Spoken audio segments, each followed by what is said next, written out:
This story starts in a training hall. Two shirtless men clashed fiercely in it. Their bodies moved with speed and precision, kicks and punches colliding with bursts of impact. Our main character, Su Hong, launched a powerful strike, while his opponent blocked and countered with equal force. Their fists met in midair, creating a shockwave that echoed through the hall. As the bout ended, Su Hong's opponent stumbled back, clutching his chest in pain. He winced and muttered that it hurt like hell. Around them, other students continued their own sparring sessions, the sound of hits filling the large, brightly lit training hall. That classmate called out to Su Hong, praising his progress. He said that Su Hong's diamond fist had improved again, and asked if he had reached the level of subtlety. Su Hong adjusted his stance and calmly replied that he had reached subtlety 2 days ago. Subtlety was one of the martial arts realms in this world. Mastery of any martial art could be divided into 5 levels: entry, proficiency, subtlety, great accomplishment, and perfection. Each stage represented a new depth of understanding and power. Hearing Su Hong's answer, the classmate's eyes widened with admiration. Giving a thumbs up, he said that in terms of diamond fist, nobody in their class could match Su Hong's level. Su Hong then turned toward his classmate and asked with determination if he had rested enough, suggesting they continue their training. His words carried a sense of tireless drive that made the other student freeze in surprise. His expression changed to irritation as he yelled that Su Hong was a training maniac. He grabbed his bag and declared that he was leaving to go home and eat instead.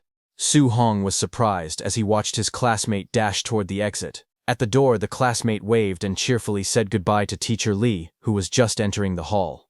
The teacher, looking calm but slightly exasperated, reminded him to put his clothes on properly before leaving.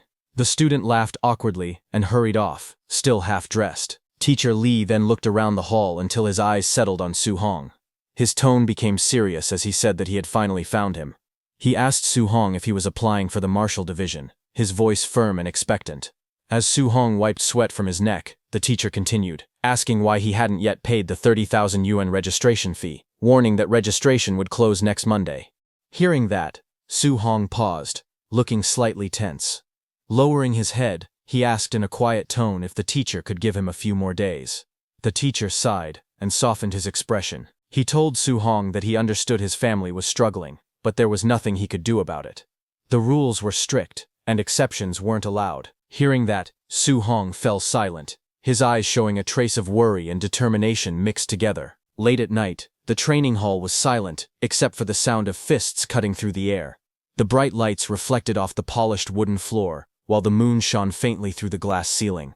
In the center of the hall stood Su Hong, alone, his duffel bag nearby. He moved tirelessly, practicing his techniques again and again. Each punch echoed sharply, showing his frustration and determination. As he exhaled heavily, his thoughts focused on the words from earlier: 30,000 yuan for the registration fee. The number repeated in his mind over and over. Sweat ran down his body, his breathing heavy as he struck the air with even more force, whispering to himself, 30,000 yuan, 30,000 yuan. His mind drifted back to his childhood. He remembered a time when he was only 3 years old, crying amidst rubble and smoke. His parents had died during a ferocious beast disaster, leaving him all alone among the ruins. The memory of loss and helplessness still lingered vividly in his heart. After that tragedy, his uncle and aunt had taken him in, raising him as part of their family. He looked at a photograph showing all of them smiling together, a happy family that had supported him through everything. Once they discovered his talent in martial arts, they encouraged him wholeheartedly, helping him pursue training even when times were tough. Because in this era where the world was plagued by monstrous beasts, martial artists were considered the top earners, protectors, and symbols of hope. It was a path of both glory and survival. Yet as Su Hong looked down, his fists tightened. He whispered bitterly that he had trained in martial arts so his family could live better lives, but instead he was making things harder for them. His expression turned heavy with guilt and frustration, his body trembling under the weight of his own ambition and helplessness. Late at night, the quiet street was lit by a single street lamp, its light spilling across the narrow road. The small apartment building stood still under the calm blue sky, with the faint glow of indoor lights showing signs of life within. Su Hong returned home, his steps slow and tired. He stopped outside the door, his hand resting on the handle as he heard voices coming from inside. His aunt and uncle were talking about money again. His uncle asked how much they were short on rent since the payment date was approaching. But his aunt replied softly that rent could wait. They should focus on paying Su Hong's registration fee first. His uncle agreed, saying that Hong's talent was exceptional and that he would surely become someone great one day. He added that they couldn't afford to hold him back, no matter what it took. Su Hong's expression darkened as he listened. His aunt and uncle's voices softened again. His aunt suggested stopping her medication to save money, saying they didn't help anyway. But his uncle quickly refused, insisting he would take on an extra job so she could rest and not worry about anything. Standing silently outside, Su Hong clenched his fists.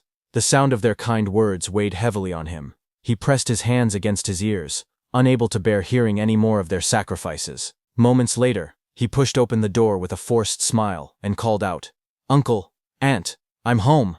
His aunt smiled warmly, telling him he must be exhausted from practicing so late again. Su Hong tried to step forward and help, offering to take over her chores. But his aunt waved him off with a proud grin, saying couldn't she handle this little thing. His uncle firmly told him to go rest. His aunt chuckled and gently reminded him to listen and get some sleep. Su Hong looked at them both, his chest tightening with a mix of gratitude and guilt. The warmth of their home contrasted deeply with the struggle behind it. The night moonlight filtered through the window, casting soft patterns across the small room. Su Hong lay awake on his bed, staring quietly at the ceiling. Thoughts of his uncle and aunt filled his mind. They had already sacrificed so much for him.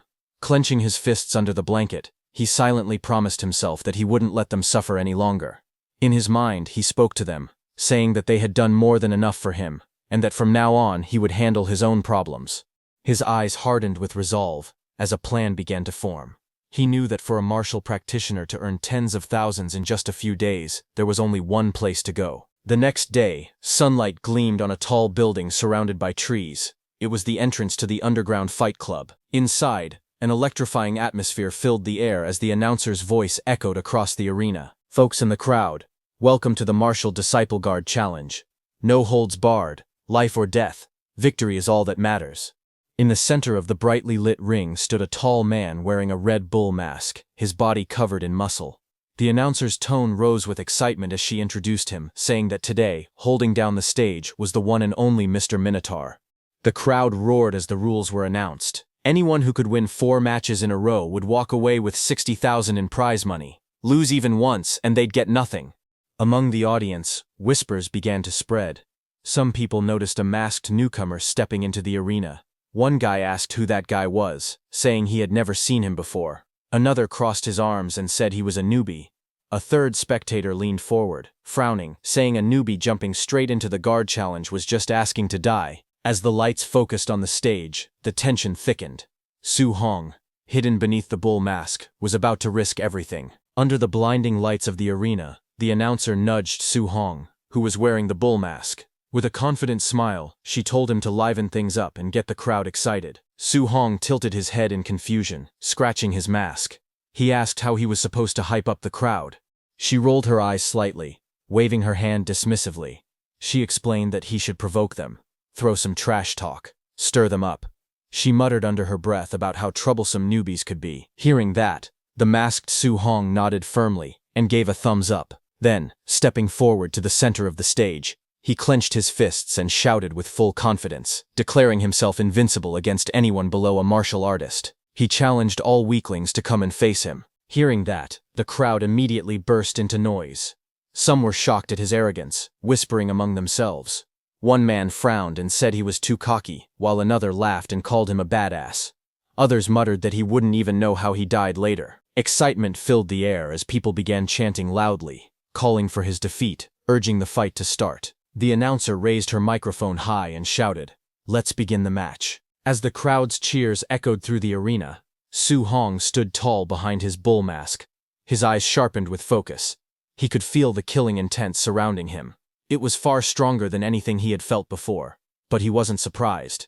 This was the underground fight club, where life and death were always close. Taking a deep breath, he thought to himself that this was the only way to earn the tuition money quickly. He tightened his fists and murmured in determination, hoping that his diamond fist would bring him the victories he needed. The moment the match began, one of the fighters, a man wearing a mouse-shaped mask, stepped forward and shouted angrily at Su Hong. "Cocky punk. I'll play with you," he yelled, his body already in motion as he lunged forward with sharp momentum, standing calmly in the center of the ring. Su Hong watched the opponent's movements with a steady gaze from behind his bull mask. His sharp eyes analyzed the man's form in an instant. He noticed the speed and aggression, but also saw the weakness in the man's footing. His lower stance was unstable, his balance off. Su Hong smirked slightly, thinking to himself that this opponent would be easy to handle. The mouse-masked fighter closed in on Su Hong fast, shouting, "What are you daydreaming about?" He swung his fist towards Su Hong's head with a burst of power, but before the strike could land, Su Hong's arm moved like lightning. Energy gathered around his hands, swirling with bright blue force. With precise control, he unleashed his martial technique, the floating light palm. His glowing hand slammed straight into the attacker's face, the impact echoing across the arena. The mouse-masked man's eyes rolled back as his body was lifted off the ground and sent crashing into the floor with tremendous force. The crowd erupted in shock as Su Hong stood over his fallen opponent, the air around him still trembling from the energy of his strike. Under the blinding lights of the arena, Su Hong, wearing the bull mask, stood tall over his fallen opponent. Raising his fist high toward the ceiling, he shouted loudly, demanding the next challenger. The crowd erupted into cheers as the announcer's excited voice echoed through the speakers. "Minotaur, 1 win," she declared, her tone filled with energy. The audience roared in approval. Shouts of "badass" and "unbelievable" filled the air, the tension in the arena growing thicker with excitement. Soon after, another fighter stepped onto the stage. He was a tall man with curly blonde hair and a red mask covering his face. His muscular frame and confident smirk made it clear that he wasn't a rookie. The man taunted Su Hong, calling it a lucky break.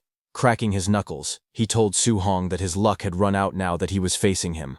Su Hong, still wearing his bull mask, stood calmly. His eyes narrowed as he observed the new opponent. Then, in a steady voice, he gestured for the man to make the first move.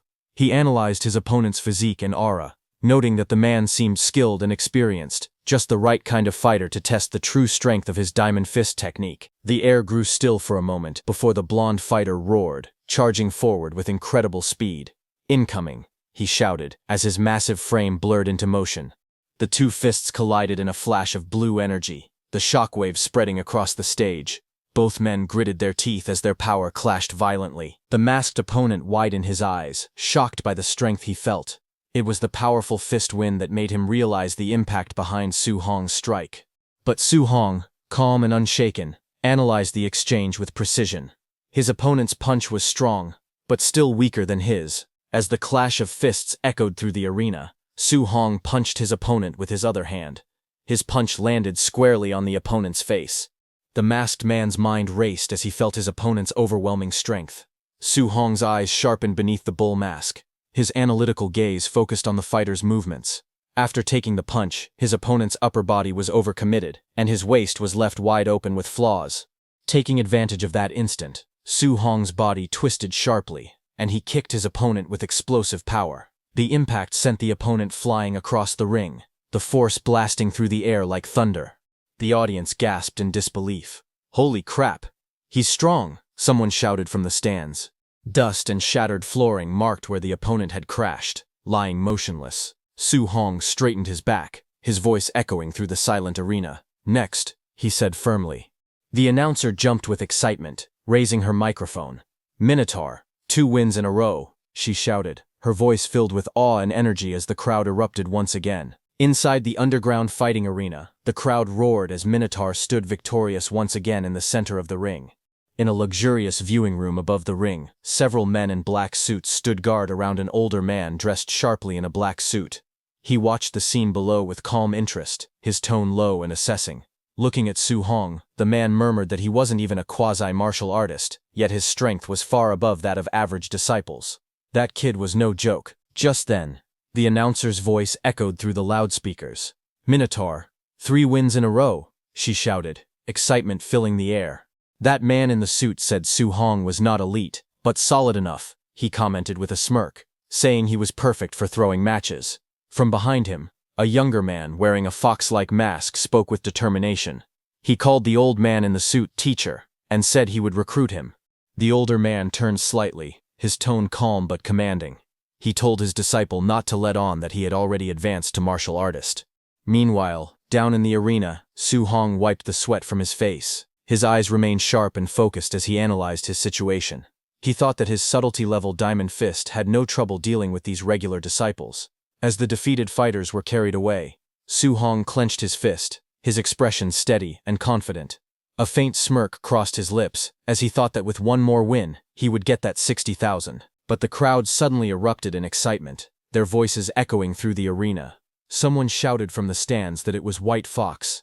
Su Hong, wearing his bull mask, froze for a moment and turned his gaze toward the entrance.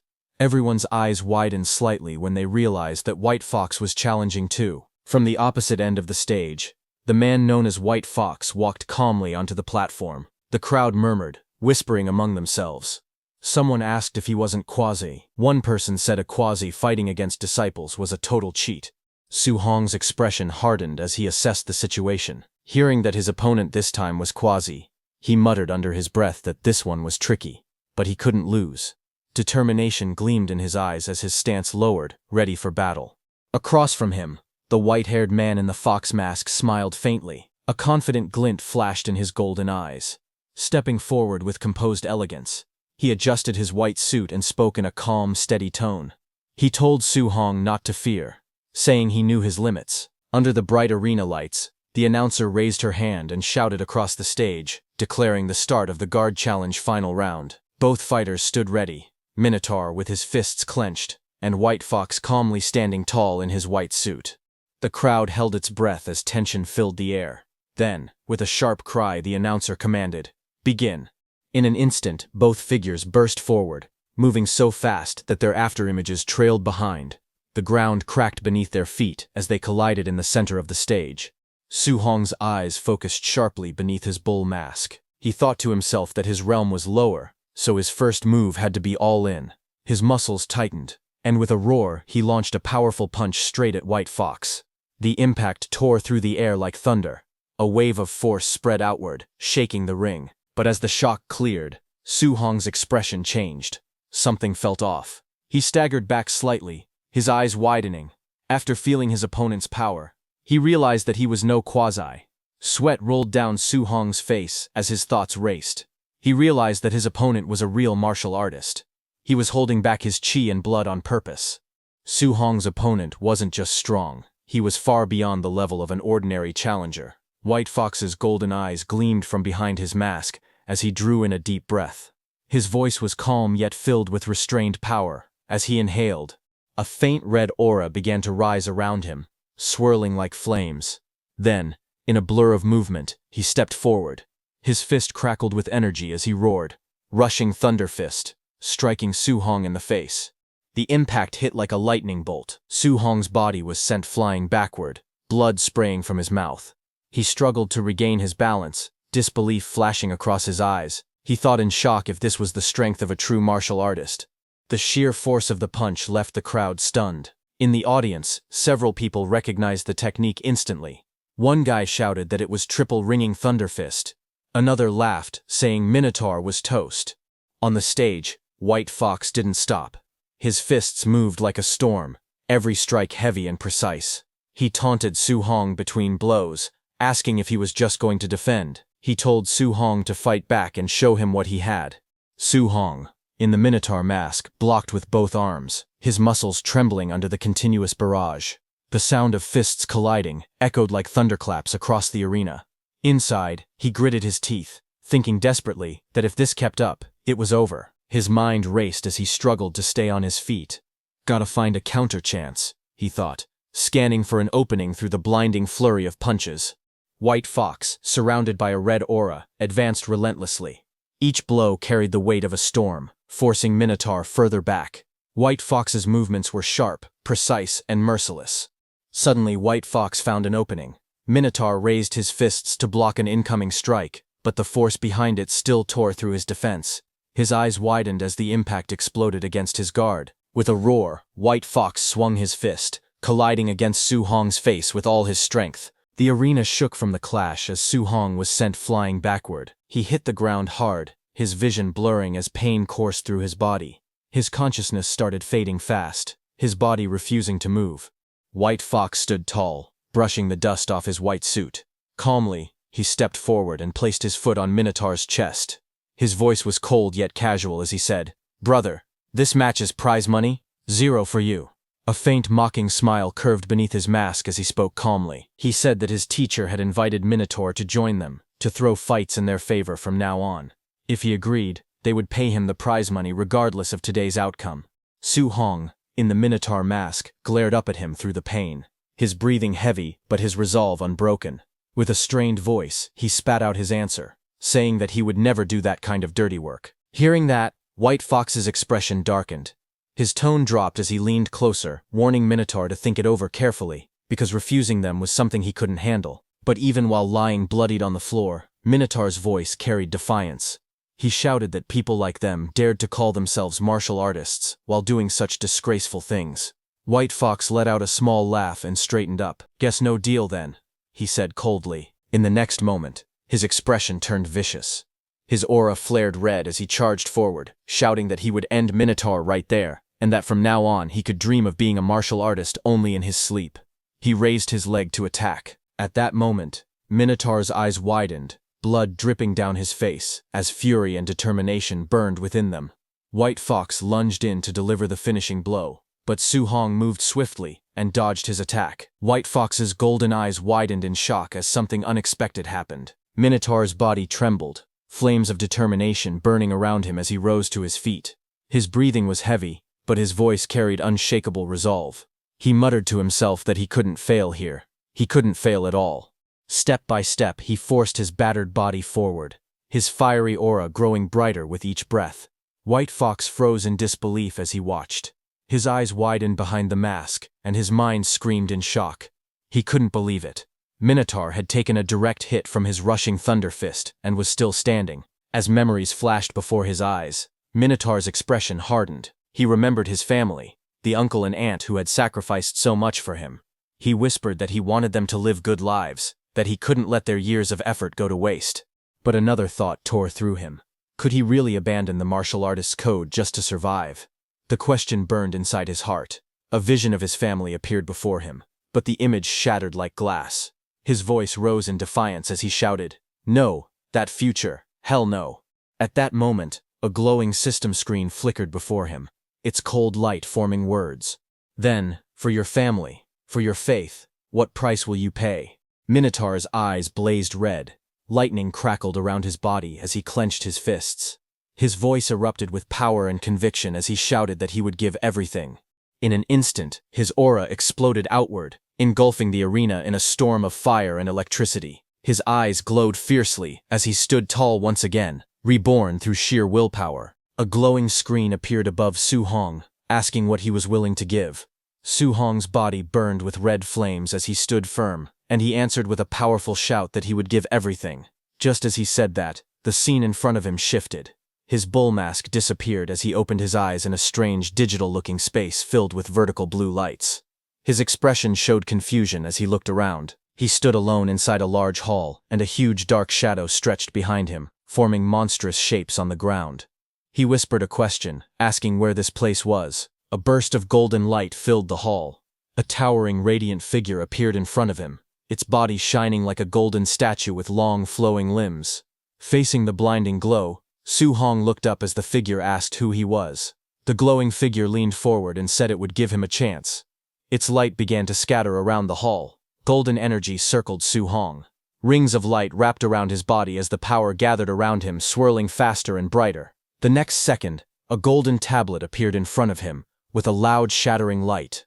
Su Hong stumbled back, staring at the shining screen, forming before his eyes. The tablet displayed his information. Su Hong looked at it in confusion as the words formed clearly. His name, Su Hong. His blood energy, 85. His spirit, 23. His physique, mortal body at 3%. His first quest, Path of the Arena. His diamond fist subtle mastery at 7%. Floating light palm proficient at 35%. Void step proficient at 56%. And his martial Dao points at 0%. He raised his hand toward the tablet, tapping it carefully. He wondered if the strange thing was touch-operated. The glowing screen continued to float before him, listing his quest. Su Hong saw the description telling him to train his martial arts and face White Fox outside. The quest objective was to hone his skills, raise Diamond Fist to Grand Achievement, and raise Floating Light Palm and Void Step to Subtle Mastery. For the quest reward, The system told him that this was a beginner tutorial, so there was no reward. Current progress showed his Diamond Fist subtle mastery at 7%, Floating Light Palm proficient at 35%, and Void Step proficient at 56%. It also noted that this quest could unlock a beginner tutorial. Su Hong read through it with narrowed eyes, quietly repeating the words beginner tutorial as he tried to understand. While he was thinking about that, something suddenly appeared behind him, forming from the blue light. The next second, Su Hong's head snapped sharply as a fast blow came toward his head from behind, cutting off his thoughts in an instant. It was a clone of Su Hong. It rushed toward him with a fierce strike, forcing Su Hong to lower his body and dodge. The two figures moved at high speed, their motions blurring as their blows passed each other by inches. Su Hong's eyes widened in shock. He realized the attacker looked exactly like him. He understood that the figure was his clone, and the clone was using Diamond Fist just like he did. As he watched the movements, he noticed that the clone's technique looked even more polished than his own, clean and precise, like a perfect demonstration. Su Hong's breathing steadied as he analyzed the fight. Seeing such a refined example in front of him, he thought it was a chance he could not waste.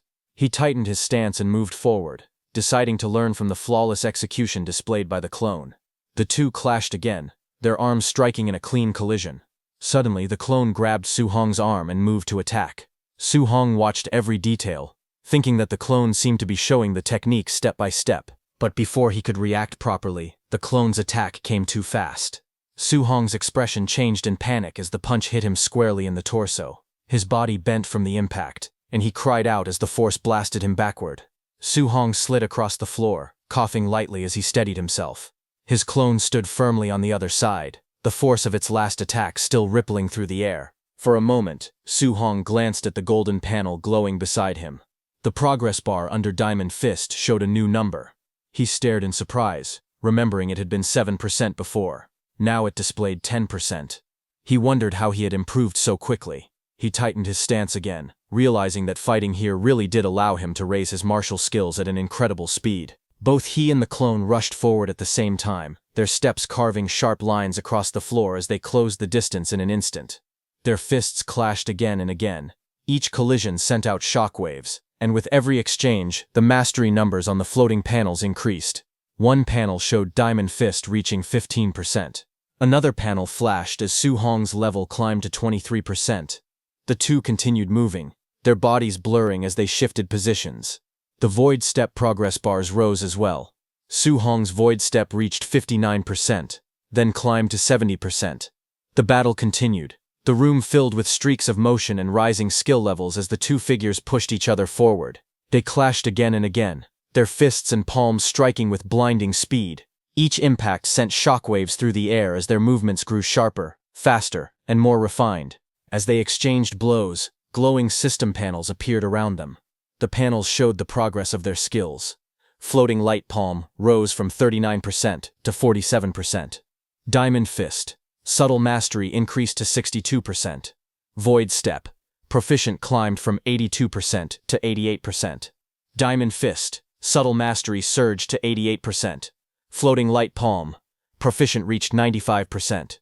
Void Step, proficient pushed even higher to 97%. Their movements grew even more explosive as their mastery continued rising. Then, one panel flashed brightly. Floating Light Palm, proficient hit 100%, and the technique evolved into Floating Light Palm, proficient subtle mastery. The fighter unleashed the newly mastered technique, striking forward with overwhelming force. Another panel lit up. Void Step, proficient reached 100%, changing into Void Step, proficient subtle mastery. His body blurred as he stepped through the air with perfect precision. A final golden panel filled the screen. Diamond Fist, subtle mastery reached 100%, transforming into Diamond Fist, subtle mastery grand achievement. He threw a crushing punch, the blow landing cleanly and sending his clone flying. With this, the battle ended. He stood alone in the quiet hall, breathing heavily as golden fragments of the clone drifted around him. He lowered his fists and exhaled with exhaustion. He breathed out softly. A moment later, a system window appeared in front of him. The notification congratulated player Su Hong, telling him that he had completed the quest Path of the Arena. The quest rewards had been issued, and the system asked if he agreed to return to reality. He looked at it and whispered with a faint smile, "Thanks a lot." The next second, he returned to reality, where not even a second had passed. Wearing the bull mask, Su Hong stood calmly as flames rose around his body. His eyes glowed through the bull mask, and he gave a short reply, saying that he agreed. Across from him, White Fox watched the transformation with narrowed eyes. White Fox suddenly rushed forward. He called Su Hong a show-off and shouted for him to take his attack. His body shot across the arena in a straight line, wind trailing behind him. He attacked with explosive force and launched a fierce technique, his punch cutting through the air at high speed. But Su Hong moved even faster and dodged all his attacks easily. He then tilted his head slightly and answered in a low voice that White Fox's attack was too slow. Hearing that, White Fox's eyes widened. Before he could react, Su Hong's counterpunch smashed into him. The impact shattered the fox mask into pieces, sending fragments flying and knocking him backward. Su Hong rushed forward with fierce determination, his eyes sharp as debris scattered around him. The crowd in the stands gasped in shock as they watched the impact unfold. In the ring, the Minotaur-masked Su Hong stood tall and unmoving. His dark silhouette and glowing eyes loomed over his fallen opponent, who lay unconscious at his feet.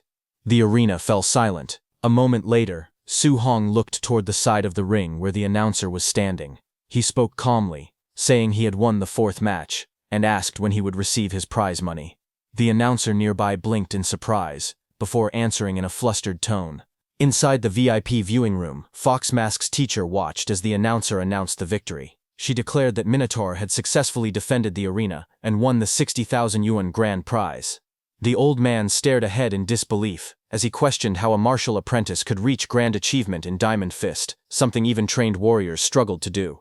He ordered his subordinates to follow the Minotaur and find out who he really was. The two men in suits bowed and replied that they understood. Sometime later, the night was quiet as Su Hong walked alone down a narrow street, his hands in his pockets and his steps echoing softly between the buildings. His expression remained calm, but his eyes shifted slightly, sensing something behind him. Farther back in the alley, two men in black suits hid in the shadows, watching him carefully. When Su Hong glanced over his shoulder, the two men stiffened. A moment later, he suddenly disappeared from their view, leaving them confused. They rushed farther into the alley, whispering anxiously. One of them complained that the boss had ordered them to uncover Su Hong's identity, yet they had already lost him. Above their heads, Su Hong clung effortlessly between the walls, suspended high above the alley. He watched them with a relaxed expression and muttered that they were still trying to tail him. The night sky hung quietly above Su Hong's neighborhood. 1 hour after escaping from the men tailing him, Su Hong returned home. Inside the house, Su Hong's family stared in shock at the huge stack of cash on the table. His uncle leaned forward with trembling hands and asked if he had robbed a bank, wondering where all that money came from. His aunt looked equally stunned, unable to believe her eyes. Su Hong sat across from them with a calm smile. He explained that he had been working as a sparring partner at a dojo. He said the dojo master thought he had potential, so he decided to sponsor Su Hong's training. His father frowned and reminded him that he had once said the dojo was extremely stingy. Su Hong reached out and held their hands, smiling brightly as he asked if they still didn't trust him. Hearing that, both his uncle and aunt softened. His aunt smiled with relief, and his uncle sighed happily. They said Xiao Hong would never do anything wrong, and praised him for finally making something of himself. Later that night, Su Hong moved quietly across the rooftop. Under the night sky, he sat beside a large, round water tank. He looked relaxed as he thought about his situation. He noted to himself that the martial exam registration fee was settled, and the rent was also settled. He added that his aunt's medical expenses would no longer be a problem either. A glowing system screen appeared in front of him. As he looked at it, he said that getting through this crisis was all thanks to the system. The screen displayed his name, Su Hong, along with his talent and stats. It showed his blood energy, spirit, and physique levels, along with 3 martial skills. Diamond Fist at Grand Achievement, 5%, Floating Light Palm at Subtle Mastery, 8%, and Void Step at Subtle Mastery, 9%. His martial Dao points were listed as 67. Su Hong observed that aside from his martial skill levels, the other stats didn't seem to have changed. Another notification appeared. It explained that he had gained 67 martial Dao points for defeating an opponent at a higher level. It said that martial Dao points could enhance blood energy and martial skills, and reminded him to allocate them wisely. Su Hong looked at the screen and said he should try it right now. He reached forward to adjust the numbers. A system sound followed, and the screen showed his blood energy rising to 90. Su Hong's eyes widened as energy surged through him. his entire body filled with heat and power. Flames of aura rose around him as he stood with a sharp, awakened expression. His clothes fluttered from the force of the energy as he felt the change taking place. Su Hong looked at the glowing screen in front of him. He whispered that a blood energy value of 90 was already equal to a quasi-warrior. Sweat slid down his face as he breathed out slowly. He then moved his hand across the transparent panel and said that he would pour all the remaining martial Dao points into blood energy. As he confirmed the action, lines of text appeared one after another, showing blood energy increasing by small amounts. As the numbers rose, he lifted his shirt slightly and examined his body. He noticed that his physical toughness had clearly improved, and even his injuries were almost healed. A strong wind swirled around him as he stood on the rooftop under the night sky. He could feel endless power gathering inside him. He realized he needed to find a place to test his current strength. He looked out across the rooftops, then leapt away from the building, moving quickly toward his next destination. He decided to go to the school's martial arena because they had a combat power tester there.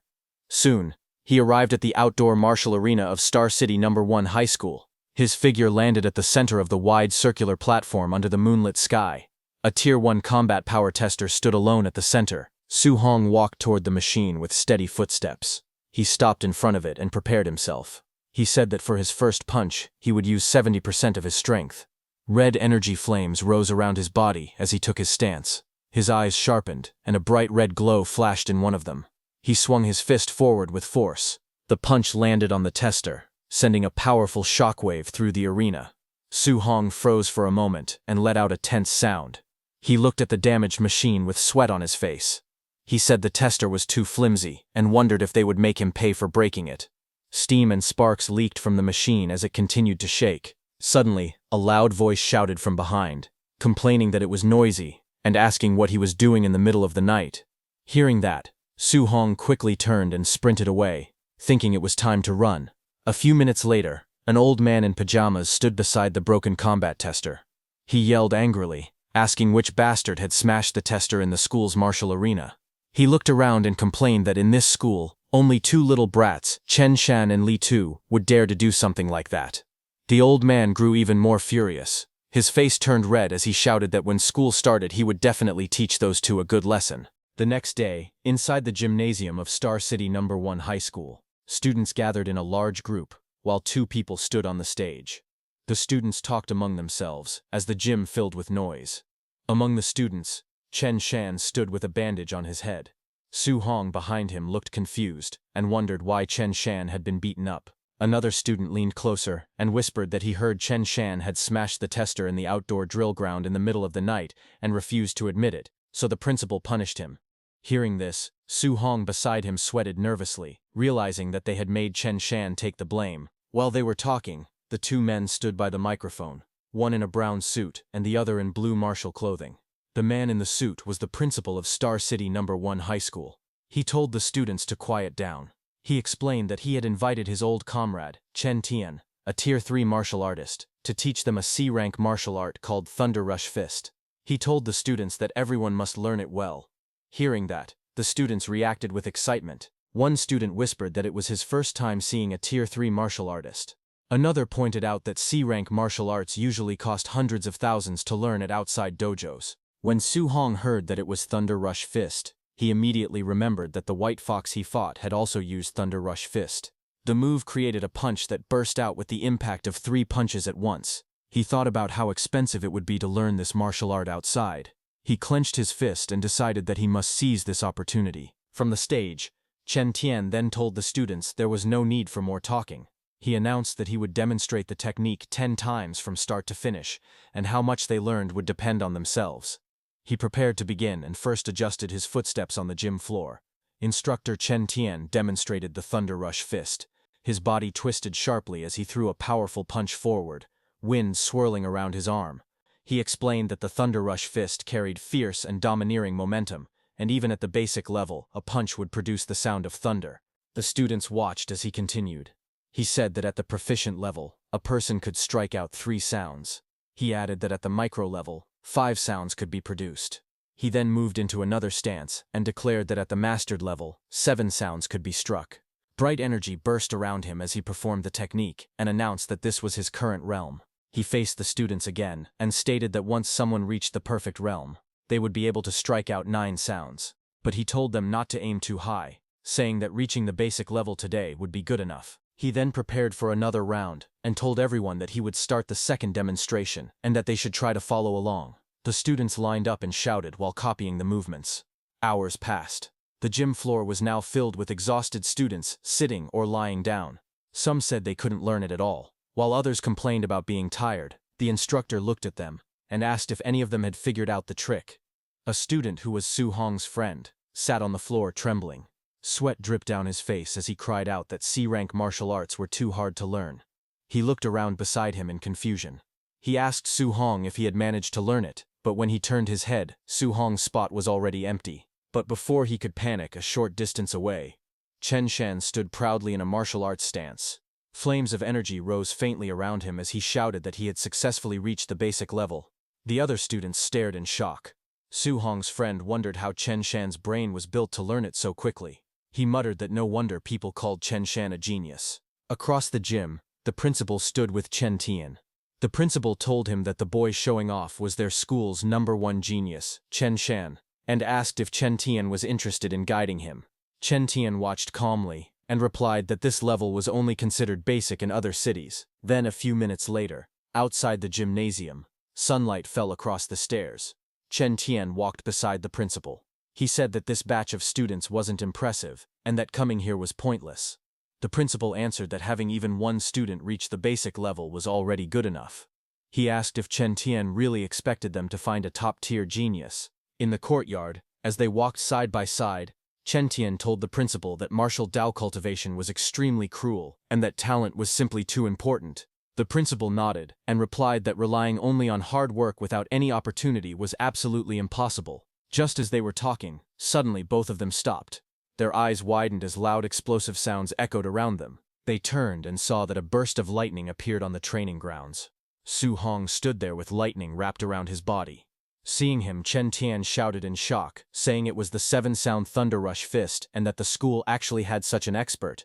The principal beside him said it was impossible because he had never heard of it.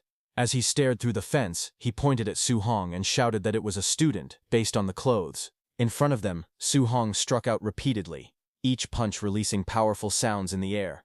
Instructor Chen Tian looked stunned and said he had only taught for half a day, yet a student had already reached mastery. The principal rested his face against the fence and asked if he had heard wrong, repeating that the student had made 9 sounds. But instructor Chen Tian stood frozen, trembling slightly. Seeing that, the principal asked him what was wrong. Instructor Chen Tian then lowered his head slightly. Sweat rolled down his face as he shouted that he understood everything now. The next second, lightning gathered around instructor Chen Tian's hand. He clenched his fist as bright sparks wrapped around it. In the next moment, the instructor swung his arm forward with force. He shouted the name of the move, while lightning and impact lines burst around his punch, releasing 8 sounds. After punching, instructor Chen Tian looked excited. Sparks circled his fist as he smiled proudly. The principal beside him was shocked, shouting that the instructor had reached 8 sounds. Instructor Chen Tian explained that watching the Thunder Rush Fist from that student earlier had inspired him, allowing him to break through. Then both of them rushed forward in panic. Instructor Chen Tian said it was not the time to talk and told the principal to quickly find the student who used that move. But when they reached the field, they looked around in confusion. The outline showed that someone had just been there, but the person was now gone. On the other hand, Su Hong, not knowing he was being watched, walked through the street at sunset. He rubbed his shoulder tiredly and said he didn't expect training a C-rank martial skill to be this exhausting, far harder than the D-rank Vajra Fist. Su Hong then opened his system status window. The system screen showed his information. It displayed his name, Su Hong, along with his vitality, spirit, and physique. It listed his martial skills: Thunder Rush Fist, at the perfect level; Vajra Fist, at 5% mastery; Floating Light Palm, at micro level 8%, and Void Step, at micro level 9%. Below that, the martial value was shown as 0. Su Hong looked at the glowing system screen and said that his Thunder Rush Fist had already reached the perfect realm. He explained that he now needed to find a way to earn martial values and try to break through to martial artist soon. He said that unlike last time, he did not need a life-and-death battle. He wondered if sparring normally with someone could also let him obtain martial values. While thinking all that, Su Hong arrived at the entrance of the Raging Thunder Dojo, his workplace. He stood before the open gate and looked inside. Annoyed, he thought to himself that he had finally arrived. Inside the dojo, many students practiced with spears. They moved quickly across the training hall, clashing their weapons against each other as they trained. One of the students noticed Su Hong and walked over. He asked Su Hong why he had come today. Su Hong smiled lightly and answered that nothing special was happening. He had simply come over to practice. While they were talking, suddenly, a man with purple hair stepped violently on a student's head, slamming him into the floor. The student's body shook from the impact. The purple-haired man looked down coldly. He shouted, asking how someone dared to say his teacher taught badly. He said that if the student's comprehension was poor, he should admit it. He demanded to know why excuses were being made. When Su Hong saw that purple-haired man, he asked his friend about the situation nearby. His friend explained that Su Hong hadn't been around lately, so he didn't know what had happened. He said the aggressive instructor was a newly arrived teacher who was very strong. He added that the instructor looked down on common students like them and taught his classes carelessly. He continued explaining that this purple-haired man was that instructor's disciple, a man named Li Yan, who was also very strong. As he said this, Li Yan stepped forward with a confident, arrogant expression. He threw a punch and mocked the person he was fighting, asking how someone of that level dared to challenge him. But before the punch landed, a hand suddenly grabbed Li Yan's wrist, stopping the attack. It was Su Hong who grabbed his hand. Su Hong calmly told him that they should stop here. Li Yan pulled back and angrily demanded to know who Su Hong was. He shouted that if Su Hong had the guts, he should fight him one-on-one in the arena. Su Hong answered without hesitation that he would oblige. Just then, the instructor walked in with an angry expression and shouted, asking why there was so much noise when class was starting. Seeing him, purple-haired Li Yan backed down and glared at Su Hong angrily, saying that Su Hong was lucky. Su Hong looked at him calmly and thought to himself that this person was a bit too arrogant. The instructor then stood before all the students and announced that it was the last day he would be teaching the Raging Sea Spear technique. He said he would follow the old rule and demonstrate it only once. The students watched as he performed the technique with a spear, swinging it sharply across the room. After finishing the move, the instructor narrowed his eyes and said that he was only demonstrating it once because he did not believe they could learn it. But Su Hong stood with a spear in his hand. Blue light wrapped around the weapon as he stepped forward. His expression stayed calm, and his sharp blue eyes focused ahead. In the next moment, a reflection appeared in his eye. The silhouette of the instructor performing the spear technique could be seen clearly inside his pupil. Then, after showing it once, the instructor threw his spear onto the wooden floor with a sharp impact. The instructor then walked toward the doorway with Li Yan. He looked back and said that how much the students learned now depended on themselves. As he left, the students complained loudly. They said that demonstrating it only once was unfair, and that the students in the back could not see anything clearly. But it was different for Su Hong. He lowered his gaze to the spear in his hand. Flames rose behind him as he remembered the explanation. The technique's core was that the spear moved like a flood dragon crossing the sea. With momentum like endless waves, Su Hong held the spear tightly as blue energy wrapped around his arms. His body lowered slightly, and his eyes focused with a calm and determined expression. His body moved. Blue currents flowed around him, while he twisted his stance and swung the spear with powerful force. He stepped forward, spinning the spear as the blue energy followed each movement. The watching students widened their eyes in shock, unable to believe what they were seeing. Some students shouted in surprise, saying that Su Hong seemed to have learned the technique. Others wondered what kind of martial arts prodigy he was, and questioned if they were too stupid to learn it. Hearing the commotion, purple-haired Li Yan rushed out, asking why they were making noise and who they thought had learned the technique. He came forward and saw Su Hong swing the spear again, his movements sharp and smooth as the blue energy trailed behind him. Li Yan watched silently, his expression turning serious. He admitted to himself that Su Hong seemed to have really learned it. He thought that he needed to test Su Hong further, wondering if he truly was a genius. As Su Hong stood with his spear lowered, Li Yan called out to him, saying he would give Su Hong some pointers. Su Hong listened quietly and answered, saying okay. Hearing that, everyone moved back. Leaving space in the center, Li Yan stepped forward and spun his spear with force. Seeing that, a student beside Su Hong warned him not to be impulsive. He said that Li Yan had a bad personality, but very high strength. Su Hong told him not to worry. Su Hong then stepped out. He lifted his spear and asked Li Yan to enlighten him. Li Yan's expression turned sharp. He swung his spear fiercely and shouted that Su Hong was arrogant. He asked Su Hong to watch as he used the Raging Sea Spear technique at the micro level, releasing waves of energy. Su Hong closed his eyes for a moment, then focused. Water-like energy swirled around his spear. In the next moment, his whole body moved like flowing waves. His spear technique became smooth and powerful. Blue energy burst out as Su Hong performed the Raging Sea Spear technique at the proficient level. His movement formed a huge water-like arc across the room. Li Yan stared in shock. He could not believe what he was seeing. He shouted in disbelief, saying it was impossible for Su Hong to reach the proficient level in the Raging Sea Spear technique. Su Hong swung his spear as blue energy wrapped around his arms. He used the Rage Sea Spear technique at proficient level. Water-like light spiraled around him as he stepped forward with sharp movements. The spears crashed with a heavy impact, sending shockwaves across the arena. Across from him, Li Yan was forced back by the collision. Shock flashed in his eyes as he watched the blue aura lash forward.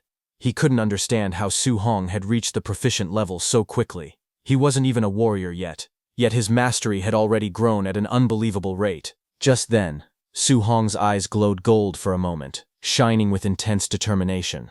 He pushed forward again, driving the spear straight toward Li Yan. A powerful impact exploded between them. Blue energy burst outward as Li Yan's spear was knocked back across the room. A glowing system message appeared in front of Su Hong, displaying that he had defeated a higher-level warrior. His martial Dao points increased by 35. Su Hong looked at the screen in shock, realizing that ordinary sparring matches also earned martial Dao points.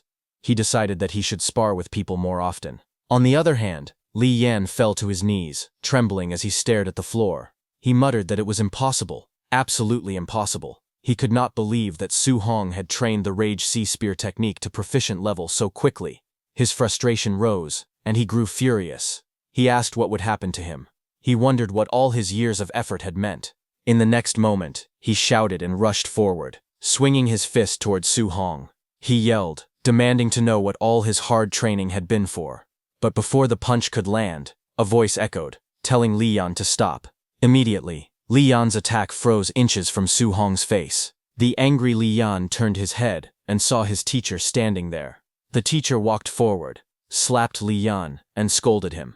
He said that if Li Yan could not even face defeat, then he was not worthy of being a martial artist. That slap struck Li Yan to his core, and his eyes widened in shock. The teacher looked at Li Yan's fallen spear in disbelief. He couldn't believe that just by watching his demonstration once, Su Hong had learned the Rage Sea Spear technique to proficient level.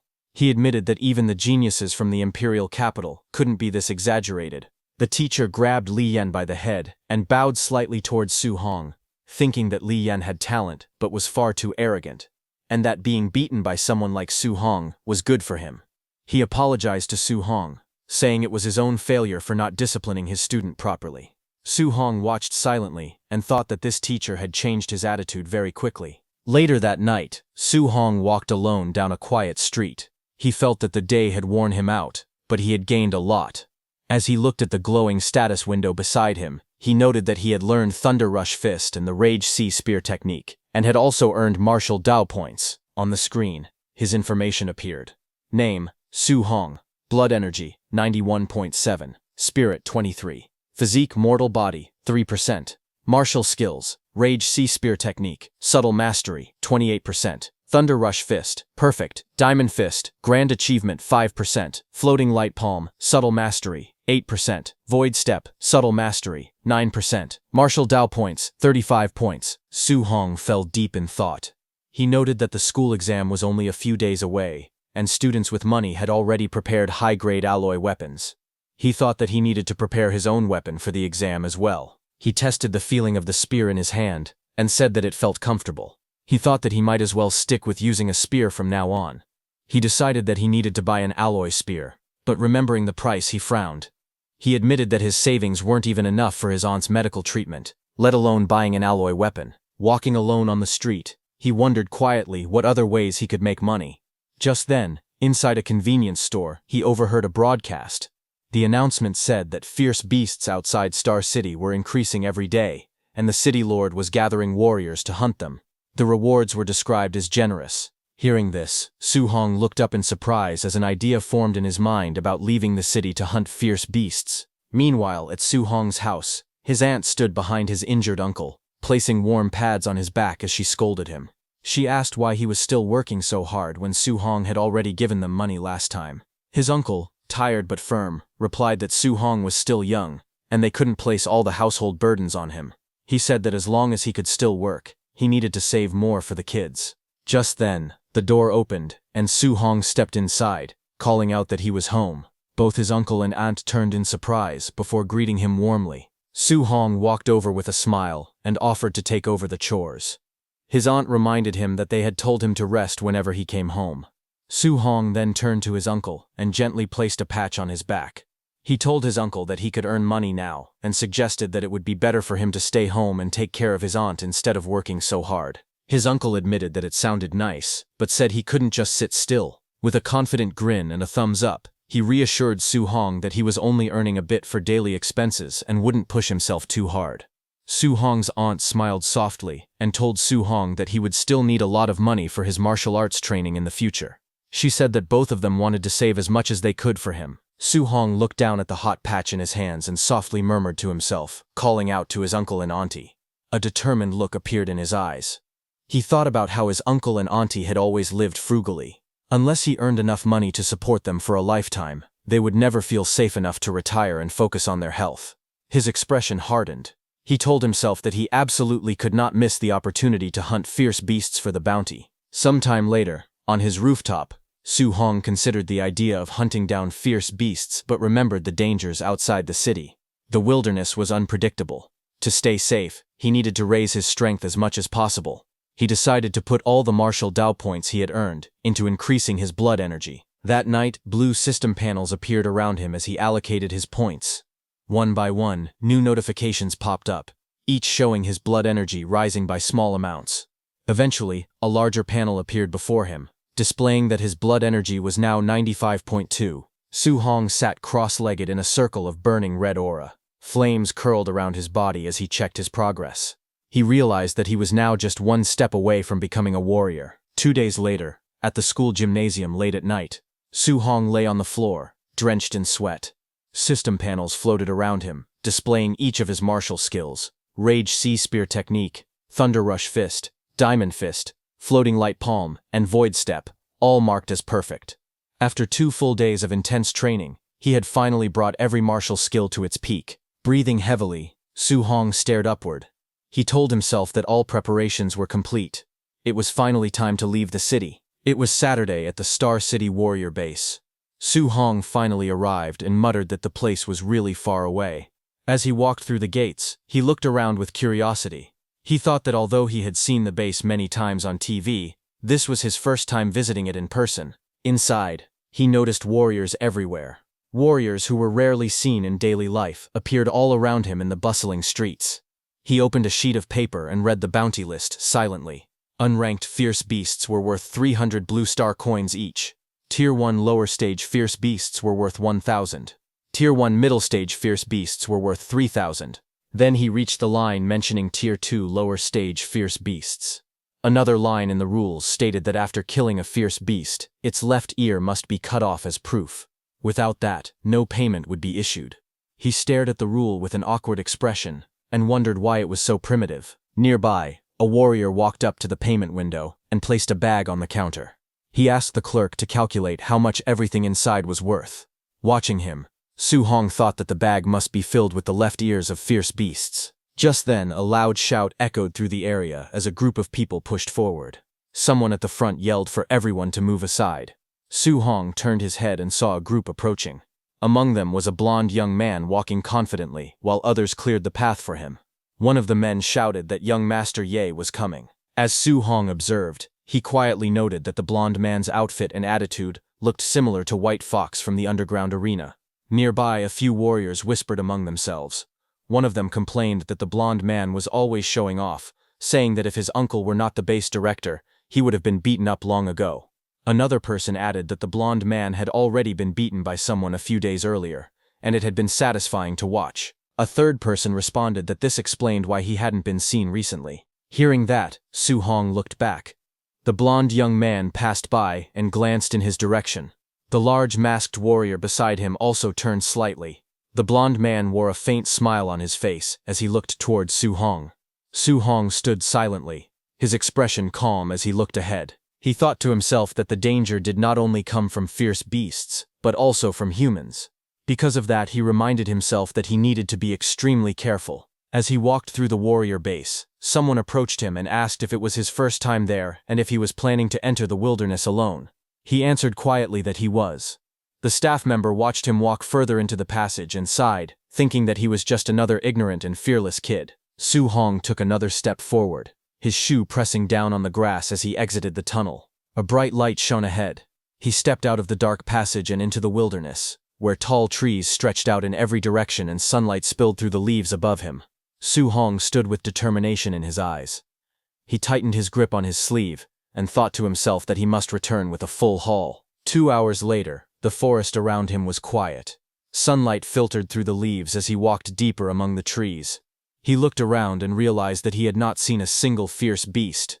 He wondered if all the beasts near the forest outskirts had already been hunted. He leaned against a tree with confusion on his face, holding his water bottle. Question marks hovered above him as he tried to figure out the situation. A moment later, he decided to head further inside. His body shot forward in a leap, speeding deeper into the forest. Su Hong rushed forward through the forest, his breathing sharp as the wind whipped past his face. Sweat formed along his cheek as he heard a sound ahead of him. A moment later, a white wolf, with glowing red eyes, burst through the trees. The beast lowered its body and growled, its claws digging into the dirt as it prepared to attack. Su Hong stopped and faced it cautiously. He looked at the creature and recognized it. According to his textbooks, this was a Tier 1 lower stage fierce beast, the Shadow Moonwolf. He thought to himself that this was the first time he had ever seen a living one. The wolf suddenly roared loudly, saliva flying from its jaws as it lunged toward him with its fangs bared. Su Hong tightened his stance as the beast leapt at him. Its crimson eyes locked onto him while it howled. The attack came down from above, straight toward Su Hong. Su Hong stood still as the fierce beast lunged at him with its claws extended. The wolf's red eyes glowed with killing intent as it swung its massive paw toward him. The wolf's attack cut through the air, but Su Hong dodged it by leaning back. The beast missed its strike. Lightning gathered around Su Hong's fist. His hand glowed with bright golden energy as he clenched it tightly. He stepped forward and struck the wolf with a powerful blow. Lightning exploded across the wolf's body as the impact sent it flying backward. The wolf crashed into a tree, rolling across the forest floor while letting out a weak howl. Su Hong then stood over the fallen beast. Lightning still flickered around his arm as he looked down at the defeated wolf lying motionless on the ground. Su Hong then looked at his trembling hand with bright eyes. He wondered if this was what fighting monsters felt like. It was even more exciting than he had imagined. His fingers shook as he remembered the battle. The feeling made his heart race. He clenched his fist with confidence. He thought to himself that he could now kill a Tier 1 initial stage ferocious beast in a single move. He wondered how he would perform against a Tier 1 middle stage ferocious beast. While he was thinking that, 2 glowing red eyes appeared quietly in the forest behind him. The next second, a huge figure stepped out. The scene revealed a Tier 1 middle stage ferocious beast, a raging black bear. The bear roared from behind him as Su Hong stood calmly with his fist raised. A powerful strike flashed across the darkness. In the next moment, the raging black bear collapsed with its eyes rolled back, beaten in a single blow. Standing over the fallen beast, lightning still flickered around Su Hong's arm. He thought that with his current strength, as long as he didn't provoke a Tier 2 beast, he wouldn't face too much danger. Finally, he crouched beside the defeated bear with a smile.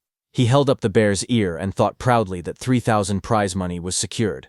A blue system window appeared in front of him. It displayed a reminder saying that his accumulated martial value was now enough for him to break through into a martial artist, and he should upgrade as soon as possible. Su Hong looked at the screen with excitement. He thought that he could finally break through and become a martial artist. But suddenly, he felt a very powerful aura behind him, shocking Su Hong completely. He turned quickly, sweat covering his face. He looked toward the forest and sensed the pressure coming from afar. He thought that the aura was extremely intense and wondered what kind of ferocious beast it was. He decided to go take a look and rushed through the forest at high speed. He landed on top of a large rock and looked down. His eyes widened in shock as he whispered that this was. Before him stood a massive creature, A glowing description appeared, explaining that it was a Tier 1 late-stage ferocious beast, black jade giant python. Below, 2 men were fighting the python with their weapons. The python struck them with its giant tail. The men used their shields to block, but the python's power was too much, making them spit out blood with just one attack.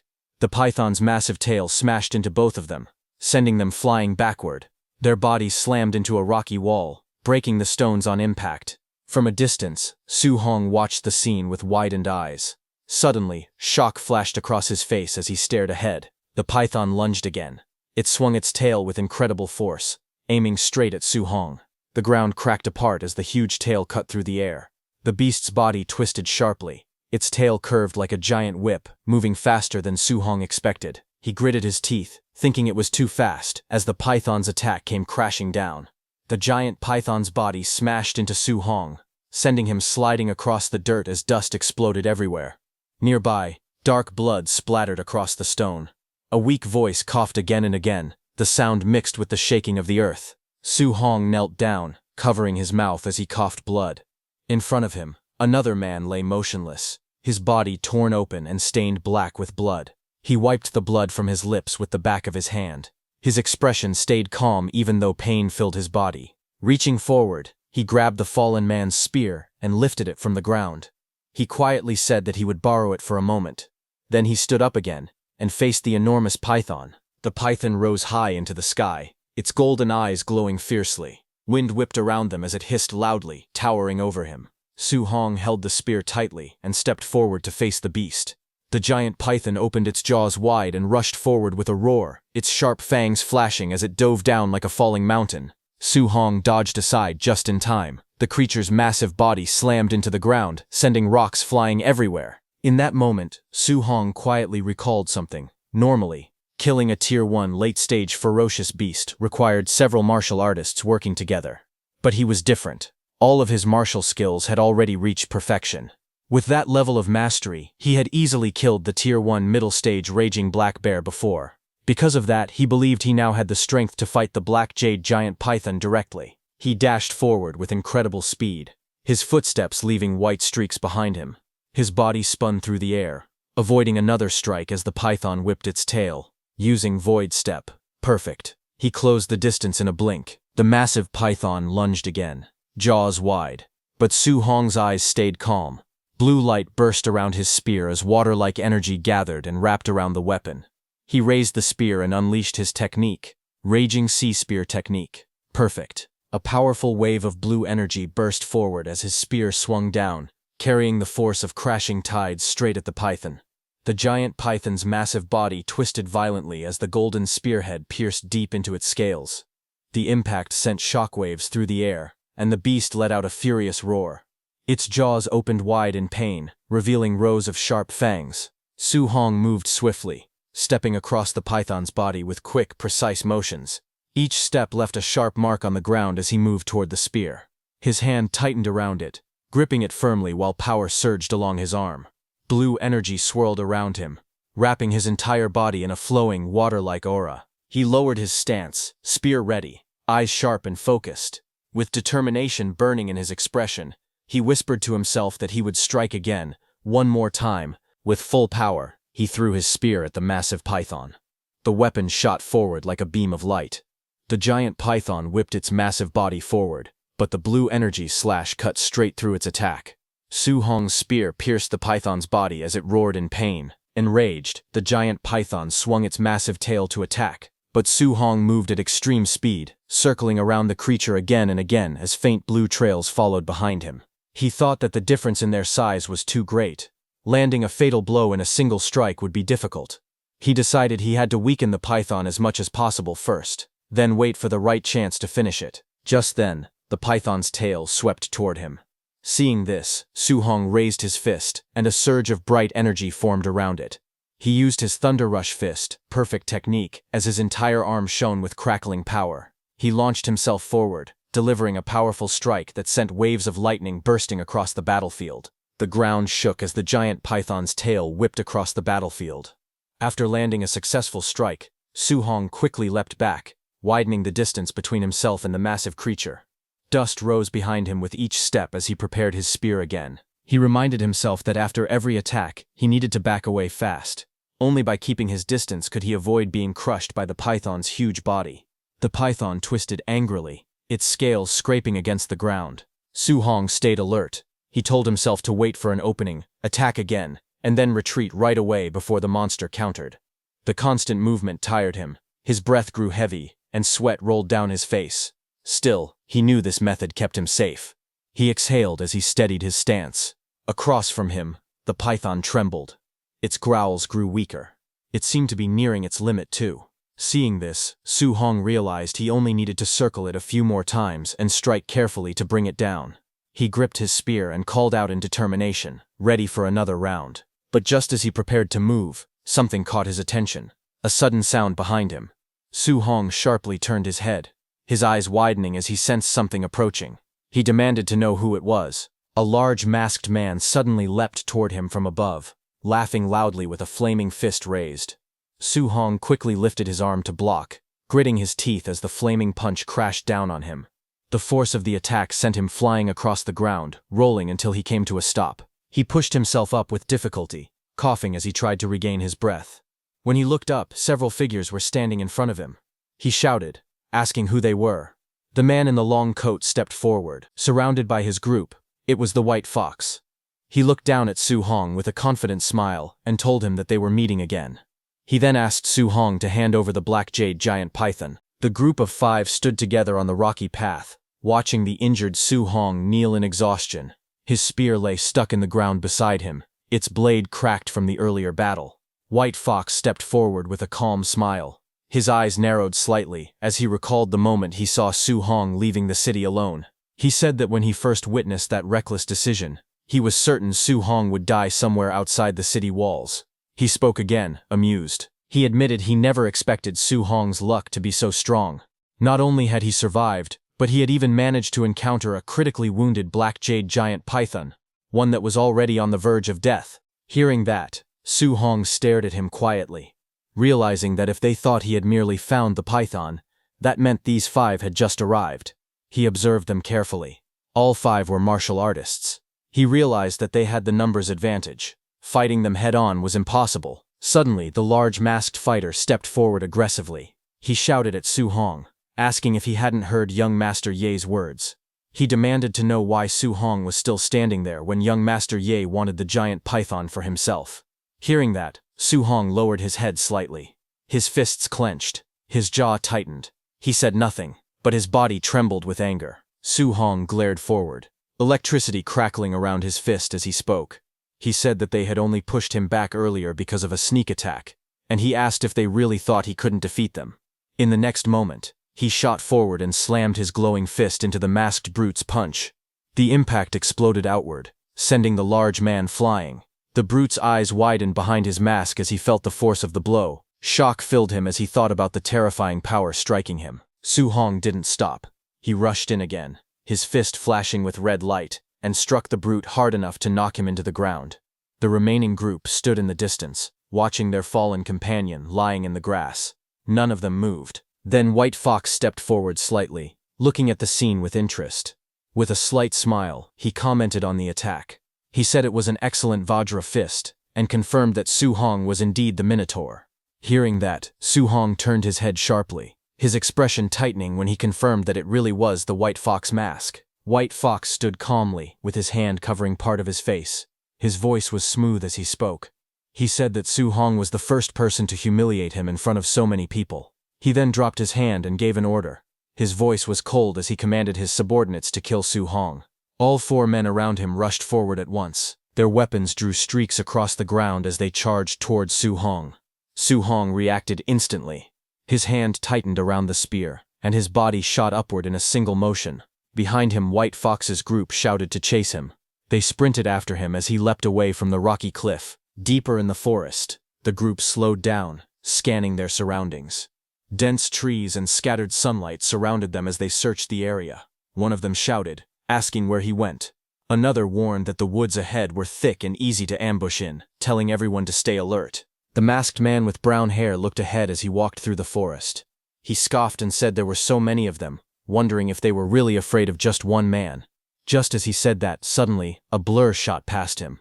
Su Hong moved at incredible speed. The masked man's eyes widened as Su Hong dashed forward. Su Hong's eyes glowed with a sharp blue light as he closed the distance. In the next moment, he struck. The masked man was smashed into the ground with overwhelming force. From Su Hong's punch, 9 continuous sounds echoed in the air. Blood splattered across the man's mask as he lay motionless on the forest floor. Farther back, White Fox watched in shock. Sweat slid down his face as he stared at the settling dust clouds left behind by Su Hong. He cursed under his breath, unable to hide his disbelief. He wondered how Su Hong could possibly be this fast. White Fox's remaining 3 men stood together. One of them suddenly shouted in shock. He told young Master Ye that the technique being used by Su Hong was the Thunderclap Fist, specifically the 9 Echo Thunderclap Fist. He added that even rank 3 martial artists couldn't train the Thunderclap Fist to perfection. Hearing that, White Fox's expression twisted in frustration. He snapped at them to shut up. Sweat slid down his cheek as he stared ahead in disbelief. He couldn't understand how Su Hong had perfection in the Vairara Fist, and now perfection in the Thunderclap Fist. He questioned how any of this was even possible. Up in the trees, Su Hong watched them from above, staying calm as he observed the group below. He quietly thought to himself that if he hadn't just fought the giant python and consumed so much vitality, he could have crushed all 3 of them head-on. Since he couldn't confront them directly now, he decided on a different approach. He decided that he would have to defeat them one by waiting for the right moments. Thinking that, he threw his spear, but he didn't attack them directly. He threw his spear onto the ground right behind White Fox's group. It was meant to distract their attention, and it worked. As everyone turned to look at the spear, Su Hong made his move. Before White Fox's men could react, Su Hong appeared right in front of one of them. Blue light flashed in his eyes as he reached forward with a swift, precise motion. The man facing him froze, shock spreading across his expression as he realized he had been targeted. Su Hong kicked the man in the face. His strike landed with explosive force, sending blood scattering as the man's head snapped back violently. The impact launched the man's body into the air before it crashed onto the ground. Nearby, the remaining attackers turned in shock. One of them stared at the fallen body with fear spreading across his face, while another looked nervously toward his leader. One man shouted that Su Hong was too strong and urged White Fox to retreat, but White Fox refused. He glared ahead and demanded whether they were joking, insisting that he would kill the boy today. A blur of motion cut through the forest as Su Hong dashed between the trees. His speed left streaks of blue light trailing behind him. The attackers could barely react as Su Hong appeared again and rushed straight toward them. In the next moment, another attacker was struck so hard that his body flipped upward and slammed into the ground, shaking the forest floor. White Fox clenched his teeth in frustration. Sweat slid down his face as he stared ahead. He cursed under his breath, wondering how Su Hong had grown so much stronger in just a few days. Just then, a blur shot past him. Su Hong rushed forward with incredible speed, closing in from behind. White Fox immediately spun around, eyes wide, but Su Hong was already gone. Leaves scattered in every direction as the ground shook from his steps. White Fox shouted in anger, repeating his frustration again and again. In the next moment, Su Hong appeared behind White Fox again, saying it was finally his turn. But little did he know, White Fox had already detected him. White Fox immediately turned and raised his arm, blue light gathering around it. Energy sparks shot outward as he charged forward, shouting and telling Su Hong not to think he had already won. White Fox thrust his glowing finger upward, shouting the name of his technique, Void-Shattering Finger. Seeing that, Su Hong raised his spear to attack, but his senses warned him that it was dangerous. He bent down and dodged as the blue arc of energy sliced across the forest with incredible force. The blast struck a nearby tree, instantly blowing a massive hole through its trunk. Bark and dirt exploded outward as the tree shook from the impact. The entire tree burst apart, collapsing under the force of the attack. Across the forest, White Fox thrust both hands forward, using the same void-shattering finger technique again and again. Blue beams shot from his glowing fingers in every direction, filling the air with intersecting streaks of light. Su Hong jumped around the forest, dodging all of it. He watched White Fox with a sharp gaze. Sweat slid down his cheek as he assessed the attack's power. He noted that the martial skill wasn't weak, its level seemed high, possibly Class B. Then White Fox glared back with rage twisting across his face. He screamed that he had memorized Su Hong's face. He shouted that if he was injured today, he would kill Su Hong's entire family once he returned. This was White Fox's biggest mistake. Hearing the threat, Su Hong's expression darkened instantly. Blue light flashed across his eyes as White Fox's words rang in his mind. Su Hong sprinted through the forest. He zigzagged through the trees, leaving trails of destruction in his path. Ahead of him, White Fox glared nervously. He held up his glowing finger and shouted that his uncle was a supervisor at the martial artist base, and that his father held even higher status. But before he could finish, Su Hong appeared behind him. White Fox's eyes widened with fear as he sensed him closing in. Su Hong appeared behind him with lightning-like speed. Red light crackled around his fist as he spoke calmly, saying he preferred White Fox when he was acting arrogant a moment ago. His punch connected instantly. White Fox's face twisted as the blow sent him flying, blood spraying from the impact. Su Hong didn't stop. With one more sweeping attack, a red arc cut across the air and smashed into White Fox again, throwing him violently backward as his body spun out of control. White Fox was sent flying out of the forest. He fell from the cliffside and hit the ground with a violent impact, sending dust exploding into the air. Thick clouds of smoke rolled across the rocky ground. Through the haze, White Fox slowly pushed himself up. He coughed and panted heavily as the smoke began to clear. Su Hong, surrounded by a red aura, walked out of the shadows. His eyes were dark and cold. He looked straight at White Fox and said that he should never have used his family as a threat. Blood covered White Fox's face and clothes as he struggled to lift his head. He asked why Su Hong was so strong, and said it shouldn't be possible. He panted weakly and stared in disbelief, saying the other wasn't even a martial artist. White Fox screamed, asking Su Hong what he actually was. Just then, behind him, a massive black python rose from the ground, its eyes glowing and its tongue dripping blood. Terrified, White Fox's eyes widened as he turned around after sensing the black python. Just then, the black python slammed its tail onto the ground with tremendous force, cracking the earth. Seeing that, Su Hong got ready to face the giant python directly, gripping his spear. He said he had spent too much time fighting the others. As the monstrous snake coiled and lifted its head, he realized it had already regained its stamina. On the other hand, White Fox's 3 men whom Su Hong had knocked out before stood in the forest, shaken and confused. One of them muttered that Su Hong, whom they had fought, was far too strange. Another looked around anxiously and wondered where young Master Ye had gone, asking if he had already finished off Su Hong. Suddenly, the man in the red jacket lifted his head, alerted by a sound. Before they could react, they saw Su Hong running toward them from behind. He sprinted straight at them with his spear in hand. One of the men shouted that he would not spare him, while another yelled that Su Hong had finally come out, but Su Hong ordered them to move out of the way. Just as he said that, a loud rumble burst from behind. All 3 men froze when a massive python erupted from the ground, lunging toward them. Their eyes widened in shock. As the python crashed forward, Su Hong dodged aside, causing the giant creature to slam into the 2 martial artists. One of them screamed as the monster struck. A notification appeared, stating that Su Hong had indirectly killed an opponent martial artist and earned 30 martial value. A moment later, the python whipped around again, knocking the man in red into a tree. The notice appeared once more, another indirect kill, another 30 martial value. Su Hong stared at the scene in surprise. He hadn't expected to gain martial value this way too, but suddenly, the giant python's tail swung across the ground and came toward him. Seeing this, Su Hong was alerted, a bead of sweat sliding down his face as he reacted to the sudden movement behind him. He thought to himself that after so many battles, his martial value was finally enough for him to break through and become a martial artist. With a powerful leap, he spun into the air. He moved with lightning speed, jumping from tree to tree, until he made a large distance between himself and the python. He wished he could find a safe place to break through. His eyes sharpened when he spotted a cave in the distance, deciding that he would choose that spot. He shot straight down toward the cave entrance as the serpent followed. As he entered, the massive python crashed into the cave entrance, sending dust and rocks exploding upward upon impact. In the dim cave, Su Hong landed on one knee with his spear pressed against the ground. Dust and rocks fell around him as the giant serpent crashed down, its glowing eyes locked onto him.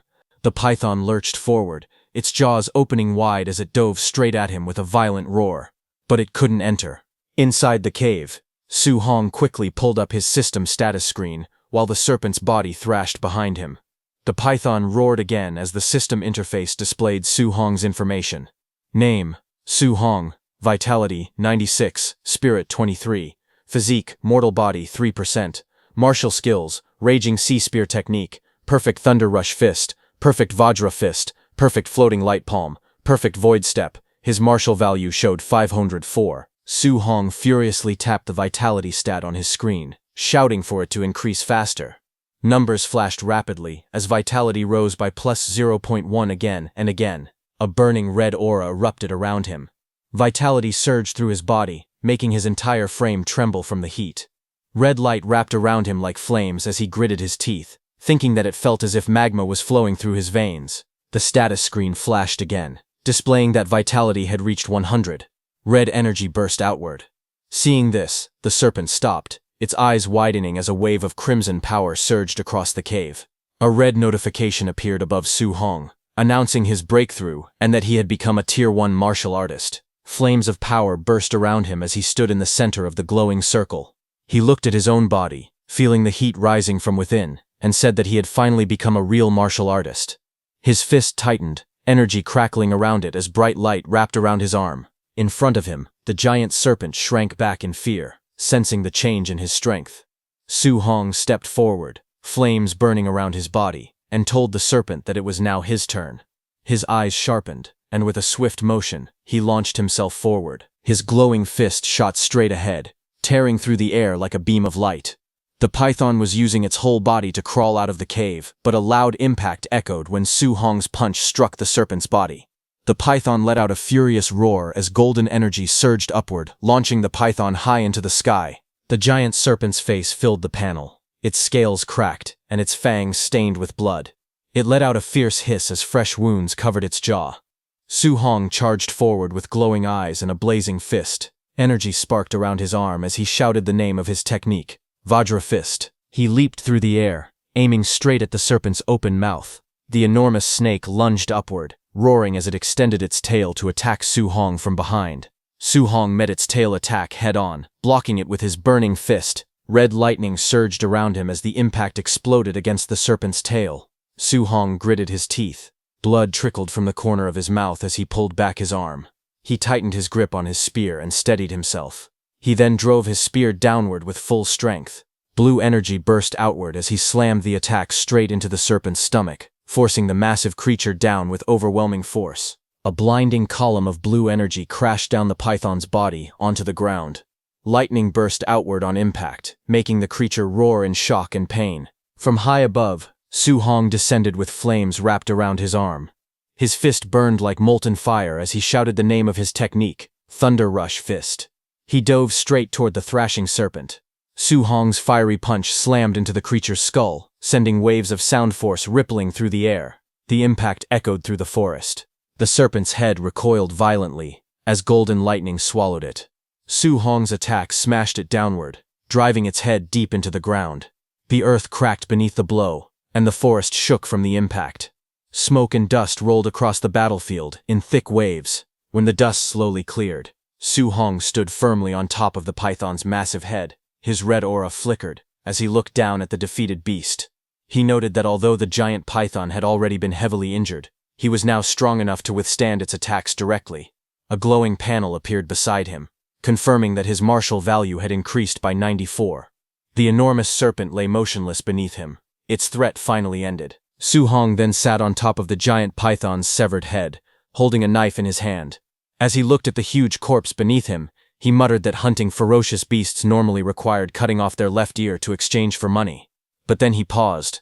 The thought trailed off into silence as he stared at the massive serpent. Snakes didn't have ears. He wondered helplessly what he was supposed to do in this situation.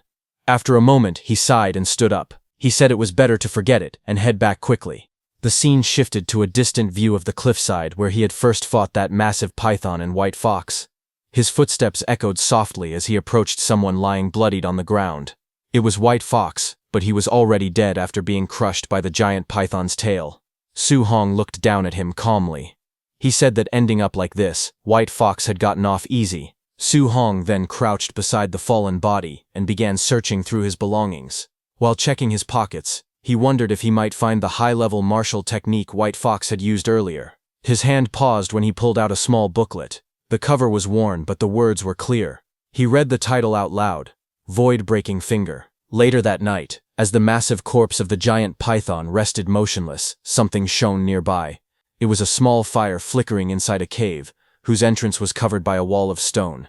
Inside the cave, the warm glow of the fire lit up the rocks. Su Hong sat cross-legged with the void-breaking finger manual open on the ground. He calmly stated that he had already memorized the entire introductory method of the void-breaking finger, and the next step was to use the system to master it quickly. Soon, the surroundings shifted into a dark, digital-like space. Su Hong sat in the center and called out for the system to begin. In front of him, a glowing blue projection of himself slowly appeared. Training began instantly. Light beams surged around him, and a sharp force shot past his body as he practiced. He narrowed his eyes and continued. One by one, streaks of blue energy burst from his fingertips as he repeatedly used the void-breaking finger. His voice echoed as he shouted the name of the technique. System panels floated beside him, showing the mastery level rising rapidly, 51%, 63%, and 93%. Blue light filled the entire space as he continued to train, pushing the technique closer and closer. Suddenly, a faint blue screen flashed before Su Hong's eyes, showing a message that void-breaking finger had reached the basic stage. But before Su Hong could celebrate, a sharp beam of blue light shot into his forehead, causing his body to tremble. His eyes widened in shock. He coughed weakly, holding his chest as he returned to reality. He looked at the manual in his hand and thought that, as expected of a B-rank martial skill, even reaching the basic level put heavy pressure on him. While catching his breath, he decided he needed to find a monster to test the technique's power. 3 days later, deep in the forest, a massive bear with glowing red eyes burst through the trees. The beast roared furiously as it charged forward. Just then, Su Hong stepped in, raising his arm.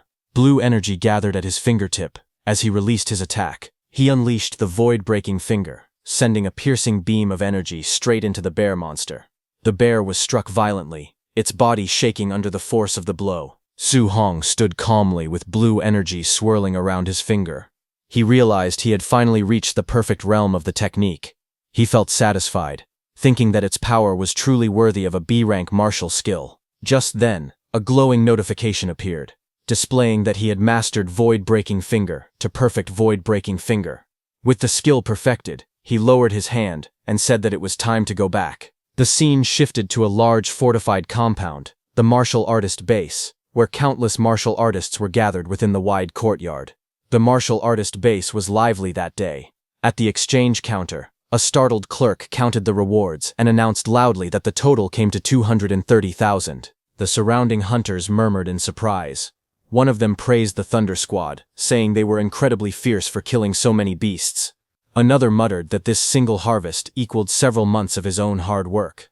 Just then, a little distance away, new voices rose in excitement. Hunters pointed out that this guy didn't bring back a single non-ranked beast. Every corpse he carried was a Tier 1 ferocious beast, and some were even high-stage ones. Those voices attracted the Thunder Squad's attention. Those voices were for Su Hong. He stepped forward with a large bundle. The clerk checked the records and read out the numbers in disbelief. 72 initial stage beasts, 83 middle stage beasts, and 17 high stage beasts. The total reward reached 406,000 blue star coins. The hunters nearby stared at him in shock. Su Hong lowered his gaze slightly, sweat forming at his temple. He wondered if he had hunted too many beasts and become too noticeable. If he had known this would draw so much attention, he thought he should have killed fewer. Just then, loud noises echoed through the base.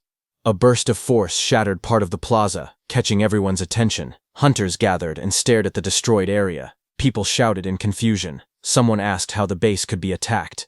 Another questioned how this was possible when so many high-level martial artists were stationed there. Su Hong stepped forward among the crowd, gripping his spear as he looked toward the smoke rising from the damaged building. From the smoke, a pale hand pressed against the ground, a faint glint of light reflecting off several metal rings wrapped around its fingers. A man in a suit stepped forward from the smoke-filled ruins of the base.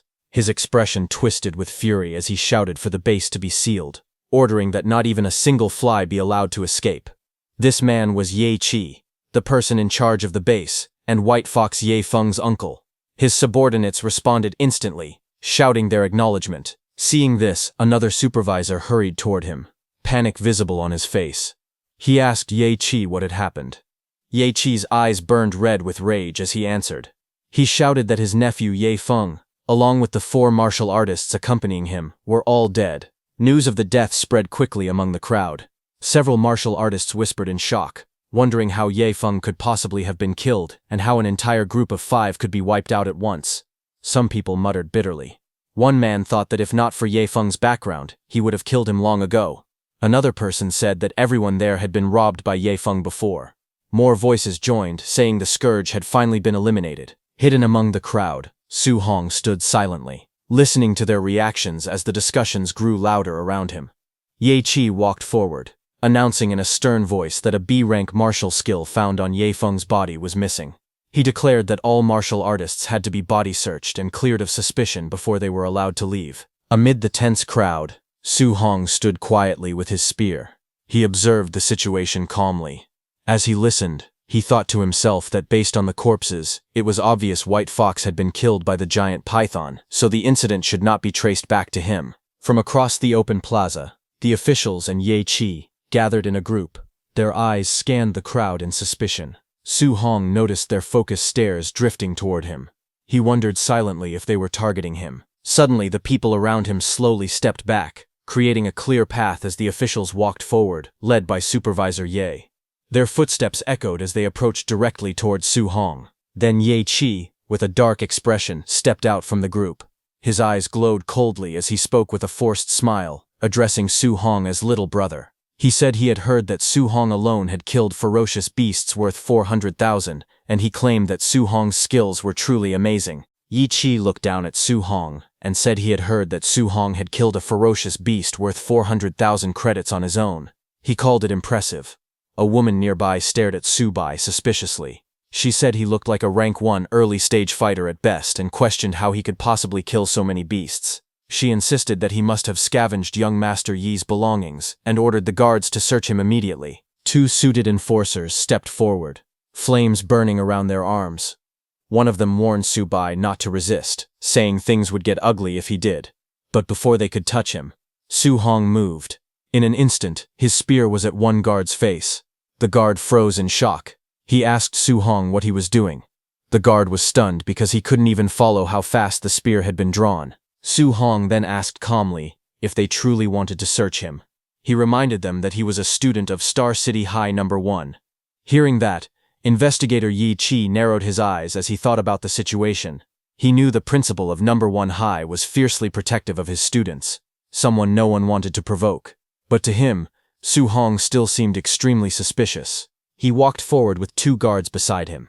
He thought that if Su Hong truly hunted all those beasts by himself, then he was a genius, and if they accused the wrong person and offended him, it would become a big problem. Facing Su Hong directly, Ye Qi explained that his nephew had been attacked and their family's secret technique had been stolen. He said he needed to find the culprit and hoped Su Hong would cooperate. Su Hong replied calmly, saying he only hoped they weren't accusing the wrong person. Seeing Su Hong's attitude, Ye Qi got angry, but he offered 10,000 credits as compensation for the search. Su Hong raised his hand and countered with 30,000. In his mind, he reasoned that Ye Feng had been killed by a giant python, and as long as the technique wasn't found on him, they couldn't blame him. After thinking for a moment, Ye Qi agreed. He told the guards to search. Su Hong lifted his arms slightly and told them to check carefully, saying he didn't want any false accusations. The guards began searching through his belongings, while the woman searched his bag. Ye Qi and the others watched closely. One of the guards finished checking and reported that there was nothing on Su Hong. Hearing this, Ye Qi told his subordinates to give Su Hong the 30,000 credits and let him go. Hearing that, Su Hong let out a small sigh of relief. In his mind, he felt lucky that he had cleaned everything up earlier. Otherwise, he would have been in serious trouble today. As he walked away with his spear, Ye Qi, who was in charge, ordered the others to continue searching everyone. No one was allowed to leave until they were cleared of all suspicion. Su Hong left, thinking about his next steps. He planned to shower and change clothes first. After that, he wanted to go to the Martial Artists Association to register for the assessment. He needed to get a guidance technique as soon as possible. Later, he arrived at an underground hotel inside the martial artist base. Inside a quiet and bright room, he sat shirtless on the bed, with his status window open in front of him. He checked his stats and was surprised. He had accumulated 534 martial points. He realized he had been so focused on training the void-shattering finger and hunting beasts these past few days that he hadn't used any of his points. His status panel showed name, Su Hong, vitality, spirit, 23, and physique, mortal frame at 6%. His martial arts were void-shattering finger at perfection, raging sea spear technique at perfection, thunderclap fist at perfection, vajra fist at perfection, floating light palm at perfection, and void step also at perfection. He also had 534 martial points. Su Hong remembered that a rank 1 early-stage martial artist usually had about 100 vitality, while a rank 1 mid-stage martial artist had around 200 vitality. He calculated quietly. If he used all his martial points on vitality, he could raise his vitality by 53.4 points, making him only about 40 points short of reaching mid-stage. He sat there, thinking carefully about what to upgrade next. He looked at his other stats and thought to himself that he still hadn't upgraded his spirit or mortal frame yet. He wondered what effects they might have. His screen displayed that he had 23 spirit and his physique, mortal frame was at 6%. He told himself that he had plenty of martial points anyway, so he decided to test it and see what would happen. He put some points into his spirit. Blue upgrade messages floated around him saying spirit increased by 0.1 again and again. As the light faded, he looked at his hands and admitted that he didn't feel much different after raising his spirit. Then he shifted his focus and began upgrading his mortal frame instead. Bright blue energy burst around him as new messages appeared. Mortal frame increased by 0.1, over and over. This time, he felt the strength increase clearly. He nodded to himself and decided to add even more. His status window updated again, showing that his spirit was now 26.5 and his physique mortal frame was at 36.1%. His martial arts list stayed the same: void-shattering finger, raging sea spear technique, thunderclap fist, vajra fist, floating light palm, and void step, all at perfection level. His martial points dropped to 0. He looked at his window and decided that his mortal frame level was enough for now. He planned to put 200 martial points into vitality next and the rest into spirit. A new wave of glowing panels swirled around him. Vitality increased by 0.1, filling the air, followed by more upgrades pouring into spirit. Suddenly, red energy exploded from his body. Su Hong clenched his fists as power surged through him. It felt as if an endless supply of strength was rising from deep inside, overflowing with unstoppable force. His body became very muscular. As the intense red aura around him faded, Su Hong's body slowly returned to normal. The overwhelming surge of power that had twisted his muscles settled down, leaving only a faint glow around him. He sat cross-legged on his bed, letting out a long breath. He was relieved that his body had returned to its usual shape. He thought to himself that if he had stayed in that bulky, muscle-bound form, he would have had no idea how to explain it to people he knew. Time passed, and an hour later, he arrived at the Star City Martial Artists Association. The tall building stood out among the surrounding structures. Inside the hall, Su Hong walked up to the front counter. He politely told the receptionist that he was there for the martial artist assessment. She nodded and told him that a staff member would guide him soon. As he followed her through the corridor, the guide glanced at him and commented that he looked quite young. She asked if it was his first time taking the assessment. She explained that to pass as a rank 1 martial artist, a person needed at least 100 vitality and over 1,000 combat power. She wished him good luck. Su Hong simply thanked her and continued walking. Nearby, 2 martial artists noticed him. One of them wondered aloud why Su Hong had come alone, without even a master accompanying him. The other guessed that Su Hong was probably just testing things out, considering his age. Su Hong continued forward quietly as their voices faded behind him. But just as he entered, his eyes widened slightly. His attention locked onto the assessment area ahead. A staff member read out the results loudly. Panjia's vitality was 102, but his combat power only reached 992, so the assessment failed. Panjia yelled in frustration, saying he had been so close. The crowd murmured all around. Next, another candidate stepped forward. The staff read the numbers again. Li Ming, vitality 105, passed. The examiner then announced that the next stage would be the combat power test. Li Ming faced the testing machine while the examiner watched. He took a stance and struck with full strength. The room shook from the force as he shouted. A moment later, the screen displayed the result. Combat power 1763, passed. Seeing that, the crowd murmured that Li Ming's combat power was 1763, almost reaching the level of a mid-stage rank 1 martial artist. People whispered that Jiang Ming from the Raging Thunder Dojo had a disciple named Li Ming. They guessed he must be that disciple and praised his talent, noting that he even used the thunderclap fist. Su Hong listened quietly. He wondered to himself why they mentioned Jiang Ming's disciple. He recalled that Jiang Ming's disciple was Li Yan, and questioned how many disciples that dojo master actually had. While he was lost in thought, Li Ming stepped toward Su Hong and told him it was his turn. As Su Hong went inside, Li Ming smirked confidently. He thought to himself that he was taking the assessment at this age, because he was a genius. Watching Su Hong enter, he wondered if someone the same age could ever compare to him. But suddenly, shocked reactions filled the room. People stared at the screen and cursed in disbelief. They wondered if the vitality tester was broken. They couldn't understand how someone's vitality could be that high. Hearing this, Li Ming was stunned. He looked back in shock as the examiner announced the result. Su Hong, vitality, 123. Li Ming, who had mocked Su Hong earlier, shouted in frustration, saying it was impossible. He tried to steady himself. He told himself to calm down, repeating that high vitality meant nothing and that only combat power truly mattered. A moment later, the examiner announced that the combat power test was about to begin.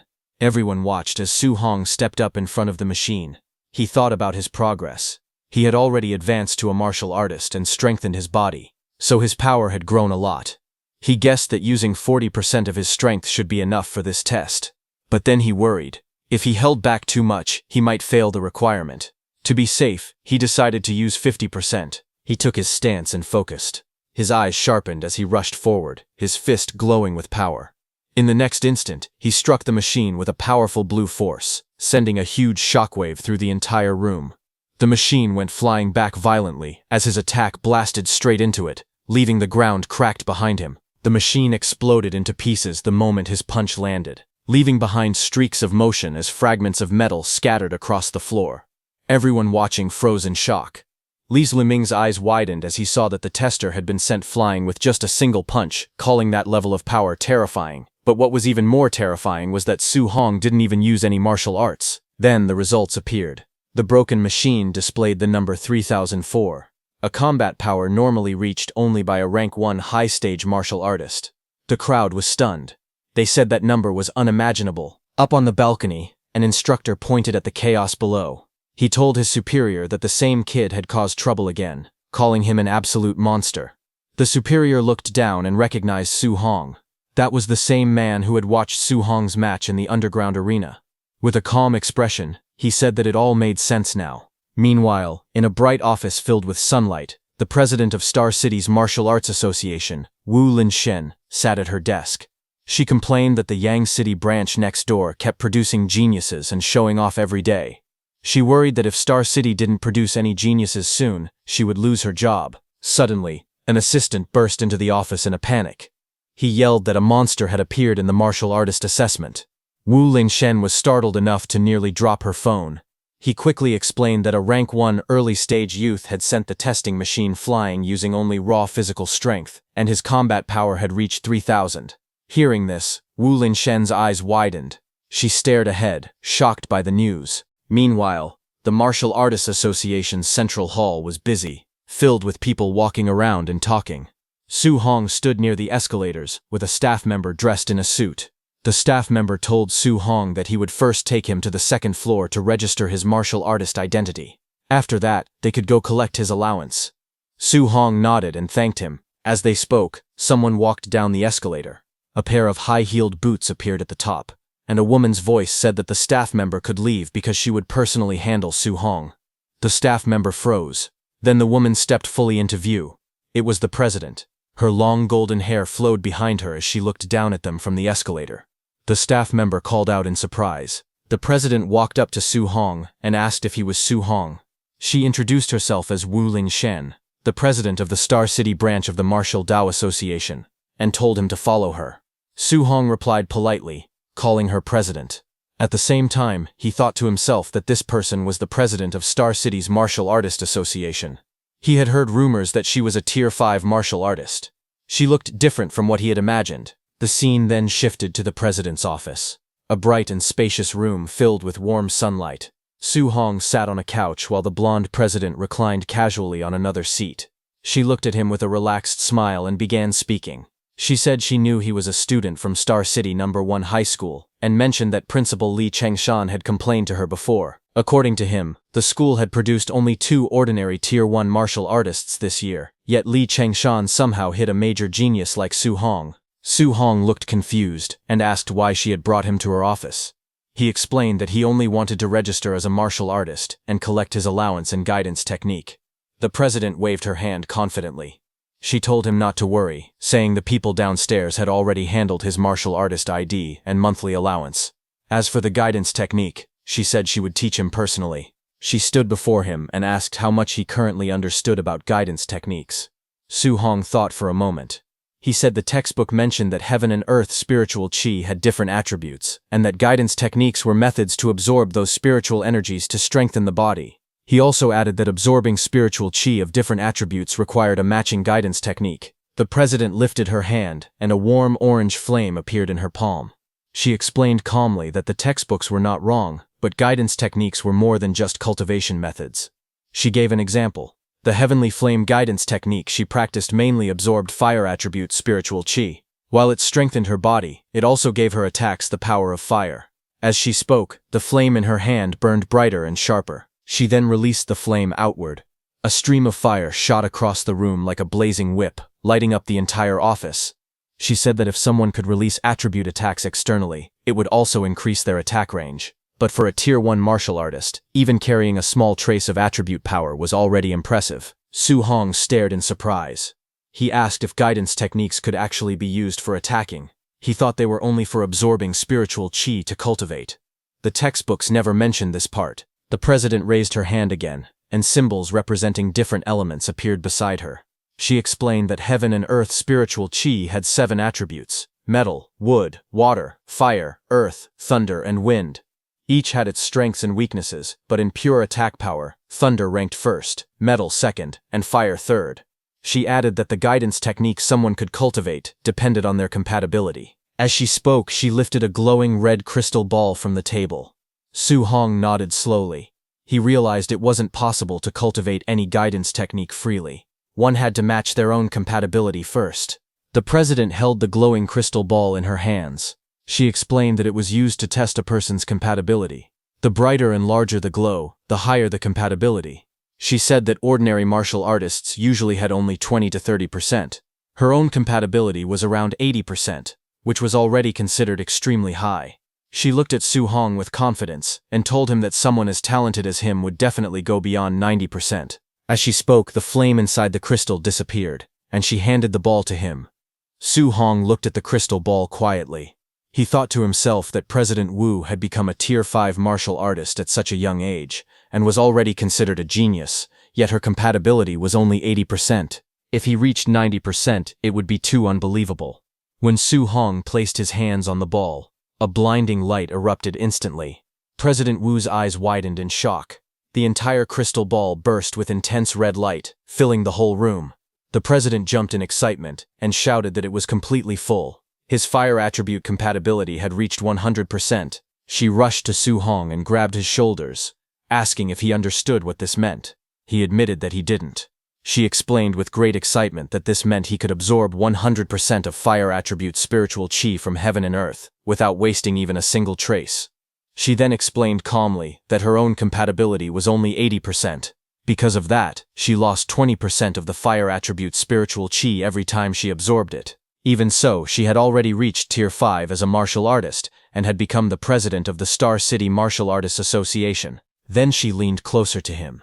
With a confident smile, she said that his future achievements would definitely be higher than hers.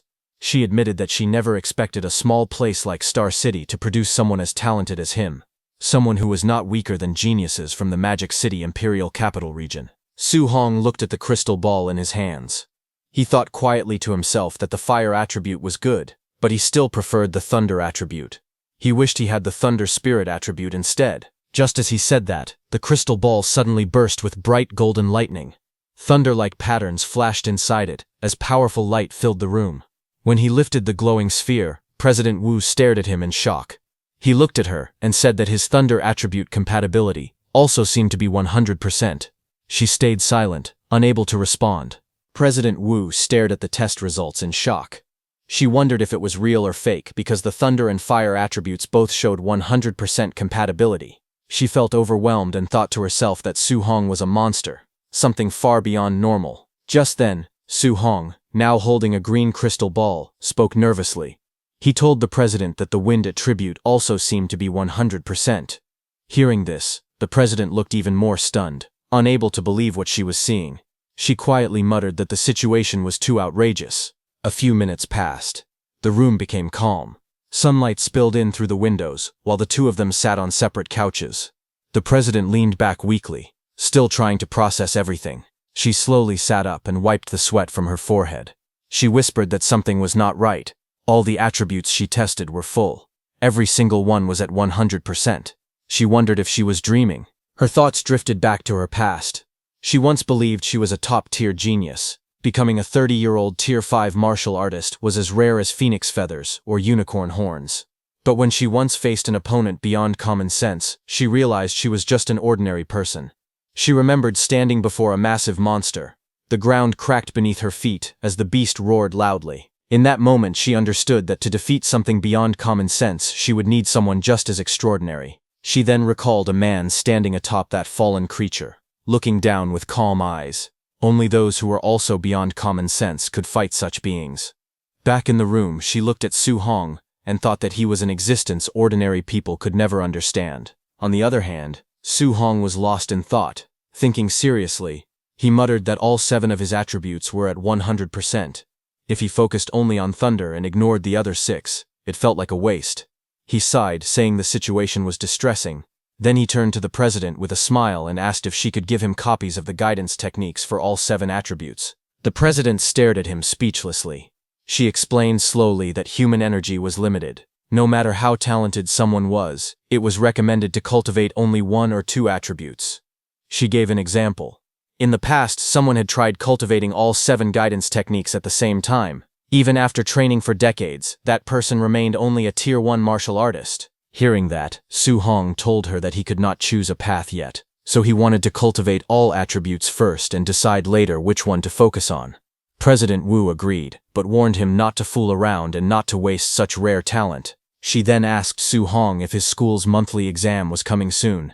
Su Hong nodded and asked why she suddenly mentioned it. President Wu explained that tensions on the All-Heavens battlefield were growing stronger.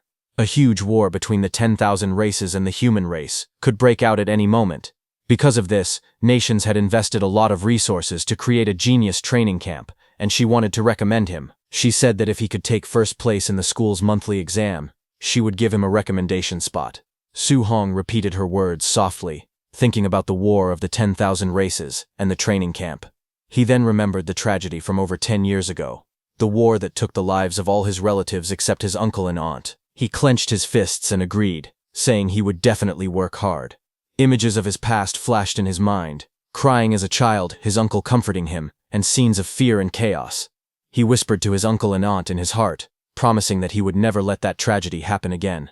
Finally, Su Hong strengthened his resolve. He told himself that he must become strong enough to protect everyone around him. Late at night, Su Hong's home stood quietly under the dark sky.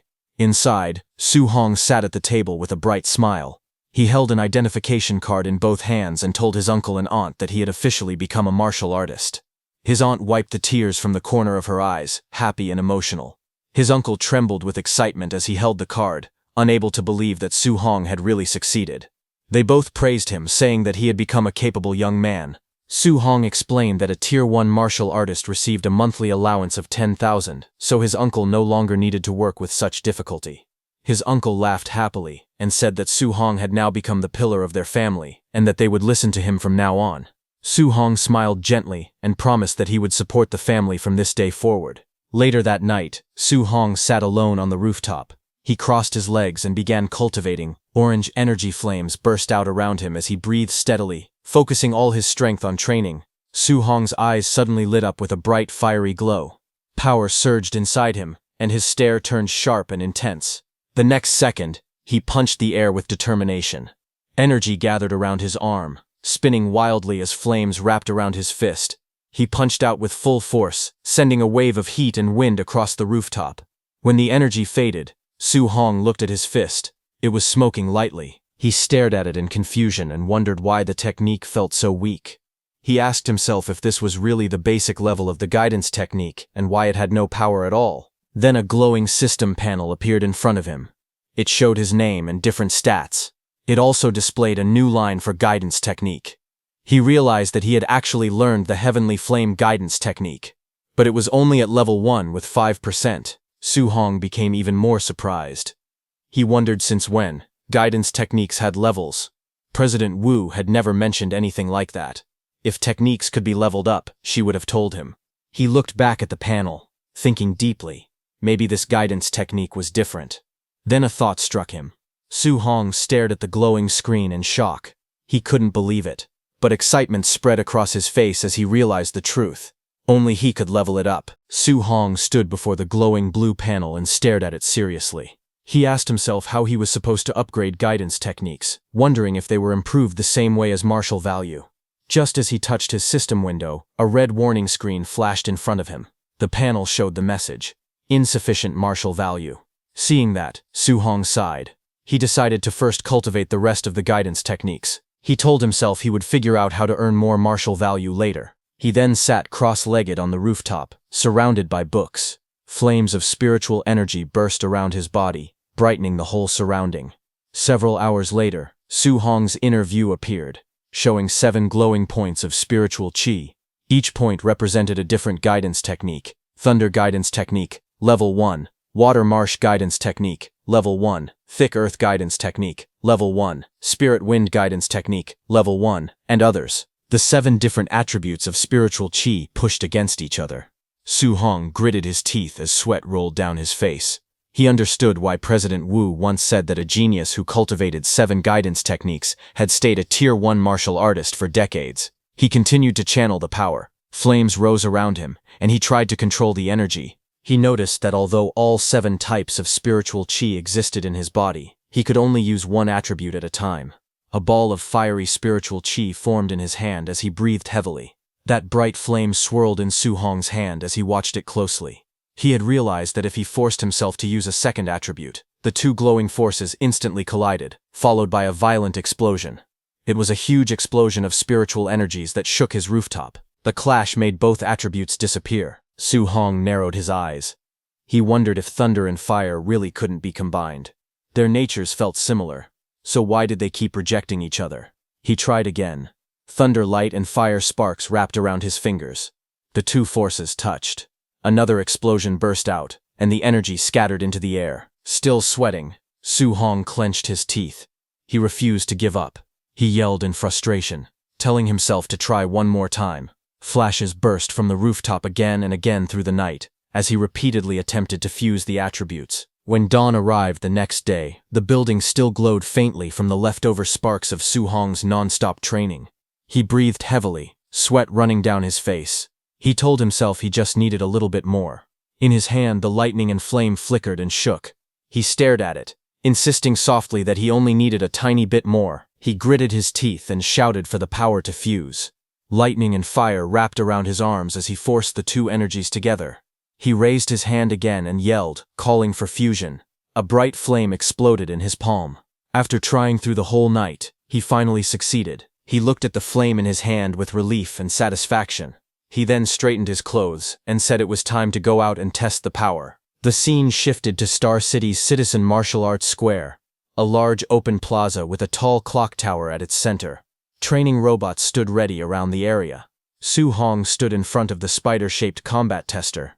He pointed at it and said that he had switched to a Tier 3 combat power tester. Hoping it wouldn't break this time, he remembered that 50% power had reached 3,000 combat power. So he decided to try 30% power first. He raised his glowing fist and struck. The machine displayed the result. The number went above 2,300. He looked surprised.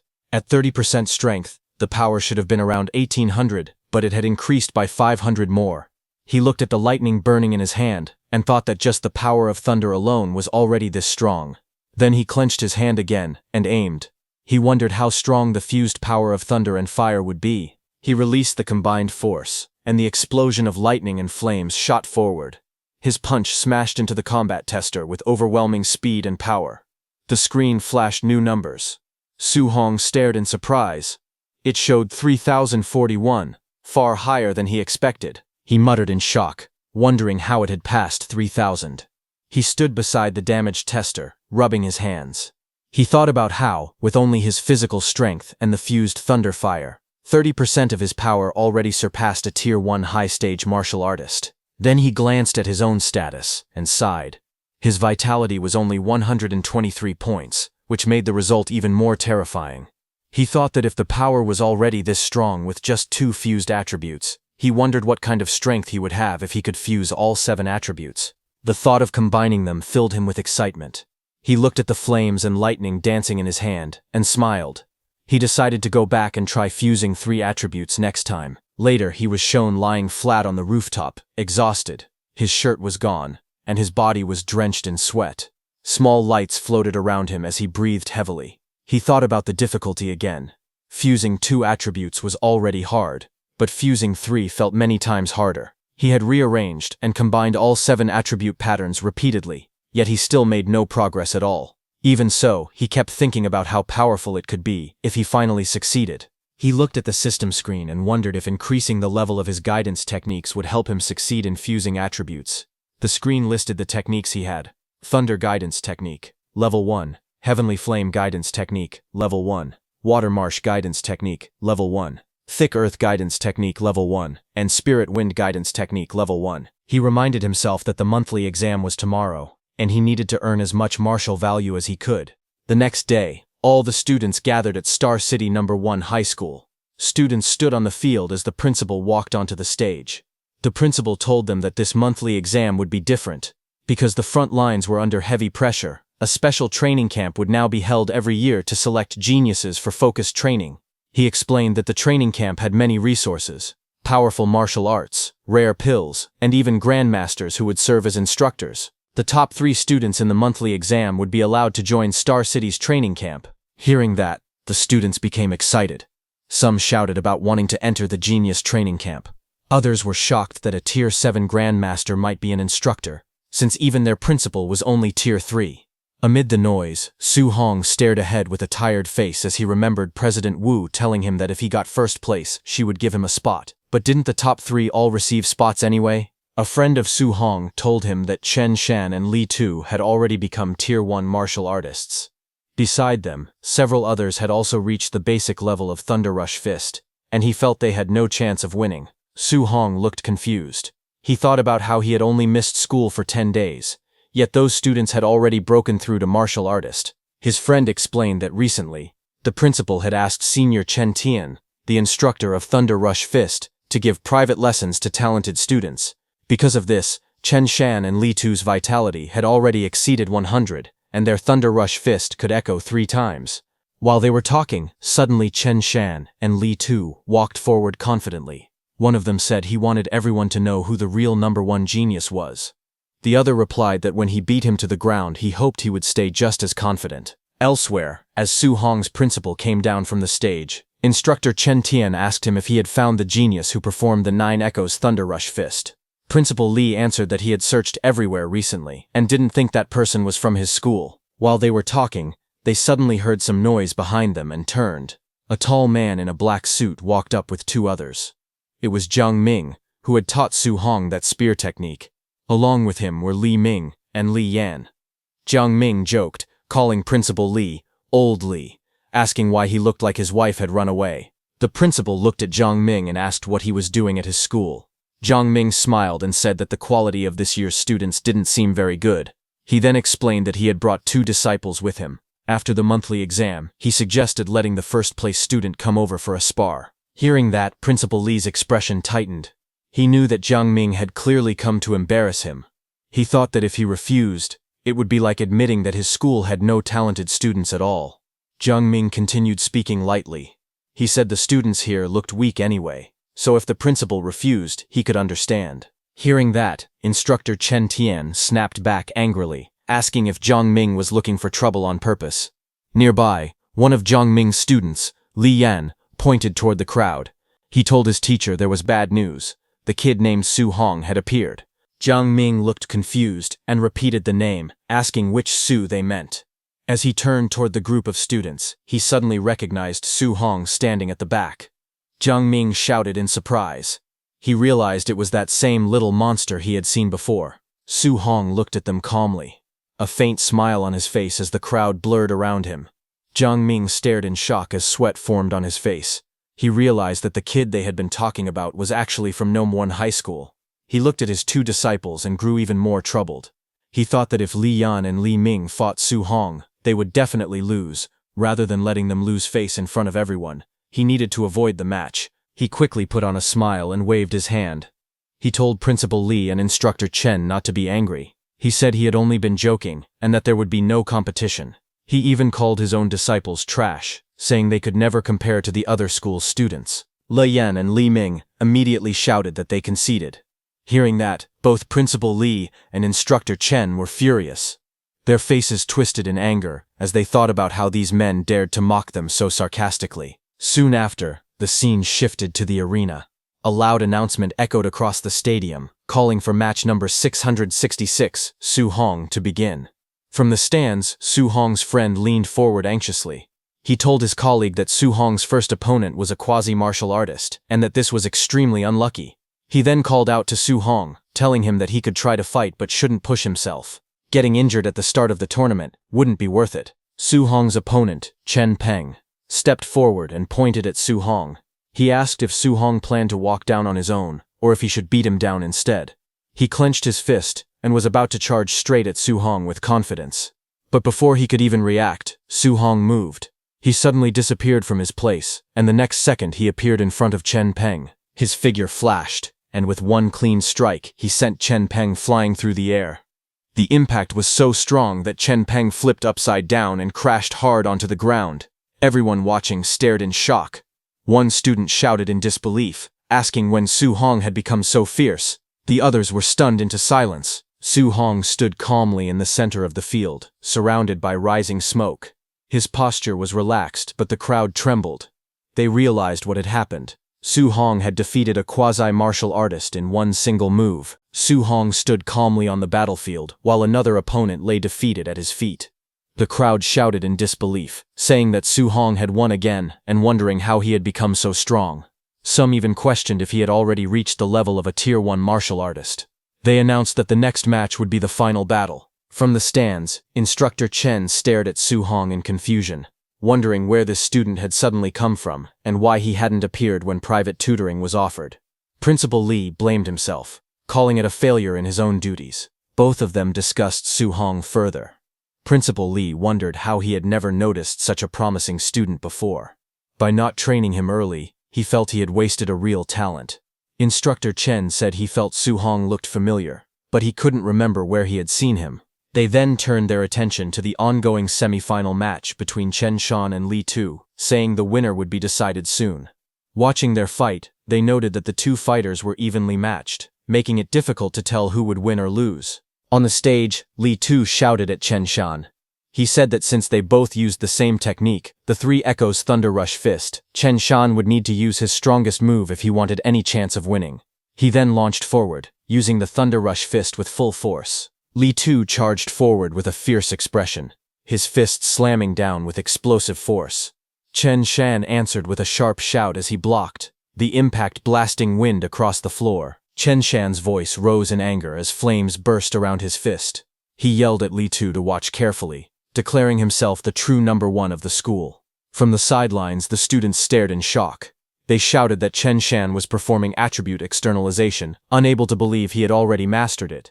They recognized the blazing fist as the fire attribute, known for its immense power, second only to thunder. Li Tu stepped forward with a calm smirk as water-like energy flowed around his arm. He replied that attribute externalization was nothing special, and anyone could do it. The students gasped again. They shouted that Li Tu could also externalize attributes, and his was the metal attribute, a force even stronger than fire in combat. Li Tu dashed ahead, chains of metallic energy swirling around his fists. He announced that he also possessed this power as he launched his attack. His punches echoed with 5 sounds.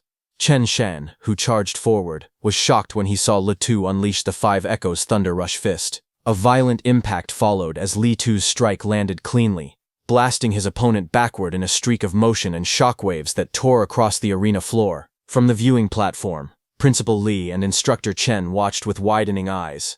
Principal Lee muttered that Lee Tu had been hiding his strength deeply. Instructor Chen added that within just 10 days, Lee Tu had managed to master attribute externalization and even bring the Thunder Rush Fist to the micro level.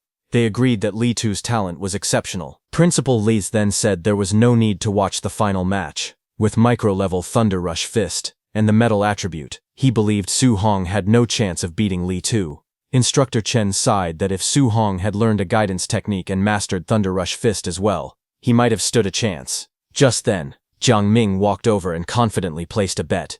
He wagered 50,000 that Su Hong would take first place. Hearing that, Principal Lee and Instructor Chen were shocked. Principal Lee asked Jiang Ming if he was crazy. He said although Su Hong was good, how could he possibly win without a guidance technique? But Instructor Chen only laughed, saying that if Jiang Ming was delivering money to him, he would gladly take it. Soon, the announcer declared the final battle. Number 01, Lee Tu, against number 666, Su Hong. The match began. Students shouted from around the arena. Some cheered for Su Hong to seize the championship. Others urged Lee Tu not to lose face. The two fighters stepped onto the circular stage, facing each other as the final showdown began. Lee Tu stood confidently, telling Su Hong that he was lucky. He said Su Hong had only reached the finals because he hadn't met him or Chen Shan earlier. Su Hong looked calm. After hunting so many ferocious beasts, he felt that the students here were too weak. Now he finally thought someone worth watching had appeared. Lis Tu stepped forward with a grin. He said that since Su Hong reached the finals, he could call himself the second strongest in the school. Su Hong simply asked who the first was. Lis Tu stomped on the ground and declared that the number one was himself. He rushed in with a fierce attack, saying he only needed one move to show how big the gap between them was. The students watching gasped in panic. One of them exclaimed that Lee Tu was using the 5 Echoes Thunder Rush Fist right from the start, wondering if he was actually taking things this seriously. Another student nervously said it was already over. With the Thunder Rush Fist coming out, there was nothing left to fight. Su Hong was bound to lose. But Su Hong's eyes glowed with a sharp golden light, as power built up inside him. In the next moment, flames burst from his fist, and he shot forward. He said he only wanted to see where the limits of his physical body lay. The students panicked even more when they saw him rushing straight in. One shouted that Su Hong must be crazy, he didn't even dodge, choosing to meet the attack head-on. Another yelled that even if he wanted to die, this wasn't the way, urging the referee to save him quickly. The two fighters collided in the middle of the arena, their fists smashing together with explosive force. Shockwaves blasted outward as the impact shook the ground. They clashed again and again, their blows sending bursts of energy through the air. Su Hong met his opponent's thunderous attack directly, the impact scattering chains of water and sparks in every direction. Lee Tu stared in shock, realizing that Su Hong had actually neutralized his 5 Echoes Thunder Rush Fist instantly with just 5 punches. The two fighters clashed again, their fists colliding in a storm of blows as chains of energy whipped around them. Lee Tu gritted his teeth, wondering if Su Hong was a monster, because every punch Su Hong threw felt overwhelmingly heavy. Up in the stands, students watched with wide eyes. Su Hong's teacher exclaimed that Su Hong wasn't using any martial skills at all, yet he was evenly matched with Lee Tu, who was using the 5 Echoes Thunder Rush Fist. Su Hong's friend shouted that Su Hong's strength was far too terrifying. Principal Lee and Instructor Chen also looked stunned. Instructor Chen said that Su Hong must possess some kind of special physique, otherwise his strength wouldn't be this exaggerated. Principal Lee burst into laughter, proud that his school had actually produced a genius with a special physique. But Instructor Chen beside him shook his head. He said that although Su Hong's strength was astonishing, Lee Tu had already condensed an attribute, so Su Hong still held no real advantage. On the arena, the clash sent both fighters sliding back across the arena floor. Su Hong steadied himself as flames flickered around his fist, while Lee Tu skidded several meters away, forced backward by the impact. Lee Tu's eyes widened with anger and disbelief. He shouted that Su Hong shouldn't act arrogant, because the winner could only be him. Blue lightning surged around his arms as he powered up again. He then lunged forward, shouting for Su Hong to accept defeat. His fists, wrapped in chains of energy, tore through the air as he charged straight at him. Su Hong watched calmly. He thought to himself that he had originally planned to test how far he could fight Lee Tu, using only his physical body. But Li Tu had already stopped holding back and was now attacking at full power. Since Li Tu had gone all out, Su Hong decided he should also show some respect. Flames burst from his own fist as he sprinted forward to meet the attack head-on. Lightning burst across the arena as Li Tu shouted in shock. He looked at Su Hong with wide eyes as he recognized his technique. Realizing what he was seeing, he yelled that Su Hong could also use attribute externalization. Principal Li and Instructor Chen on the side trembled as golden lightning wrapped around the arena. Instructor Chen stammered in disbelief, unable to finish his sentence. Principal Li could only mutter in shock, saying he had no idea how this was even possible. Both of them were stunned that Su Hong possessed the Thunder attribute and had mastered the Thunder guidance technique. Instructor Chen explained that a special physique combined with the Thunder attribute, which had the strongest attack power, made this talent terrifying. Inside the arena, Su Hong and Li Tu clashed again, lightning and chains exploding in all directions. Li Tu stared forward, realizing something alarming. He admitted that Su Hong's Thunder attribute was even stronger than his own Metal attribute. Su Hong looked back with a calm, confident expression. Lightning coiled around his body as he spoke. He told Li Tu that since he had revealed his ultimate move, he would now answer it properly. Su Hong narrowed his eyes as lightning flickered around him. He told Li Tu that he would show his ultimate move as well. Golden light burned in his eyes as thunder wrapped around his fists. He also used his Thunder Rush fist technique as he charged forward. In the next moment, his strike landed with explosive force. The scene shook as repeated impacts echoed, one after another, driving Li Tu backward. Su Hong's blows landed so quickly that 9 echo bursts exploded across the arena. Li Tu's eyes widened in disbelief. While falling, he shouted that 9 echoes were impossible. Blood burst from his mouth as he crashed to the ground. Su Hong stood over him with a firm expression, thunder still crackling around his fists. The students in the stands fell silent for a moment. Shock spread across their faces. They were all speechless. A student finally spoke, stunned, asking if Su Hong had really won. Excitement erupted as others shouted that Su Hong had reached the perfect realm. Thunder Rush Fist, 9 echoes. They cheered that his technique was even fiercer than the teacher who taught it. Instructor Chen and Principal Li stared in shock. Instructor Chen stuttered out that Su Hong had produced 9 echoes. He asked if Su Hong was the same genius who had disappeared from school that day. Principal Li trembled as he said that this wasn't just a genius. This was the dragon of Star City No. 1 High School. Instructor Chen wiped his sweat and said that once a monster like Su Hong entered the training camp, he couldn't imagine how devastated the other geniuses with powerful backgrounds would be. Not far away, Su Hong walked forward calmly in his school tracksuit. Looking at him, Instructor Chen spoke with admiration, saying that a golden carp was not meant to stay in the pond. Once it met wind and cloud, it would transform into a dragon. To him, Star City was nothing more than a small puddle for Su Hong. Principal Li nodded with confidence. He said that in the upcoming training camp, Su Hong was destined to be a dragon rising from the abyss, soaring into the sky. He added that the Magic City Imperial Capital, and even the battlefield of 10,000 races, were the true places where a monster like Su Hong would shine the brightest. The scene then shifted to evening at Su Hong's home. As he returned, he called out to his uncle and auntie, saying he was back. Su Hong stepped in with his school bag. His uncle looked up from the table filled with dishes and asked how the exam had gone. Su Hong smiled and said he got first place. Hearing that, his uncle became excited, repeating that Su Hong had ranked first in the monthly exam. Then he eagerly asked if that meant Su Hong could now attend the training camp he had mentioned before. Su Hong nodded lightly, but suddenly, there was knocking on their house door. Su Hong turned his head toward the sound. A woman stood outside, knocking firmly and calling out, asking if this was Su Hong's house. Su Hong opened the door slightly and looked at her. Behind him, his aunt and uncle peeked curiously from inside. Su Hong asked who she was. The woman stood at the doorway, addressing Su Hong. She introduced herself, saying she was the parent of Lin Nian, from his school. She explained that only the top 3 students in the monthly exam were allowed to attend the training camp, and since her son ranked 4th, she wanted to discuss Su Hong giving up his spot. She then held out money, offering 30,000 in exchange for Su Hong's place, so Lin Nian could go instead. Hearing her, Su Hong remained expressionless, while his uncle and aunt looked on from behind, surprised. The woman grew irritated at his lack of reaction.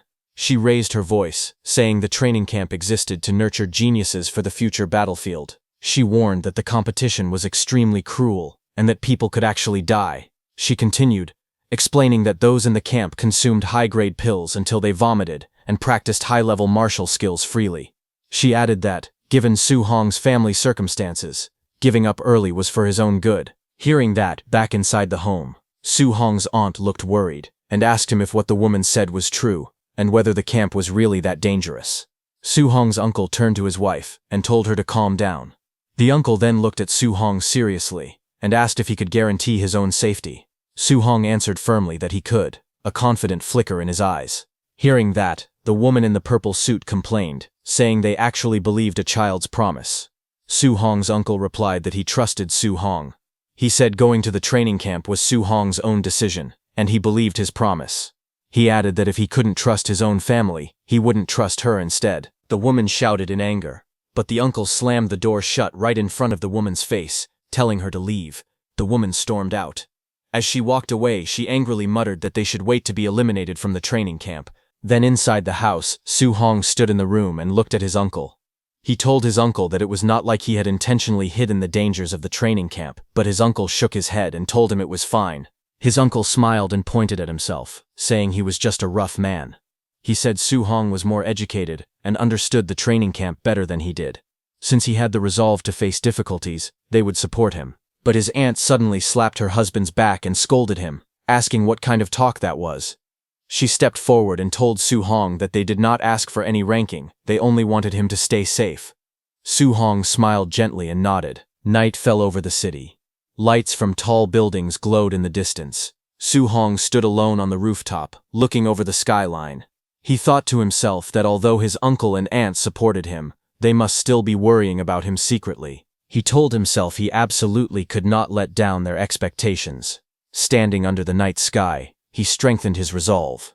He thought that to protect this hard-earned life, he had to become stronger. Su Hong looked at the glowing system panel in front of him. He said that he had fought more than a dozen matches in the monthly exam, and earned a total of 285 martial value points, but it still wasn't enough.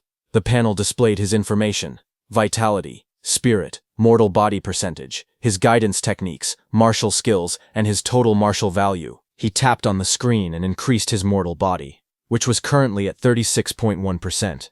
He said he didn't know what high-level skills or trump cards the geniuses in the training camp had. To fight against them, he needed to improve his physical combat power first.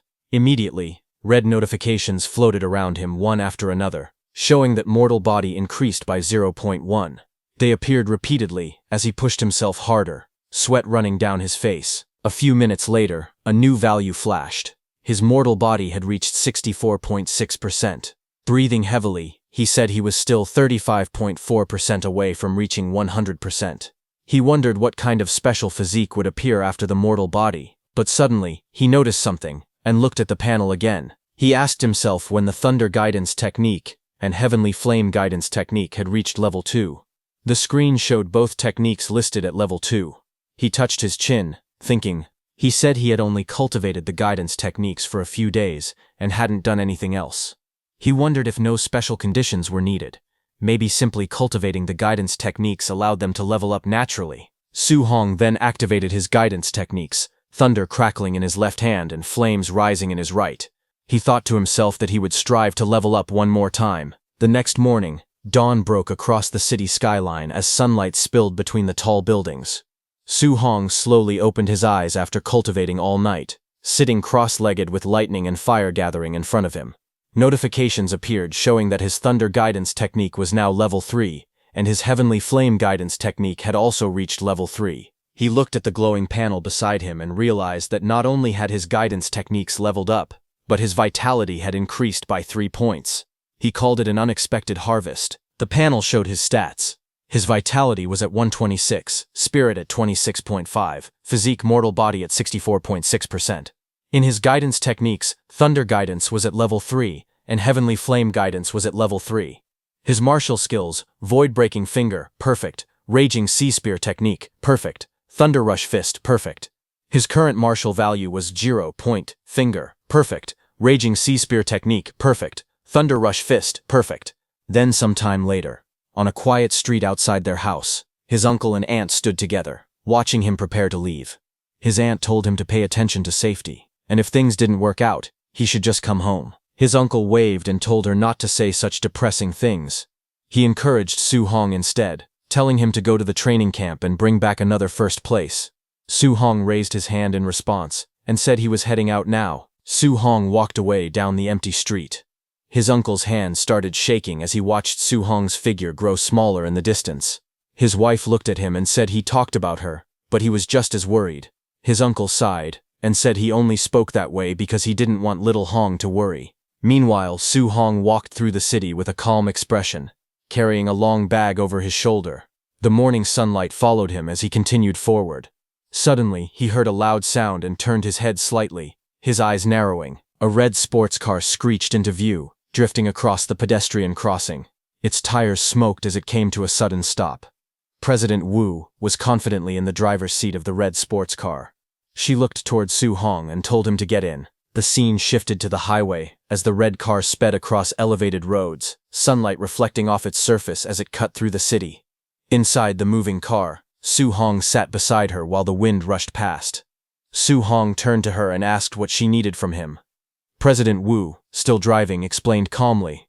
She said that there were things about the training camp he needed to know. She told him that, as the president of the Martial Dao Association, she knew the profiles of several participants. She continued speaking as the car accelerated. She told him that, from what she knew, some of the martial artists entering the camp were already Tier 1 high-stage fighters. She added that a few of them weren't far from breaking through to become Tier 2 martial artists. She added that a few monsters in the training camp possessed martial skills that were at least B rank. Su Hong listened quietly. He thought to himself that a Tier 2 martial artist required 200 points of vitality, and some people in this batch were already close to that level. But he didn't feel afraid. He believed that with the system space, he could quickly learn even B-rank techniques. As the car sped forward, President Wu looked at him and continued speaking. She said that Su Hong's talent was the strongest she had ever seen, but he didn't have the same resources as the others. She told him not to worry even if he faced setbacks at the training camp, because with his talent, surpassing them was only a matter of time. Su Hong nodded and thanked her, calling her Sister Wu. Hearing that, President Wu glanced at him again. She thought to herself that even though his vitality and martial skills were lower than others, he still remained calm. She realized she didn't need to worry about his mental state causing problems. Then sometime later, Su Hong met with his principal and went with him. Their vehicle drove along the winding road of the Tianlin mountain range. Snowy peaks and green slopes stretched far into the distance as the car made its way deeper into the mountains. Inside the car, Chen Shan and Li Tu were shocked and asked their principal why the training camp was located in the Tianlin mountain range, a place filled with fierce beasts. The principal, who was seated behind Su Hong, tried to calm them. He told them that there was nothing to worry about because grandmasters were guarding the training camp, so normally their lives wouldn't be in danger. Su Hong sat quietly while listening. He recalled information about the mountain range. The Tianlin mountain range spanned multiple cities, including Star City and Yang City. It was rich in spiritual energy and full of dangerous beasts. Some of those beasts were strong enough to rival Tier 7 grandmasters. Su Hong remembered that competition among the beasts was extremely brutal. Even the outer ring Tier 1 beasts there were far more vicious than beasts elsewhere. Normally, even Tier 2 warriors wouldn't dare enter lightly. While he was lost in thought, the car entered the forest and continued driving through the dense trees as they approached the training camp. As they moved through the dark forest, pairs of red eyes slowly appeared between the trees. Growling sounds echoed as many large beasts stepped out of the shadows, their eyes glowing brightly as they watched the road. Seated inside the vehicle, Li Tu started to shiver. He said he felt like something was watching them. Chen Shen frowned and asked if Li Tu thought a fierce beast might ambush them. Su Hong looked ahead calmly. He thought to himself that the competition in the training camp would probably be just as brutal as the beasts tearing each other apart in the mountains. A strange smile formed on his face as he admitted that he must be crazy because he was actually starting to enjoy the feeling. Their vehicle eventually arrived at a fenced-off training area. Groups of students were already gathered near a large tent. As Su Hong and his group approached, Li Tu laughed and wondered how strong the other people there were. Just as he said that, a crowd of students turned to look at them. Their expressions were mixed, some curious, some hostile, and some cold and confident, as they judged the newcomers walking into the camp. Seeing them, Chen Shen and Li Tu turned silent. their expressions stiff as they looked ahead. Su Hong stood calmly in front of them, holding his wrapped weapon while a relaxed smile rested on his face. He turned slightly and told them it was time to go. Chen Shen and Li Tu quickly agreed, following behind him as he led the way through the training camp. But suddenly, a hand reached out from an approaching supervisor, signaling them to stop. It was an instructor. He informed them that they would wait until everyone arrived. After that, the entrance assessment would begin. Su Hong was surprised to hear that, and asked if there was an entrance assessment as well. Just then, a sudden shout went up from the crowd, announcing that those rich kids had arrived. Whispered complaints followed. Some of the students muttered that the big clans always acted like they owned the place, making everyone else wait for them. Behind them, a line of luxury cars sped down the dirt road, engines roaring as they approached the training camp gates. When the vehicles stopped, several men in suits stepped out first, opening the doors for their young masters. From the red car, a white-haired man in elegant clothes appeared. From another car, a muscular man in a sleeveless shirt climbed out confidently. Nearby students began whispering. One of them admired how beautiful and cool Xiaoyan looked, calling spiritual mind masters enviable. That white-haired man scoffed at the surroundings, saying the place wasn't elegant. Someone pointed out Lin Xinghe, from the Lin family, saying he was almost tier 2, but far too flashy. The muscular man in front adjusted his gloves and told his group to move. Someone else in the crowd explained who he was, the city lord's son, Wang Tantuo. With 95% fire attribute compatibility and a special physique, he stood out even among geniuses. The three elites walked forward together, surrounded by bodyguards. Their arrival drew everyone's attention across the training grounds. Su Hong watched them calmly from the side. His classmates stood beside him, taking in the sight of the flashy newcomers. In his mind, Su Hong recognized the trio. They were the top Star City geniuses President Wu had mentioned. A faint smile appeared on his face as he wondered just how genius they really were. The instructor then stepped forward with a clipboard in hand. He announced that everyone had arrived and that he would now explain the rules for the entrance assessment. The crowd gathered around him in a wide circle. He told them that the actual training camp was located 30 kilometers deeper inside the Tianlin mountain range. He explained the next rule. Some of the fierce beasts in the mountains carried these tokens inside their bodies. Only those who obtained a token would be allowed to enter the training camp. Hearing that, Chen Shen and Li Tu grew worried. Chen Shen said that walking 30 kilometers in 8 hours might sound simple, but not in a place like the Tianlin mountain range. Li Tu pointed out that once they went deeper, they could run into high-level fierce beasts, and people could actually die. Su Hong listened quietly. He wondered if the task was really just to reach the camp within 8 hours. To him, that meant he had plenty of time to kill extra fierce beasts and earn more martial Dao points. Just then, a black-haired student raised his hand. He asked the instructor what would happen if they ran into beasts far beyond their level. The instructor answered bluntly, if that happened, they would be eliminated, though someone would step in to save their life. Hearing that, the crowd erupted in complaints. Several candidates shouted that the rules were unfair. They argued that stronger people could be eliminated, while weaker ones might pass by pure luck. Others joined in, saying the assessment seemed too luck-based. Hearing them, the instructor's expression hardened. He told them that fairness didn't exist in this world. He explained that someone could train for more than 10 years and still die instantly to a passing powerhouse the moment they stepped onto the myriad heavens battlefield. He asked if they would call that unfair too. Facing the group, he continued with a cold voice. He told them that if they didn't want to encounter high-level fierce beasts, then they needed to act carefully. He reminded them that avoiding risks, bullying the weak, and ganging up on the few with the many, those were the laws of the battlefield. A boy in a black suit agreed, and stepped forward with a dismissive tone. He said that if they were scared of dying, they should quit early, instead of wasting everyone's time. He added that being afraid of everything made them nothing but trash. Hearing that, the black-haired student who asked that question got furious. He pointed at the black suit man and shouted back, demanding he repeat what he said. The man in the suit turned and told him directly that he was a coward and trash. If he wasn't convinced, he could hit him, and he would cripple him on the spot. Seeing them fighting, the instructor raised the clipboard to cover his face, and continued explaining the rules. He said there would be no fighting inside the camp, but once they entered the mountains, the instructors wouldn't interfere. Whether someone wanted to steal tokens, or beat someone up, just because they didn't like their face, it was all allowed. Hearing that, a spark of energy flashed in the crowd as tension rose. Both the black-haired boy and the boy in the suit looked at each other in anger. Off to the side, Su Hong watched the scene unfold. He noted that the training camp was far more brutal than he expected. The rules practically encouraged the candidates to fight one another. He guessed that with rules like these, at least half the people would end up eliminated. He gripped his staff tighter and looked back at all the participants. He thought that if fighting was allowed outside the camp, then defeating these people might let him earn a huge amount of martial Dao points. The instructor finally raised his voice. He announced that the talking was over, and the assessment officially began. He ordered everyone to start moving. The moment he gave the signal, the entire group burst into motion.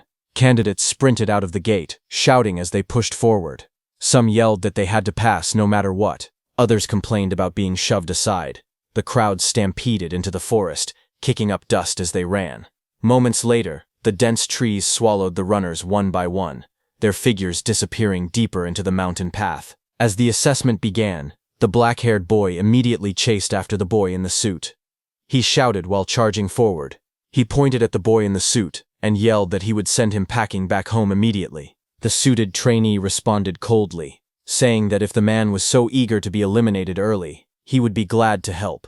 The attacker lunged with a glowing fist, shouting that the other man was dead. The suited man countered with a burst of blue energy, releasing a sharp cry as their fists collided. The impact exploded outward, sending shockwaves through the forest. The two exchanged rapid blows. Yellow and blue streaks filled the air as their punches crashed again and again, each collision blasting white sparks around them. The force of their clash rattled the trees while the spectators watched from a distance. High above on a branch, another trainee calmly observed the fight. It was Su Hong. He rested his weapon on his shoulder and thought quietly. He had wanted to use this chance to test the combat strength of the so-called geniuses, but what he saw was disappointing. They were nowhere near as strong as the rumors had claimed. He sighed, concluding that even if he defeated every one of them, he probably wouldn't earn many martial Dao points. Su Hong turned and walked through the forest, deciding to move away from the noise behind him. He thought that it was better to spend his time hunting more high-level fierce beasts instead.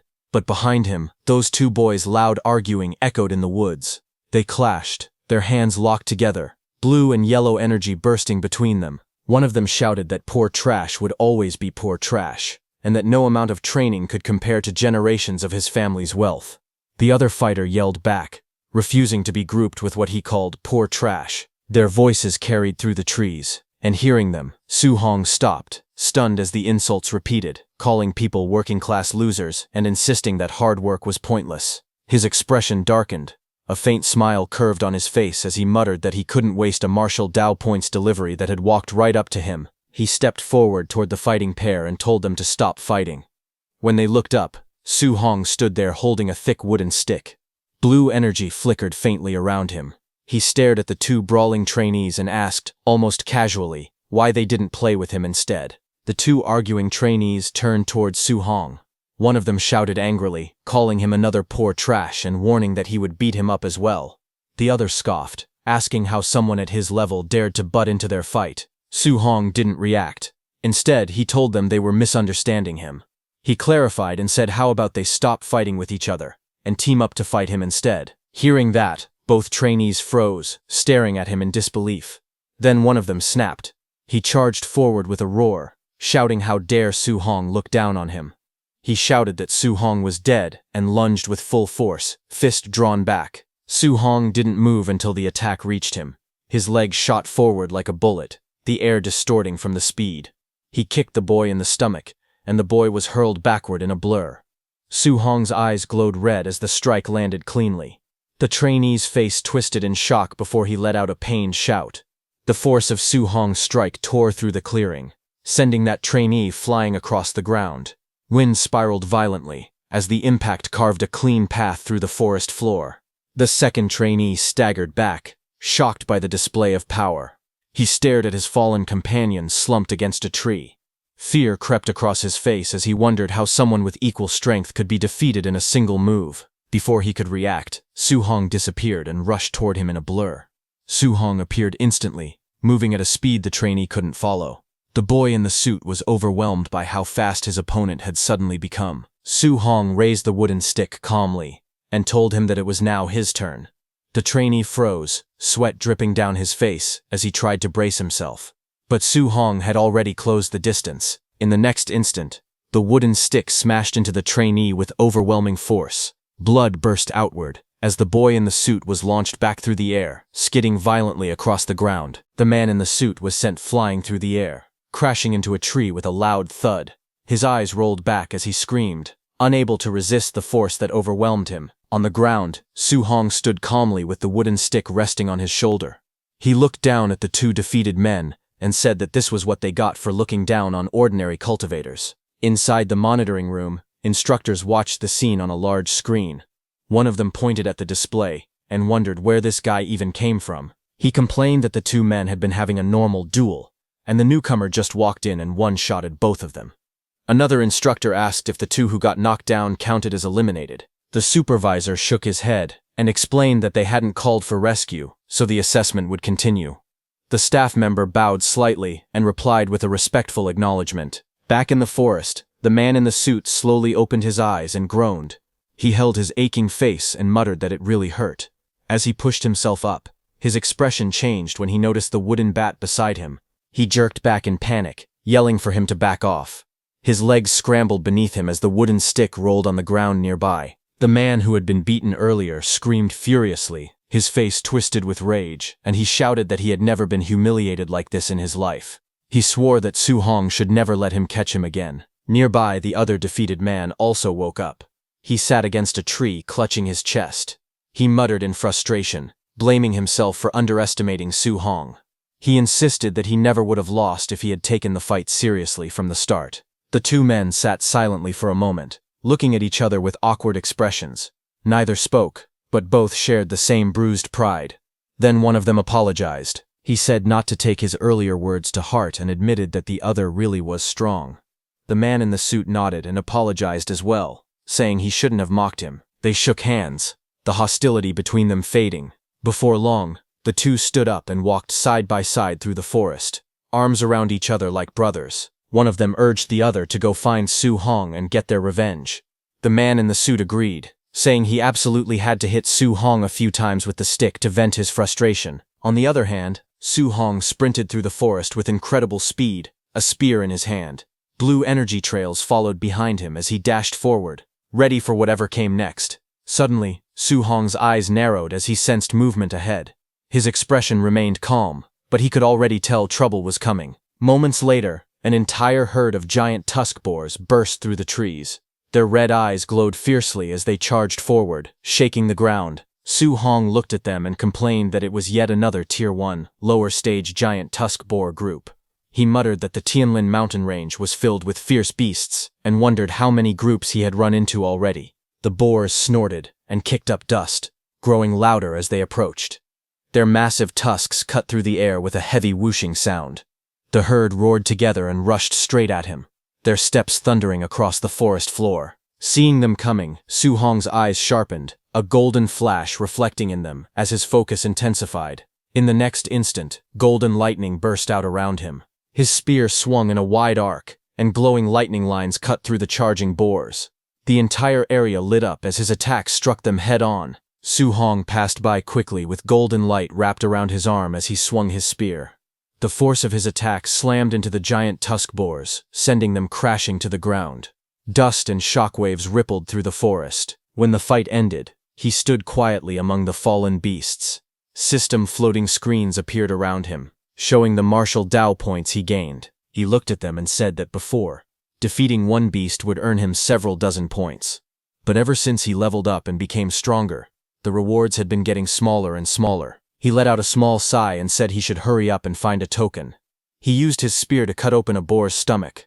As he searched through the bodies, he muttered that the dozen or so Tier 1 lower-stage beasts he killed earlier had no tokens at all. He wondered if this new batch might have one. Soon, he crouched beside each fallen boar and searched them one by one. Every corpse turned up empty. He stood up again and said that, as expected, not a single token appeared. It seemed like only higher-level fierce beasts would have tokens inside them. Then, half an hour later, he moved swiftly through the forest. His spear cut through the wind as he dashed between trees, leaving long streaks of motion behind him. As he ran deeper into the forest, he thought about how things used to be. When he moved 3 to 5 kilometers inside, he could encounter more than 10 low-level fierce beasts in just 1 hour. But now, no matter how far he went, he couldn't find even a single one. Just then, a sudden roar cut through the silence. A massive black tiger, its eyes glowing red, leapt out from the trees and pounced toward him with incredible speed. Wind tore through the air as its claws descended. Su Hong looked up sharply, his eyes glowing blue. A smile appeared on his face as he recognized the creature. He finally found one. This was a Tier 1 upper stage Dark Knight black tiger. Blue energy gathered at his fingertips. The power swirled and brightened until it burst outward. He thrust his glowing finger downward. A piercing blue beam shot straight into the tiger, splitting the ground beneath it. The Dark Knight black tiger roared in pain, its jaws wide open as blood sprayed from its mouth. The Dark Knight black tiger hit the ground hard, cracking the earth beneath its body. Dust scattered around it as it struggled, its body twitching from the impact. Su Hong didn't slow down. He gripped his spear tightly and lunged forward with incredible speed. His body spun through the air, and the spearhead glowed with bright light as he brought it down. He struck the tiger directly on the head. Blue energy exploded outward, shaking the ground again. The beast roared one last time before its strength faded. A screen appeared beside Su Hong, showing he earned 35 martial Dao points. He looked down at the fallen tiger and said that with his current strength, killing a Tier 1 upper stage fierce beast was as easy as breathing. He crouched beside the giant corpse and began searching. He said he hoped this high-tier black tiger would have a token inside. After cutting it open, he froze for a moment, then pulled out a blood-covered token. He laughed softly and said that, sure enough, it was inside the upper-tier beast's stomach. With the token in hand, he wiped the sweat from his forehead. Searching for just one token had taken him nearly 3 hours. Looking at the token in his hand, Su Hong thought about the beasts he had encountered. Tier 1 lower stage boars appeared everywhere, while upper stage black tigers only showed up once every half hour. As he walked, he realized something. The deeper he went into the mountain range, the stronger the beasts became. But there were fewer of them. He glanced at the corpse of the black tiger at his feet. Tier 1 upper stage black tigers gave more martial Dao points, but seeing only one every 30 minutes made it inefficient. Hunting the low-level fierce beasts on the outer edges would actually earn him more martial Dao points overall. He gripped the token and smiled to himself. Instead of chasing quality, he decided he might as well make it up in quantity. He raised his head and continued forward. There were 5 hours left in the assessment. He needed to gather enough martial Dao points to max out his mortal body progress. As he walked deeper, the forest shifted from sunlight to shadows. A blood-soaked clearing came into view. Deer were torn apart, their bodies floating in pools of red. The ground was littered with the corpses of boars, their bodies piled up everywhere. Su Hong had killed them all. Just as Su Hong killed another boar with his bare hands, suddenly a massive bear with glowing red eyes lunged forward, roaring as it swung its claws down. Blood splashed across the ground as he moved to dodge the sudden attack. He spun to the side with incredible speed. Flames wrapped around Su Hong's fist as he charged at the bear. He said that after killing dozens of Tier 1 fierce beasts, he had finally run into another Tier 1 middle stage one. His fiery punch shot forward like a blazing cannon. The bear was blasted off the ground, flying through the forest as an explosion of light followed behind it. The bear hit a rock wall hard, roaring in pain. Blood poured from its mouth as it tried to raise its head. Su Hong appeared in the reflection of the bear's eye, already leaping toward it with another strike prepared. The bear's eye trembled as he closed in. Su Hong slammed his fist down with blazing force, driving a beam of fiery energy straight onto the bear's head. The impact sent shockwaves through the ground as the beast's body was pushed backward. The force continued dragging the bear across the forest floor until it crashed violently into a large tree. The tree snapped in half from the impact, leaves scattering through the air. When everything settled, Su Hong stood covered in blood and dirt. He looked at his fist and spoke calmly. He said that once his mortal body reached 60%, he could kill Tier 1 middle-stage fierce beasts with physical strength alone. A system panel appeared in front of him, showing his stats. He noted that he had already earned 254 martial Dao points. With a little over 100 more, he could max out his mortal body progress. The panel listed his name, Su Hong, along with 120 blood energy, 26.5 spirit, and 64.6% mortal body physique. It also displayed his guidance arts, Thunder Guidance, and Heavenly Flame Guidance, both at level 3, and his martial skills, such as Void Piercing Finger, Rage Sea Spear Technique, and Thunder Rush Fist, all in perfect state. Below it, his martial Dao points total was shown as 254. Su Hong then looked ahead and tightened his grip on his weapon. He said there were still over 3 hours left, and he absolutely had to gather all the martial Dao points he needed. But before he could do anything, suddenly a very loud roar echoed across the trees. Su Hong stopped and looked up as the noise echoed through the forest. With sweat on his face, he asked what that sound was. But suddenly, a massive shadow appeared above the trees. A gigantic golden bird descended from the sky, its wings glowing with bright light. Leaves and wind swirled everywhere as it hovered overhead. Su Hong stared in shock and asked what kind of fierce beast it was. As the creature spread its wings wider, golden feathers shined like fire. Su Hong's eyes widened, and he wondered if it was the legendary Golden Rock Beast King. Just then, the beast screeched loudly, diving downward with blazing energy around its body. The impact of its movement tore through the forest, sending violent shockwaves in every direction. Su Hong planted his feet and gripped his spear tightly. The wind roared against him. He said the Beast King's power was absolutely terrifying. He held on as the shockwave struck. He realized that the creature had only flapped its wings once, yet the force was already this devastating. Just then, a violent crash echoed through the forest as a massive tree split apart, the trunk snapping cleanly under an immense force. Su Hong jumped back onto a broken slab of stone while the shockwave rushed past him. Wind roared around him as he tried to steady himself. He looked into the sky and asked what kind of ferocious beast could cause something like this. Pressed against a cliff wall, sweat ran down his face. He admitted to himself that he had recently grown a bit complacent about his strength. But now, faced with such overwhelming power, he realized that in front of true top-tier experts, he was nothing more than an ant. But his eyes suddenly widened. He saw something else approaching. High in the air, the Golden Rock Beast King hovered with its wings spread wide. A second figure approached, also shining with powerful golden light. Seeing that glowing sphere, Su Hong wondered if that figure could be rank 7 Grandmaster Qin Tianli. Wrapped in a fierce aura, Qin Tianli stepped forward, flames swirling around him. He called out to the Beast King, announcing himself as Qin Tianli. He said he was borrowing this territory, and demanded to know why the Golden Rock Beast King had returned. The Golden Rock Beast King swooped down with its wings spread wide, its claws reaching forward. It shouted that it never said it would lend its territory to anyone. Qin Tianli shot forward like a blazing golden firestorm. His aura erupted around him as he yelled that he would simply beat the Beast King until it agreed. The two forces collided mid-air. The rock's wings flashed with golden light as it twisted through the sky. Qin Tianli's punch exploded against its feathers, shaking the air.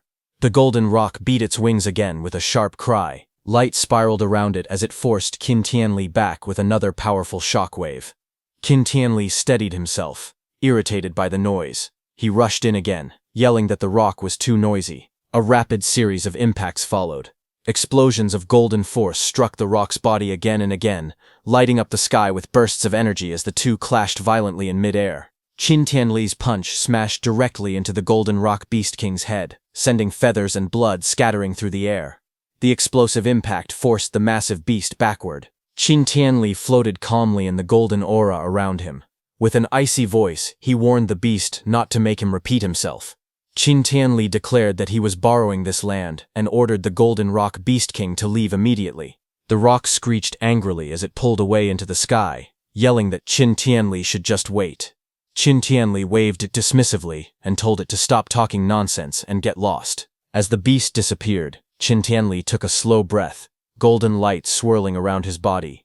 Then his voice echoed across the entire area. He introduced himself as Rank 7 Grandmaster Qin Tianli and told all trainees not to panic. The assessment would continue. Far below, Su Hong looked up in shock. Leaves drifted around him as he watched the golden rings of power spreading through the sky. He asked himself if this was truly the strength of a Rank 7 human martial artist. Su Hong clenched his jaw as he looked upward.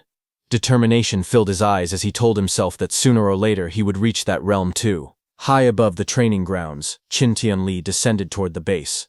The crater-like area below was filled with buildings arranged for assessment. Hovering above the officials, Qin Tianli complained that the golden-winged rock should have just agreed from the start. He said he only wanted to borrow the territory as a trial ground. but the beast forced him to smack it instead. The staff stood at attention as he floated in the air. Among them, Lin Zi and Bai Mu, both rank 5 martial artists, spoke in admiration.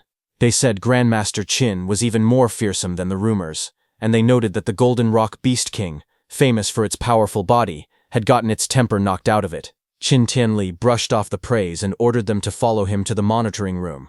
He wanted to see which trainee had withstood the Golden Rock's pressure earlier.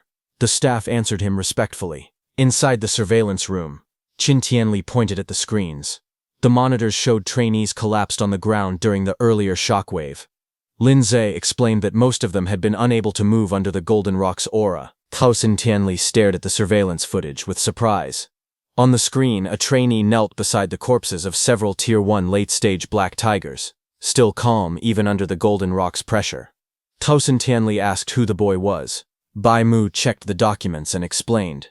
The trainee's name was Wang Tiantuo, a Tier 1 high-tier martial artist with blood chi 340 and a 95% fire attribute affinity. She added that he possessed the barbarian god-body physique, incredible strength, and was the son of the Star City Castellan. Hearing that, Qin Tianli raised an eyebrow. He said the Star City Castellan always compared having children to drawing lottery tickets. The man had fathered no less than 100 kids, and this time he finally produced a good one. Another playback appeared on the screen. Qin Tianli watched a different trainee slip out of the pressure zone using incredible speed. He commented that the boy's movement skills were impressive. Bai Mu reported his name, Lin Xinghe, Tier 1 high tier, blood chi 325, with a 96% wind attribute affinity from the Lin family of Star City. The footage switched again, showing a girl surrounded by a glowing protective barrier while rocks and trees shook around her. Qin Tianli noted that she was a spiritual telekinetic and praised her ability to use spirit power to counter the Golden Rock's pressure. Bai Mu identified her as Zhao Yan, a Tier 1 mid-stage spiritual telekinetic, with blood chi 290 and a 95% wood attribute affinity, from the Zhao family of Star City. Qin Tianli nodded, saying these three handled the Golden Rock's pressure with ease and clearly outmatched their peers. He then asked if there were any other talents worth noting. Bai Mu listed more names. Lin Po, a Tier 1 mid-stage martial artist from the Lin family, and another member of the Wang family, also Tier 1 mid-stage. She hesitated as she continued reading, noting that several more belonged to the famous families of Star City. Hearing that, Qin Tianli frowned. Bai Mu explained that the dozen or so students on the list all possessed Tier 2 mid-stage combat power, and none of them had fainted under the rock's aura. Qin Tianli questioned why every standout was from a major family, and asked what had happened to the school's students, especially those from number 1 high. Bai Mu continued reading the reports, explaining that the students from the various schools were only at Tier 1 early stage. She added that the 3 students from number 1 high had only broken through recently, and began listing their names. Qin Tianli waved his hand dismissively. He said he wouldn't bother looking, and commented that Star City number 1 high was unworthy of its reputation. But just then, Lin Zi suddenly shouted in shock, asking what was happening with one particular person. All 3 of them looked up at the screen. The scene showed Su Hong cutting down a ferocious beast with a powerful strike. They were all shocked to see that even after experiencing the Golden Rock's pressure, he still had enough strength to continue hunting. Bai Mu trembled as she clutched the report. She stuttered that the boy was Star City number 1 high's monster. Hearing that, Lin Zhao scolded her, telling her not to make a fuss in front of the Grandmaster. Qin Tianli stood between them in silence. But after glancing at the report himself, Lin Zhao also began shaking. With wide eyes, he repeated the same word, monster. Qin Tianli glanced at the 2 of them. He reminded them that both of them were rank 5 and should have seen countless geniuses before. He asked why they were making such a big fuss. He added awkwardly that they were still young and their temperaments weren't that steady. But when Qin Tianli looked at the report, his eyes widened in shock too. He stared at the report and screamed internally, asking if the boy they were looking at was even human. The report displayed Su Hong's profile. 18 years old, from Star City number 1 high, Tier 1 early stage, blood chi 123. It stated that he had perfected the C-rank martial art, Rushing Thunder Fist, and during the assessment, his physical strike alone produced 3,004 points of combat power, enough to rival a Tier 1 high-level martial artist. It also explained that he likely possessed a special physique and had 100% affinity for all 7 elemental guiding techniques. He was cultivating all 7 at the same time. Qin Tianli trembled as he read the file. He muttered in disbelief that such a freak could come from a backwater place like Star City. He compared the boy to a once-in-a-century talent, then corrected himself, calling him a once-in-a-millennium rarity. His expression shifted from shock to joy. Clenching the paper, his eyes glowed red with excitement. He shouted that he had struck gold. Then he suddenly paused. Something didn't add up. He demanded to know why someone with Su Hong's talent was still only at Tier 1 early stage, and why his blood chi was only 123. With a monster like this, that shouldn't be possible. Bai Mu quickly explained. She said that Su Hong was cultivating all 7 guiding techniques at the same time. Hearing that, Grandmaster Qin erupted in frustration as he read Su Hong's details again. He said it was no wonder the boy's blood chi was so low. Anyone cultivating 7 guiding techniques at once would destroy themselves. Even an immortal would be doomed. With that kind of strain, Qin questioned how Su Hong's cultivation could rise at all. He growled that the president of the Star City Martial Arts Association, Wu Linxin, should have explained this to the child but hadn't. Just then, a staff member stepped into the room, reporting that trainees were now arriving at the training camp one after another. Qin nodded and said they would go take a look. Outside, the first 3 trainees quickly greeted him. Wang Tiantuo stepped forward and saluted, addressing himself as a junior before Grandmaster Qin. Qin praised them, saying the 3 of them were very good. Then, 6 hours after the assessment began, more students staggered toward the camp. Some complained they thought they were going to die. Another reminded them they had faced the Golden Rock Beast King. At 7.5 hours, more trainees gathered. Qin stood above the group, while the students who arrived earlier said that there shouldn't be anyone left behind. One student suggested ending the assessment early. Another scoffed that anyone who still hadn't arrived after all this time must be incredibly weak. But Grandmaster Qin wondered why Su Hong, his newly discovered freak, still hadn't shown up. He worried that Su Hong might be lost somewhere in the forest. A hint of panic crossed his face as he thought that his precious treasure might get eliminated. Then, a few minutes later, Grandmaster Qin finally spotted a figure walking out of the forest. He let out a sharp snort, thinking that the brat had finally decided to show up. Su Hong stepped into the light, dragging his spear behind him. Dirt and blood covered his clothes. He muttered to himself that he had made it in time. He admitted he had been so focused on earning martial value that he had almost forgotten the deadline. When he entered the camp, the other trainees looked at him in shock. One of them whispered that Su Hong was even more ruthless than he was. Another said he didn't see any injuries on Su Hong at all, and wondered how many beasts he had killed to end up so dirty. 2 men who had been embarrassed by Su Hong earlier glared at him from the ground. One shouted that he had finally waited long enough for Su Hong to arrive. The other stopped him, saying not to rush. Once they entered the training camp, there would be plenty of opportunities to deal with him. Nearby, the 3 elite trainees watched Su Hong approach. One commented that Su Hong had passed right at the deadline and called him an expert. Another simply said it was interesting. Wang Tiantuo, resting with his eyes closed, only gave a short nod in agreement. As the sunset cast a warm glow over the camp, Instructor Lin Zi stepped forward. He announced that the 8-hour limit had ended. Anyone who hadn't arrived by now was completely eliminated. He then said he would begin introducing the facilities and rules of the training camp. Instructor Lin began introducing the major facilities inside the training camp. He explained that the camp contained a gravity training room, a movement skill training room, and even a ferocious beast combat room. He continued the tour, pointing toward a large traditional building and announcing the martial arts pavilion. Inside that pavilion, trainees could exchange contribution points for martial arts, movement skills, pills, and weapons, some even reaching A rank. Hearing this, Su Hong sat among the other trainees, blood-covered but calm. He thought to himself that coming to this training camp had been the right decision. But then Instructor Lin shifted to the rules. He stated that all these facilities required contribution points to use. There was only one way to earn those points, by passing the various training subjects. Outstanding performance would bring extra rewards. With the sun setting behind him, he dismissed the group. He told those who still had energy to begin training immediately. Then he instructed the injured students to follow him to the dormitories so they could rest, saying he wouldn't allow anyone to die under his supervision. Su Hong entered his assigned dorm room and looked around. He was surprised to find that it was a single room. He thought to himself that from now on he could cultivate and level up without worrying about anyone seeing him. Then sometime later, he sat cross-legged on his bed, finally ready for the moment he had been waiting for. His status screen appeared before him. showing his stats. His blood chi was 126, spirit was 26.5, and his physique, mortal body, was at 64.6%.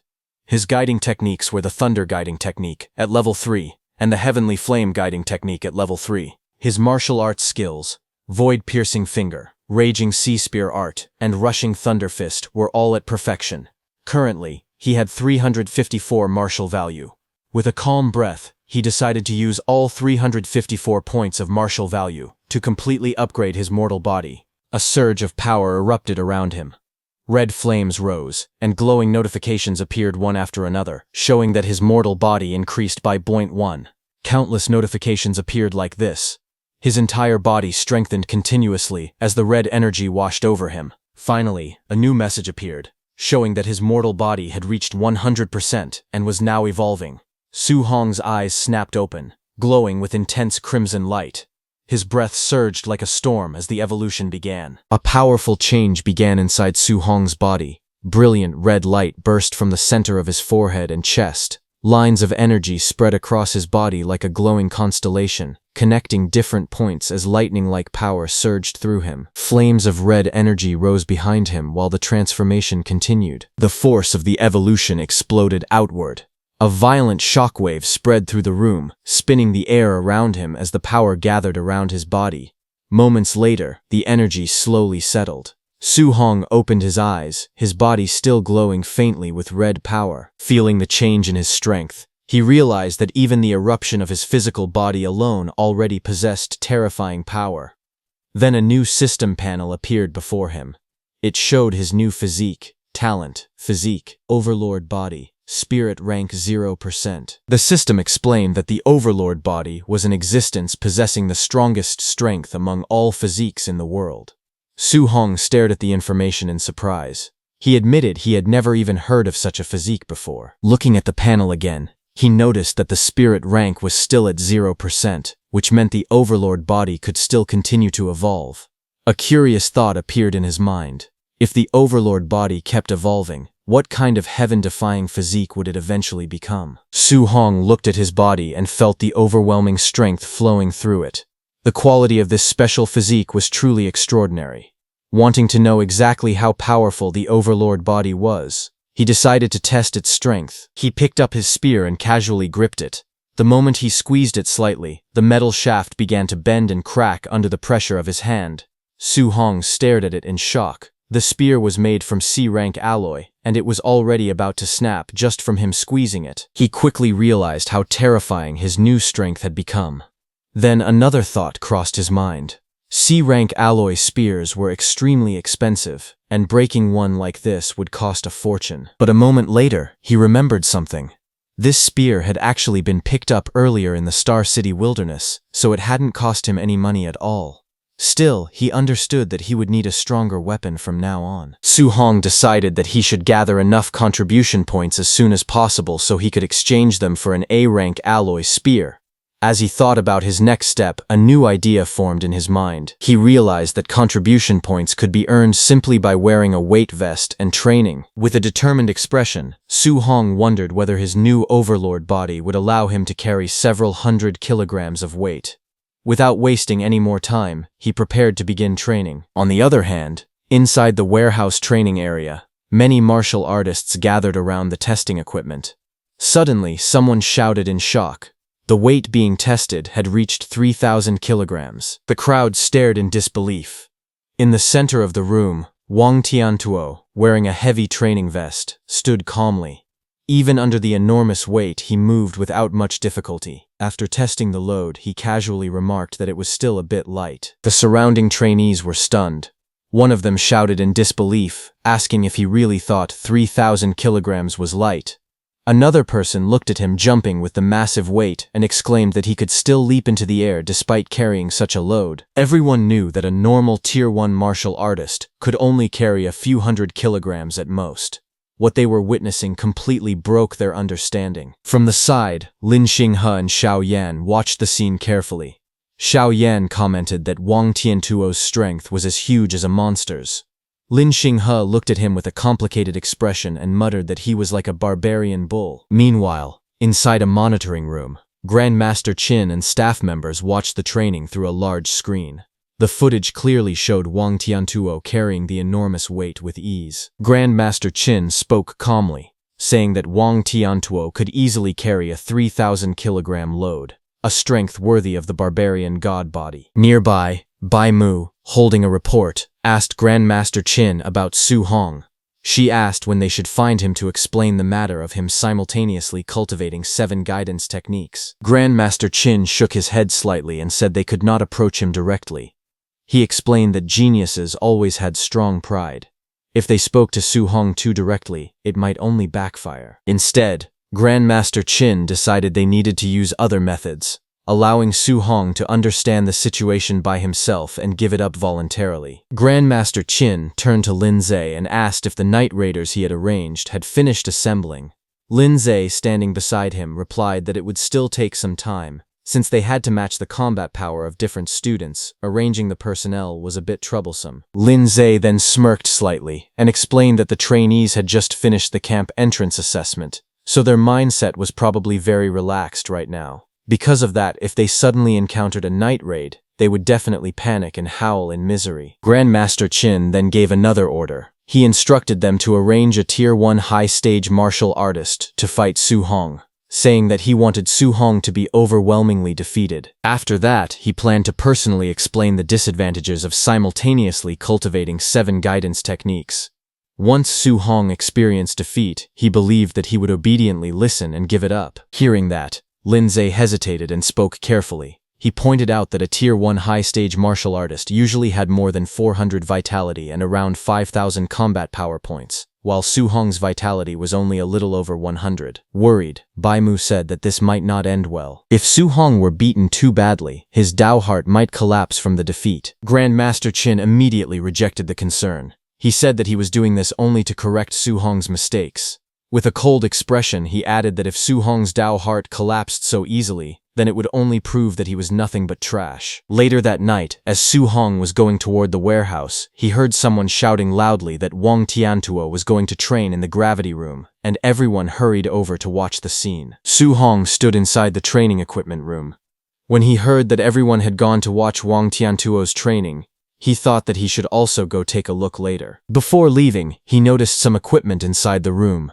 On a nearby table was a box labeled "Scoring Bracelets, pick up on your own." Su Hong picked up one of the bracelets and examined it carefully. He wondered if this was the smart bracelet used for calculating points. After putting it on, he walked further inside the room and looked at the training equipment arranged there. In front of him were several weight vests used for training. He stopped in front of a rack labeled 1,500 kilograms and looked at the heavy vests hanging there. Then he continued walking and eventually saw another rack with an even larger label, 10 tons. Su Hong stared at it in surprise. He wondered if the heaviest one really weighed 10 tons, and whether it was forged from some kind of super heavy alloy. Looking at the massive weight vest, he couldn't help but question who could possibly wear something like that. After thinking for a moment, Su Hong decided to try one. The moment he lifted it and held it in his hand, his body immediately trembled under the terrifying weight. He realized that the vest was extremely heavy. Even though he could still wear it, the weight greatly reduced his speed, and he knew he wouldn't be able to last very long under such pressure. He then removed his jacket and picked up 5 tons of weight. With the heavy vest strapped to his body, Su Hong began testing his movements inside the training room. Each step slammed heavily against the ground as he moved, the tremendous weight making every motion difficult. Despite the pressure, he quickly adjusted his posture and stabilized his breathing. After testing it for a moment, he concluded that the 5-ton weight load was the most suitable level for him right now. Standing there in the training room, Su Hong thought about the others. He wondered how much weight Wang Tiantuo and the other 2 had chosen for their training. Since they were already at the Tier 1 high stage, he guessed their strength should be around the same as his, or maybe even a little stronger. After thinking for a moment, Su Hong wore his jacket on top of the weight vest and decided he should go watch their training.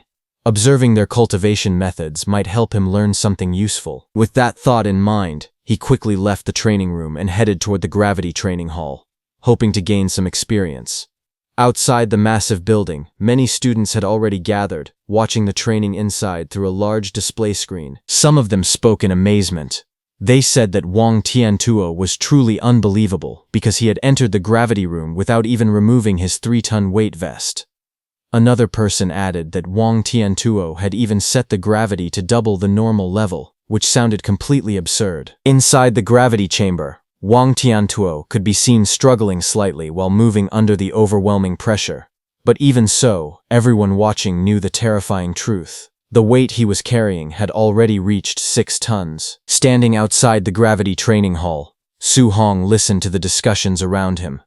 When he heard that Wang Tiantuo's weight vest was only 3 tons, he was slightly surprised. To him, that sounded unexpectedly light. Realizing this, Su Hong understood that he might have misjudged the true toughness of the overlord body. Nearby, several students were gathered together, talking quietly. Su Hong recognized them as Chen Shan and Li Tu. He walked over and asked them what was going on. He wondered why they were standing outside instead of entering the gravity room to cultivate. Chen Shan explained with a sigh that the people inside were far stronger than they had expected. Compared to them, the 3 of them were lagging far behind. Because of that, they didn't want to go inside right now. If they entered the training room, they would definitely be singled out for comparison, which would be extremely embarrassing. Su Hong listened to their explanation and simply sighed, wondering if that was really the only reason.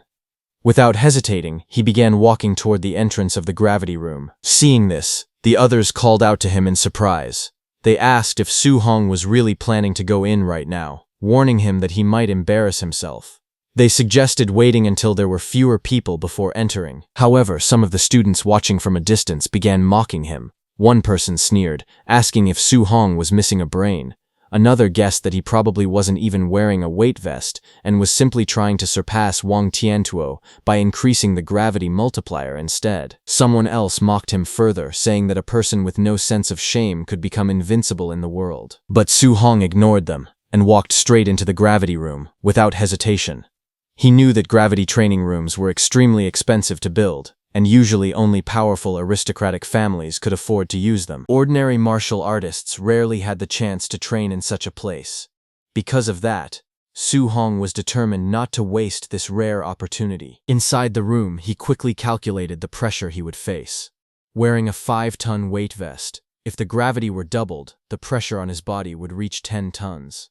Under that level of force, he knew he would only be able to hold on for a little over 10 minutes. After thinking for a moment, Su Hong decided it would be better to start with 1.5 times gravity so he could last a bit longer. He reached out and adjusted the control panel. The screen immediately displayed the setting: Gravity 1.5x. The moment the gravity field activated, Su Hong's body trembled violently under the sudden pressure. The weight pressing down on him felt overwhelming. Outside the gravity room, the students watching through the screen began talking among themselves. Some of them mocked him, saying that he wasn't even wearing a weight vest, yet he only set the gravity to 1.5 times, which made no sense. Others laughed and pointed out that he had arrived last during the assessment, so they assumed his strength must be weak. To them, the situation looked ridiculous. But inside the gravity room, Su Hong ignored the outside voices. He sat down cross-legged and began circulating his energy, activating his guidance technique while enduring the heavy gravity. Under the crushing pressure, cultivating the technique became much more difficult than usual. Yet Su Hong quickly realized something important. Even though the difficulty had increased significantly, the speed of his cultivation had also accelerated greatly. 2 hours later, Su Hong was still inside the gravity room. Red energy flames surrounded his body as he continued circulating his guidance technique under the intense pressure. Sweat poured down his face, and his breathing became heavier, showing how exhausting the training was. After enduring the pressure for a long time, Su Hong finally stopped and checked his progress. Aside from the Thunder Guidance Technique and the Heavenly Flame Guidance Technique, all of his other guidance techniques had leveled up by 1 level. A system panel appeared in front of him, displaying his updated status. His vitality had increased from 126 points to 130 points, and his other techniques had improved as well. The results clearly showed that training inside the gravity room had greatly boosted his cultivation progress. Su Hong realized that the gravity room's effect was far better than he had expected. If the gravity training could produce such results, then the movement technique room and the ferocious beast room would probably be just as effective. Feeling completely exhausted, Su Hong slowly stood up and reached toward the control panel. With trembling hands, he turned the gravity machine off. Even standing up was difficult under the lingering pressure, but he managed to walk toward the exit. Finally stepping out of the gravity room, Su-hong wiped the sweat from his forehead and admitted that he was completely exhausted. Outside, a few students noticed him leaving and immediately began whispering among themselves. They mocked him, saying that the student who ranked dead last in the assessment had come out of the gravity room very quickly. One of them laughed and said that Su-hong wasn't even wearing a weight suit, yet he still couldn't handle 1.5 times gravity and came out drenched in sweat. Another student arrogantly claimed that if it were him, he could easily sleep inside the gravity room overnight. Just then, Su-hong removed his jacket, revealing his weight suit, and complained about how uncomfortable it was. The suit had terrible breathability, and wearing it made him feel extremely hot. This caught the attention of the two students watching him. Their eyes widened in shock as they stared forward in disbelief. The two students stared at Su-hong with surprise as they realized that he had actually been wearing a weight vest before, and they wondered how heavy it was. In front of them, Su-hong slowly removed the heavy vest from his body. Watching him struggle, one of the students commented that for someone who ranked last, even 500 kilograms would already be hard to handle. However, since he managed to stay inside the gravity room for 2 hours, his strength could at least be considered acceptable. Another student added that even if Su-hong had some strength, he still couldn't be compared to Wang Tiantuo at all. Ignoring them, Su-hong carefully placed the weight vest on the ground. Meanwhile, the others continued talking, saying that comparing anyone to Wang Tiantuo was a joke, because no one among them could match that monster. At that moment, someone suddenly shouted that Wang Tiantuo was coming out. Everyone immediately turned their attention toward the gravity room. They were shocked as they realized that Wang Tiantuo had endured 6 tons of pressure for more than 2 hours. Wang Tiantuo then came out, sweating heavily. Seeing that, one student exclaimed that Wang Tiantuo's physical strength was incredible, and that he was clearly number 1 in the training camp. Another added that even with a 500-kilogram weight, they themselves could only last half an hour at most. Right then, the heavy vest Wang Tiantuo was wearing dropped on the ground with a loud impact. The ground cracked slightly under the force, and dust rose into the air. The surrounding students froze, their eyes widening in shock as they stared at the scene. At the same time, Wang Tiantuo stepped out, stretching his arm as sweat dripped down his body. He let out a breath, feeling relaxed after finishing his training. Looking at him, the students remarked that the weight was truly terrifying. After finishing the gravity training, Lin Xinghe approached him, admitting that in terms of raw strength he was indeed inferior to Wang Tiantuo. However, he suggested that they go to the movement technique room and compete there instead. Hearing that, Wang Tiantuo sighed and said that Lin Xinghe cultivated an A-rank movement technique, and it even had the wind attribute. Competing against him in that field would be nearly impossible. Hearing this, Su-hong was shocked because an A-rank movement technique was extremely rare and powerful. Su-hong smiled and acknowledged that although his overlord body granted him tremendous physical strength, he was currently lacking a high-level movement technique. Soon, everyone arrived at the movement technique training room. Someone recognized the technique being used and exclaimed that it was the A-rank movement technique called Flying Swan, Startling Cloud Step. Its power was overwhelming. One of the students admitted that when he set the training difficulty to level 3, the room became densely packed with flying arrow projectiles. He couldn't even dodge them properly. And Lin Xinghe had actually set the difficulty to the maximum, level 10. Seeing this, all the students were stunned. They watched as Lin Xinghe moved inside the room, his figure flashing through the air like a streak of light. Arrows shot toward him from every direction, crisscrossing the space at terrifying speed.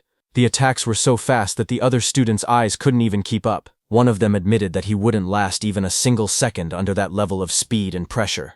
As Lin Xinghe moved gracefully through the training room, pink petals suddenly began to swirl around him. His figure looked almost unreal, like a scene from a dream.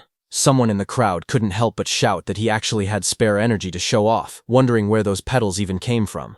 Another person immediately protested, saying it wasn't showing off at all. All they could think about was how handsome he looked. Watching from the side, Su-hong commented that it was a good movement technique. Immediately, a system screen appeared before him, showing that his understanding of Flying Swan's Startling Cloud Step was at 1%. Su-hong's blue eyes sharpened as he focused carefully on Lin Xinghe's movements. Every step, every shift in balance, every subtle flow of force was reflected clearly in his eyes. He took a step forward. In the crowd, someone noticed him and shouted for the others to look quickly. Another person frowned in confusion. Soon, everyone noticed what Su Hong was doing. He began to move his body in the same rhythm he had just observed. Blue streams of light swirled around him as he mimicked the footwork. But seeing that, someone burst out laughing, saying they should look at what this guy was trying to do. Another mocked him, asking if he really thought he could learn the flying swan's startling cloud step just by watching Lin Xinghe's movements. Someone else laughed even harder, saying there was no way an A-rank movement technique could be so easy to learn. Su Hong's mind transferred to the digital space. Su Hong continued moving his body the same as Lin Xinghe, dodging flying arrows as his progress bar slowly started rising. It reached 8%, then 15%. His steps became smoother. His body began to follow the natural rhythm of the technique. Progress reached 30%. Blue light wrapped around him as he advanced rapidly, weaving through the complex grid of attacks. Inside the digital space, his progress continued to rise at an unbelievable speed. As it reached 43%, pink light swirled around his body. It went up to 78%, then 93%. Then a system notification appeared before him, congratulating him for officially reaching the basic level of the flying swan's startling cloud step. Blue energy surged around his body as he stabilized his stance. He realized that he had finally learned his first A-rank movement technique. However, as he thought about it, he felt a little awkward.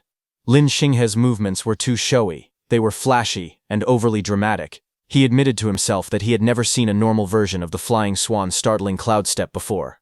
For now, he could only learn from Lin Xinghe.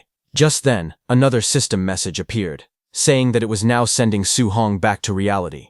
When he returned, he clenched his fists with excitement. He thought that since he had already learned the movement technique, there was no need to continue training in the movement technique room in the future. Instead, he decided it would be better to go to the ferocious beast room, kill ferocious beasts, obtain martial value, and raise his vitality. But as he stood there, he suddenly noticed that everyone around him was staring at him. Confused, he wondered why they were all looking at him like that. Someone finally spoke up, telling him that his posture just now had been extremely showy. It perfectly captured the essence of Lin Xinghe. Another person admitted in amazement that they definitely couldn't imitate it.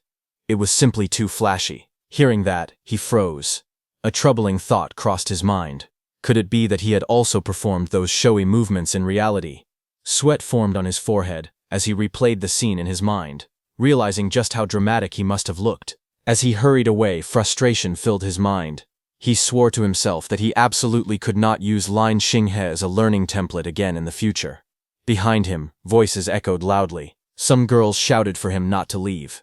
Others begged him to perform that move again. Someone even yelled that he had been exploding with handsomeness just now. Hearing those words, he moved even faster, trying to escape the crowd.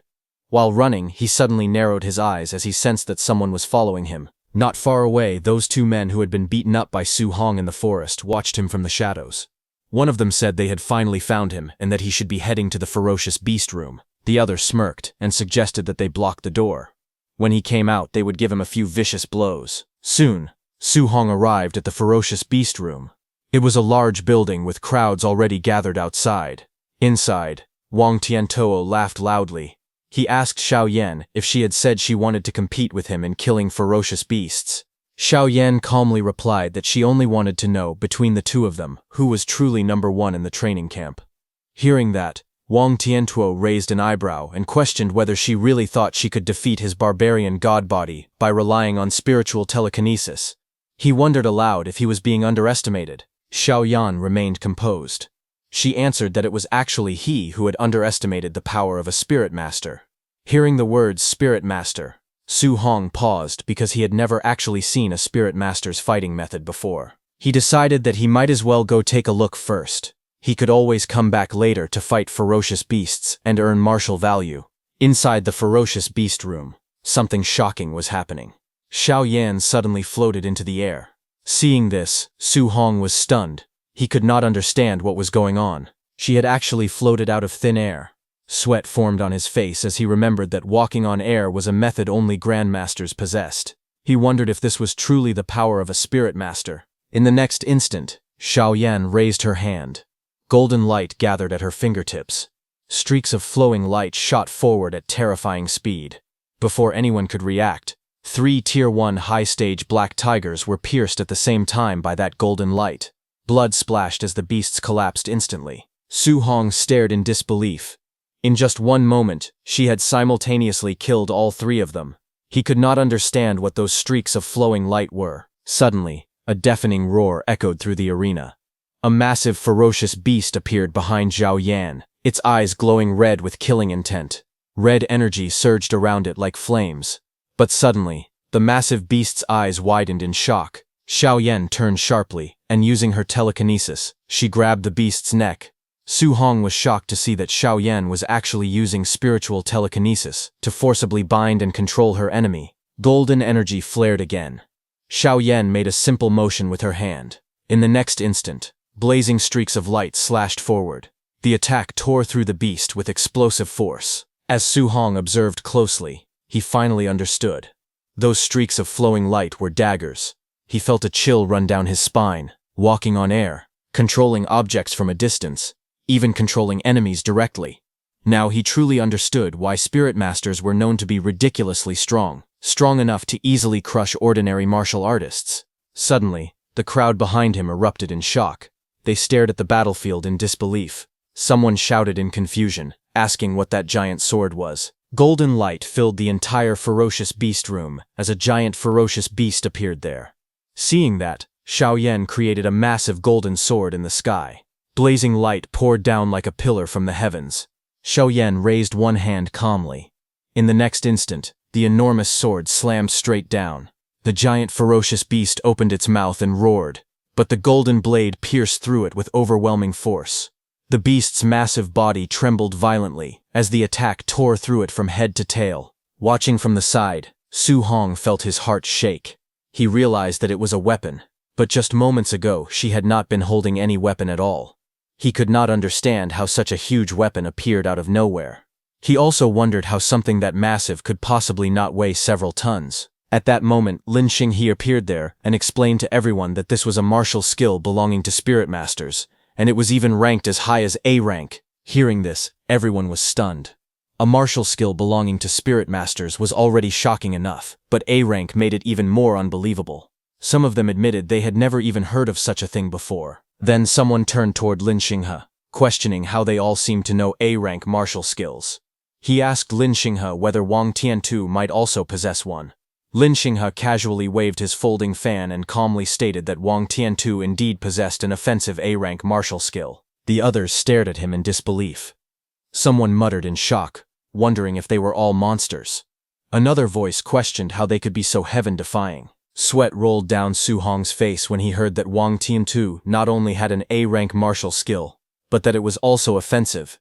Inwardly, he exclaimed that this training camp was truly filled with A-rank martial skills, and felt that coming here had been the right choice. Suddenly, an explosion echoed from the testing area. A Tier 1 high-level ferocious beast was blown apart with a single punch from Wang Tiantu. Seeing that, all the students were stunned. They could not understand what kind of martial skill could destroy such a beast in one strike, but someone corrected them saying it was not a martial skill at all.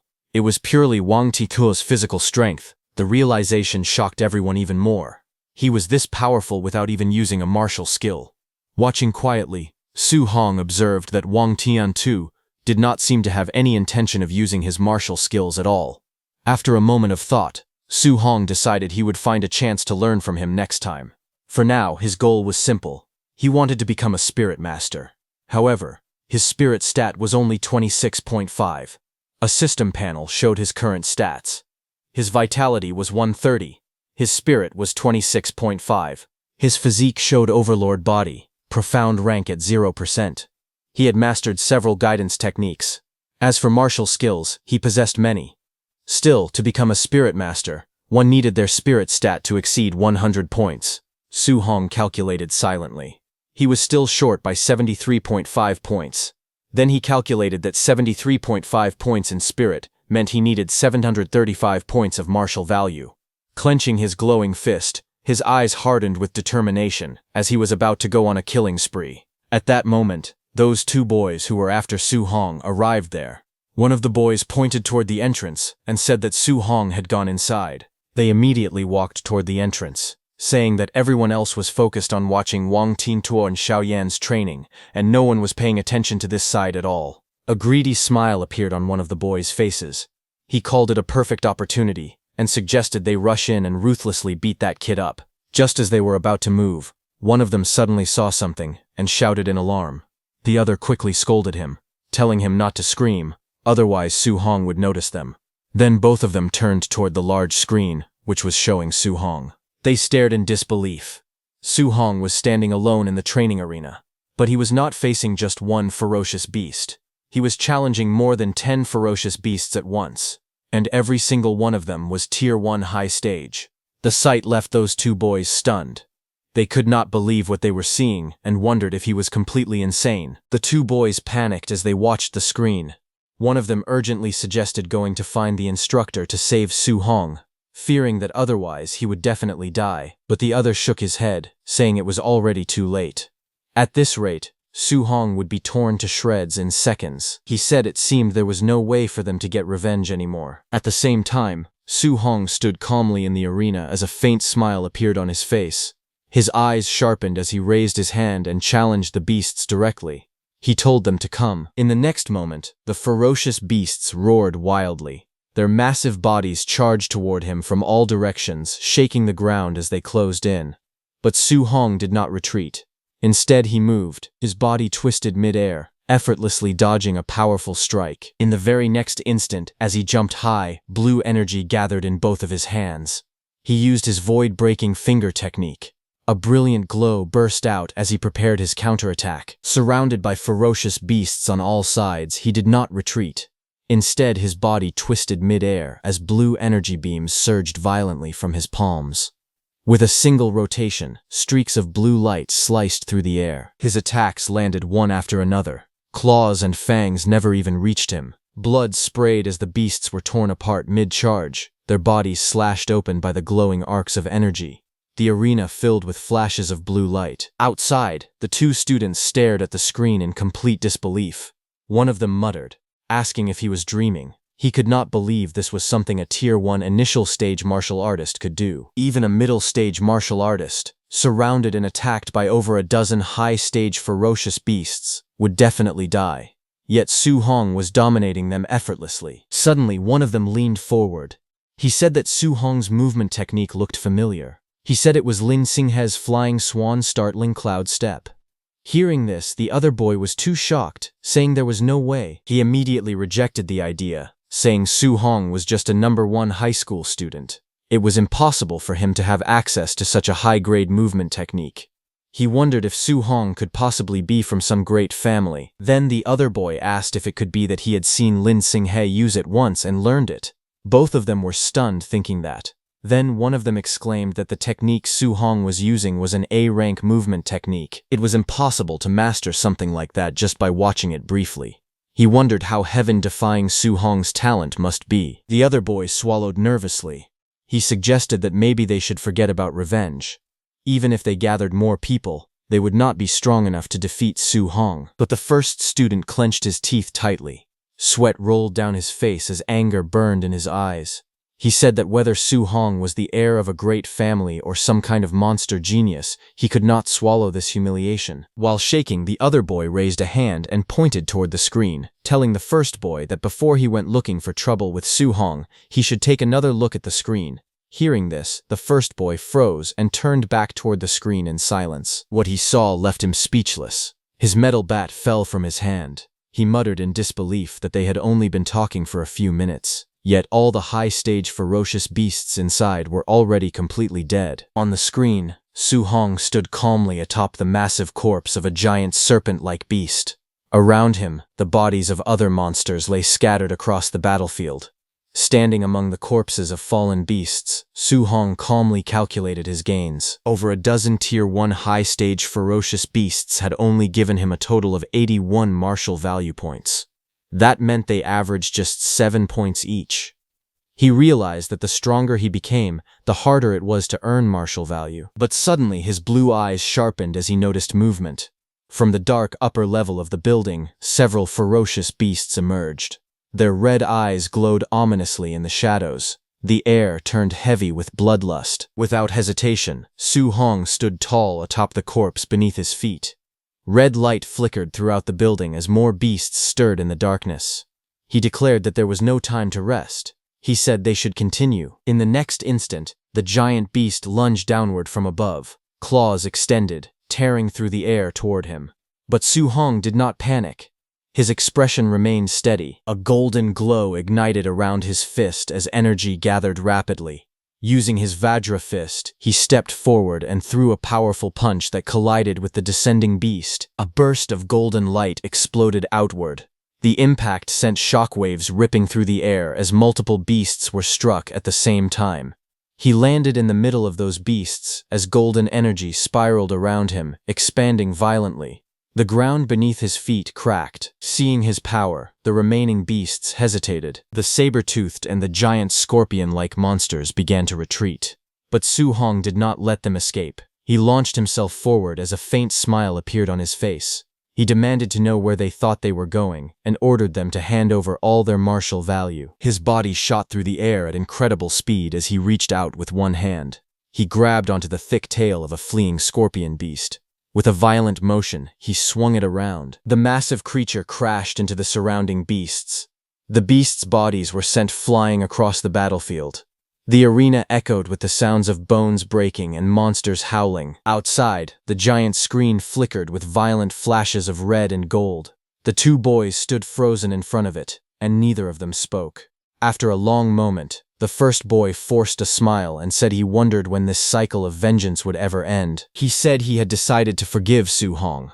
The other boy immediately agreed. He suggested they should slip away quickly before Su Hong noticed them again. Otherwise, they might end up beaten half to death one more time. While they were going, they passed by a group of students gathering in front of the screen showing Wang Tiantuo and Xiao Yan's fight. Someone shouted that 9 Tier 1 high-stage ferocious beasts had been hammered to death by Wang Tiantuo in less than 10 minutes. Another voice added that Xiao Yan had stood completely still and killed a full 8 Tier 1 high-stage ferocious beasts. The crowd buzzed with shock. Just then, one man noticed the two boys and called out to them. The two boys stiffened and slowly turned around. The man asked if they were back already. He asked if they were supposed to be getting revenge and whether they had already beaten that kid up. The two exchanged nervous glances. One of them scratched the back of his head and laughed awkwardly, saying yes. Both of their expressions stiffened completely as they admitted the truth in their minds. If they had not been clever enough to retreat in time, they would have been lying on the ground like dead dogs right now. They complained that this training camp was outrageous. It was filled with heaven-defying monsters everywhere. Just then, the massive doors of the training ground opened with a loud sound as Wang Tiantuo and Xiao Yan came out. Seeing that, someone shouted that they had come out. Xiao Yan was surprised to see that Wang Tiantuo had killed so many ferocious beasts. She said that even with the overlord body, he must be exhausted.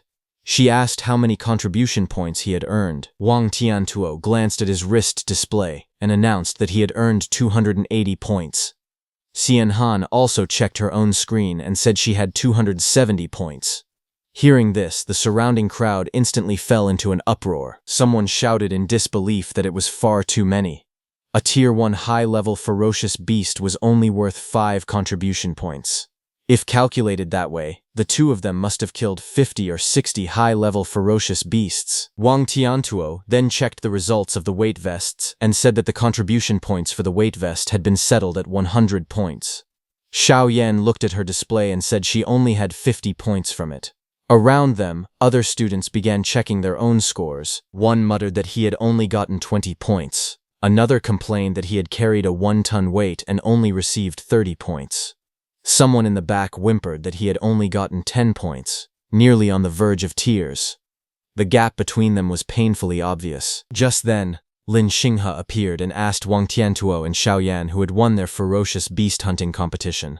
Xiao Yan pointed at Wang Tiantuo and answered that it was him. From the side, people remarked that Lin Xinghe's points must also be heaven-defying. A guy sighed that with those 3 monsters around, everyone else could only fight for 4th place. Hearing everyone, the 2 boys standing behind who had seen Su Hong's power smiled. They called all those people ignorant because they knew that there was an even more terrifying monster in the training camp. Someone standing above those 3 so-called monsters. On the other hand, at Su Hong's side, 1 hour later, The battlefield had turned into a gruesome scene.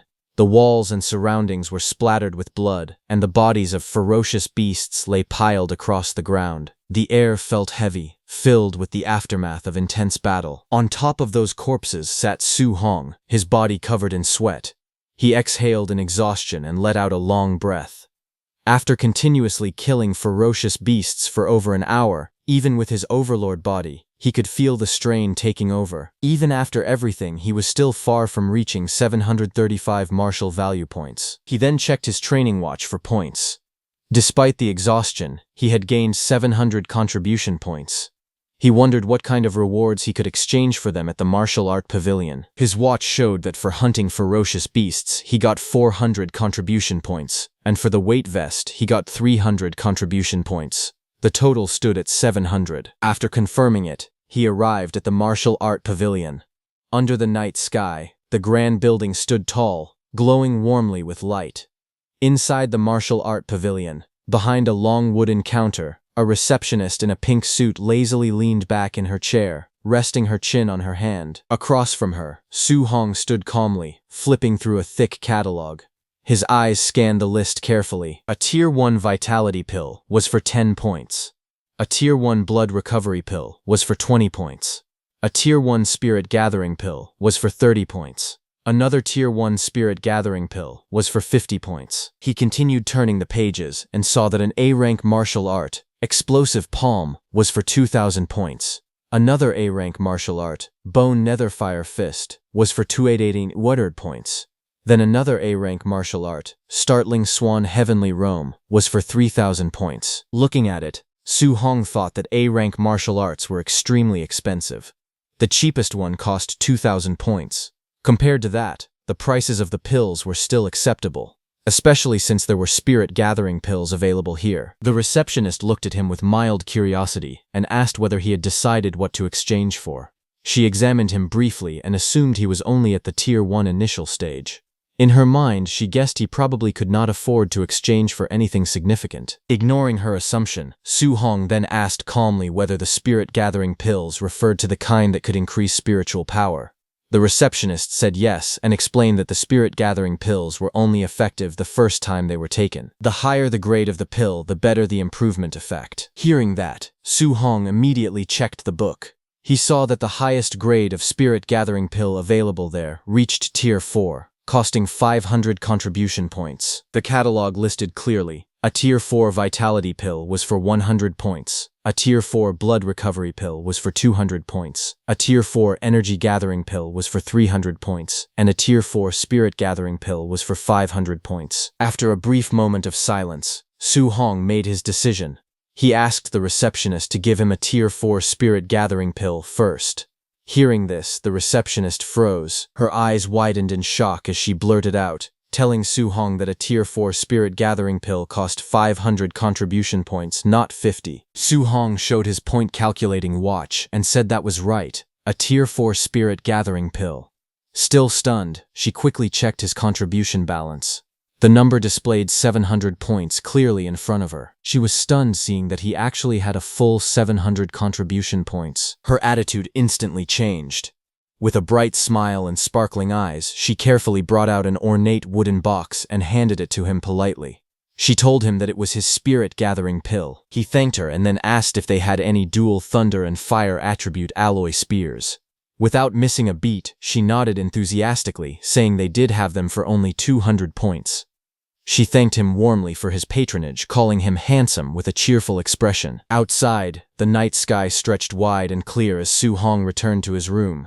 Inside, he placed his new spear with his old spear. His new spear was a C-rank dual thunder and fire attribute spear named the Thunder Fire Spear. Later that night, Su Hong reviewed his progress. His vitality and guidance techniques had improved again. He had also obtained 490 martial value points. A translucent system panel appeared before him, showing his stats. Currently, he had 135 vitality and 26.5 spirit. He had 5 guidance techniques and 3 martial arts. His martial value was 490 points. Su Hong sat cross-legged on his bed with the wooden box placed before him. The improvement he achieved in a single day was greater than what he had gained in an entire previous week. Still, after calculating carefully, he realized that his spiritual power stood at 26.5.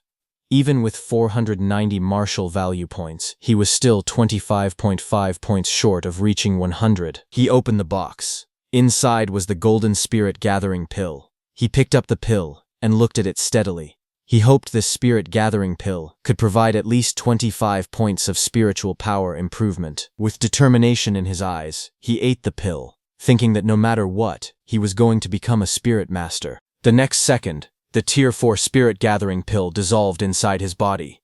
The instant he swallowed it, its effects manifested immediately. A surge of vibrant green energy burst forth from within him. Spiritual power radiated outward as streams of luminous energy flowed through his meridians, converging at his core. The energy spiraled steadily, filling his entire body with warmth and vitality. Su Hong felt the exhausted nerves throughout his body gradually relax. A deep sense of comfort spread from within, soothing every part of him. As the energy continued to circulate, his mind became astonishingly clear. His senses sharpened, allowing him to perceive everything around him with perfect clarity. The spiritual energy settled smoothly within him, strengthening both his body and mind. Finally, he opened his eyes slowly as a sharp glint flashed across them.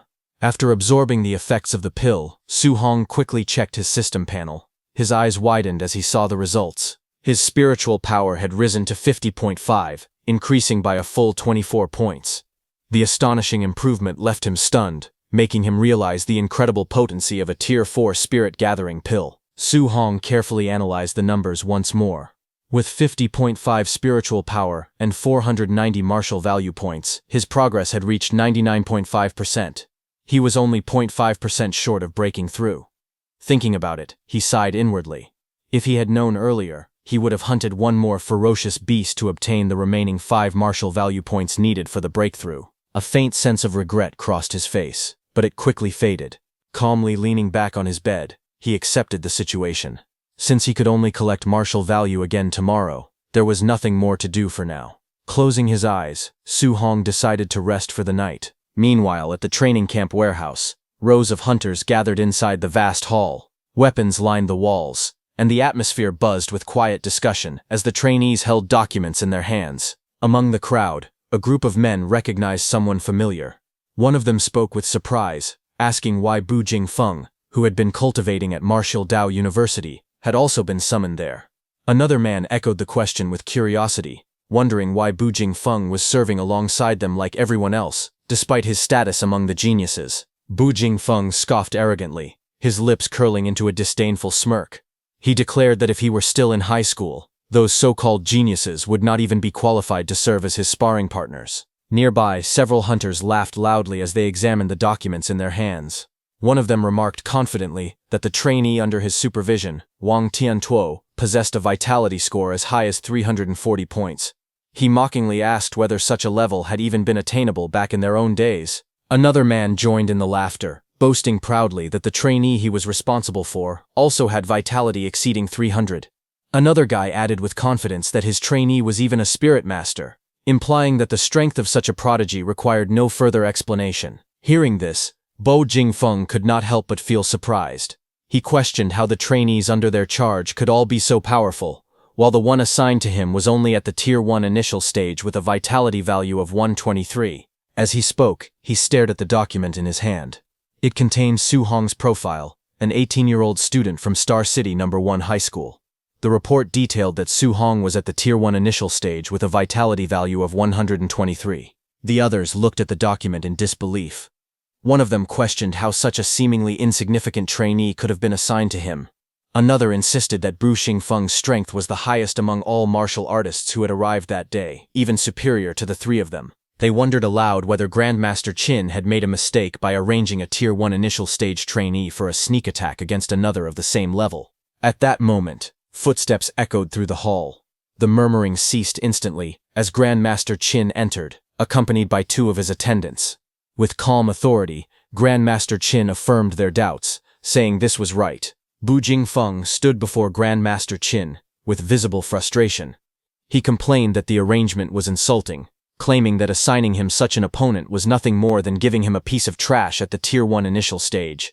But Grandmaster Qin looked at him calmly and explained that Su Hong was not as simple as he appeared. Despite having a vitality of only 123 points, his combat power was strong enough to rival that of a Tier 1 high-stage martial artist.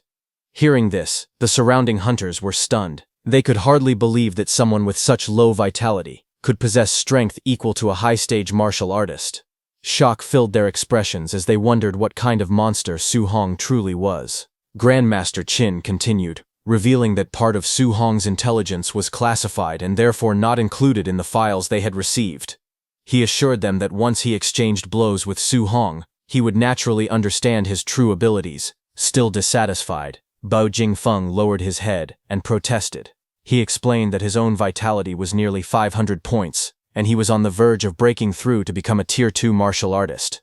Yet he was being ordered to bully a junior with only 123 vitality points, which he found utterly unreasonable. Grandmaster Qin's expression hardened. He sternly ordered him to stop complaining and fight as instructed. With decisive authority, he struck Bu Jingfeng lightly on the head, reminding him to go all out. He emphasized that it would be best if he defeated Su Hong so thoroughly that Su Hong would begin to doubt his own life. Hearing this, Bu Jingfeng hesitated before asking cautiously whether Grandmaster Qin held a grudge against the trainee. He warned that if he crippled Su Hong during the fight, he would not take responsibility. A sinister smile slowly spread across Grandmaster Qin's face. He coldly replied that Bu Jingfeng should beat Su Hong without restraint. Not only would he bear no blame if Su Hong were crippled, but he would also be rewarded for it. Bu Jingfeng felt a chill run down his spine, terrified by the Grandmaster's cruel smile. To him, Su Hong seemed pitiful, unaware of the brutal challenge that awaited him. A cold command echoed through the night as Grandmaster Qin ordered everyone to stop wasting time and begin the operation immediately. In the next instant, all those hunters, now wearing masks, launched forward with explosive speed, their movements slicing through the air as they descended toward their target. The scene shifted to a quiet training city under the night sky, where faint lights glowed from buildings scattered across the skyline. The calm atmosphere was suddenly shattered as the hunters stormed into action. Inside a building corridor, one of the masked hunters struck swiftly, while another attacker advanced relentlessly with a weapon in hand. From inside, voices rang out in alarm. Someone shouted, demanding to know who they were, while another voice declared that it was a sneak attack. Amid the chaos, a frightened voice pleaded desperately, asking if he could at least put on some underwear before the assault continued. Awakened by the commotion, Su Hong jolted upright in his bed. Shock filled his eyes as he realized that it was a sneak attack. The next second, he turned his gaze toward his door.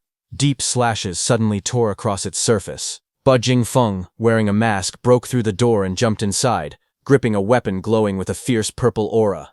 With a confident smirk, he unleashed a powerful strike, sending a blazing arc of energy crashing down toward Su Hong.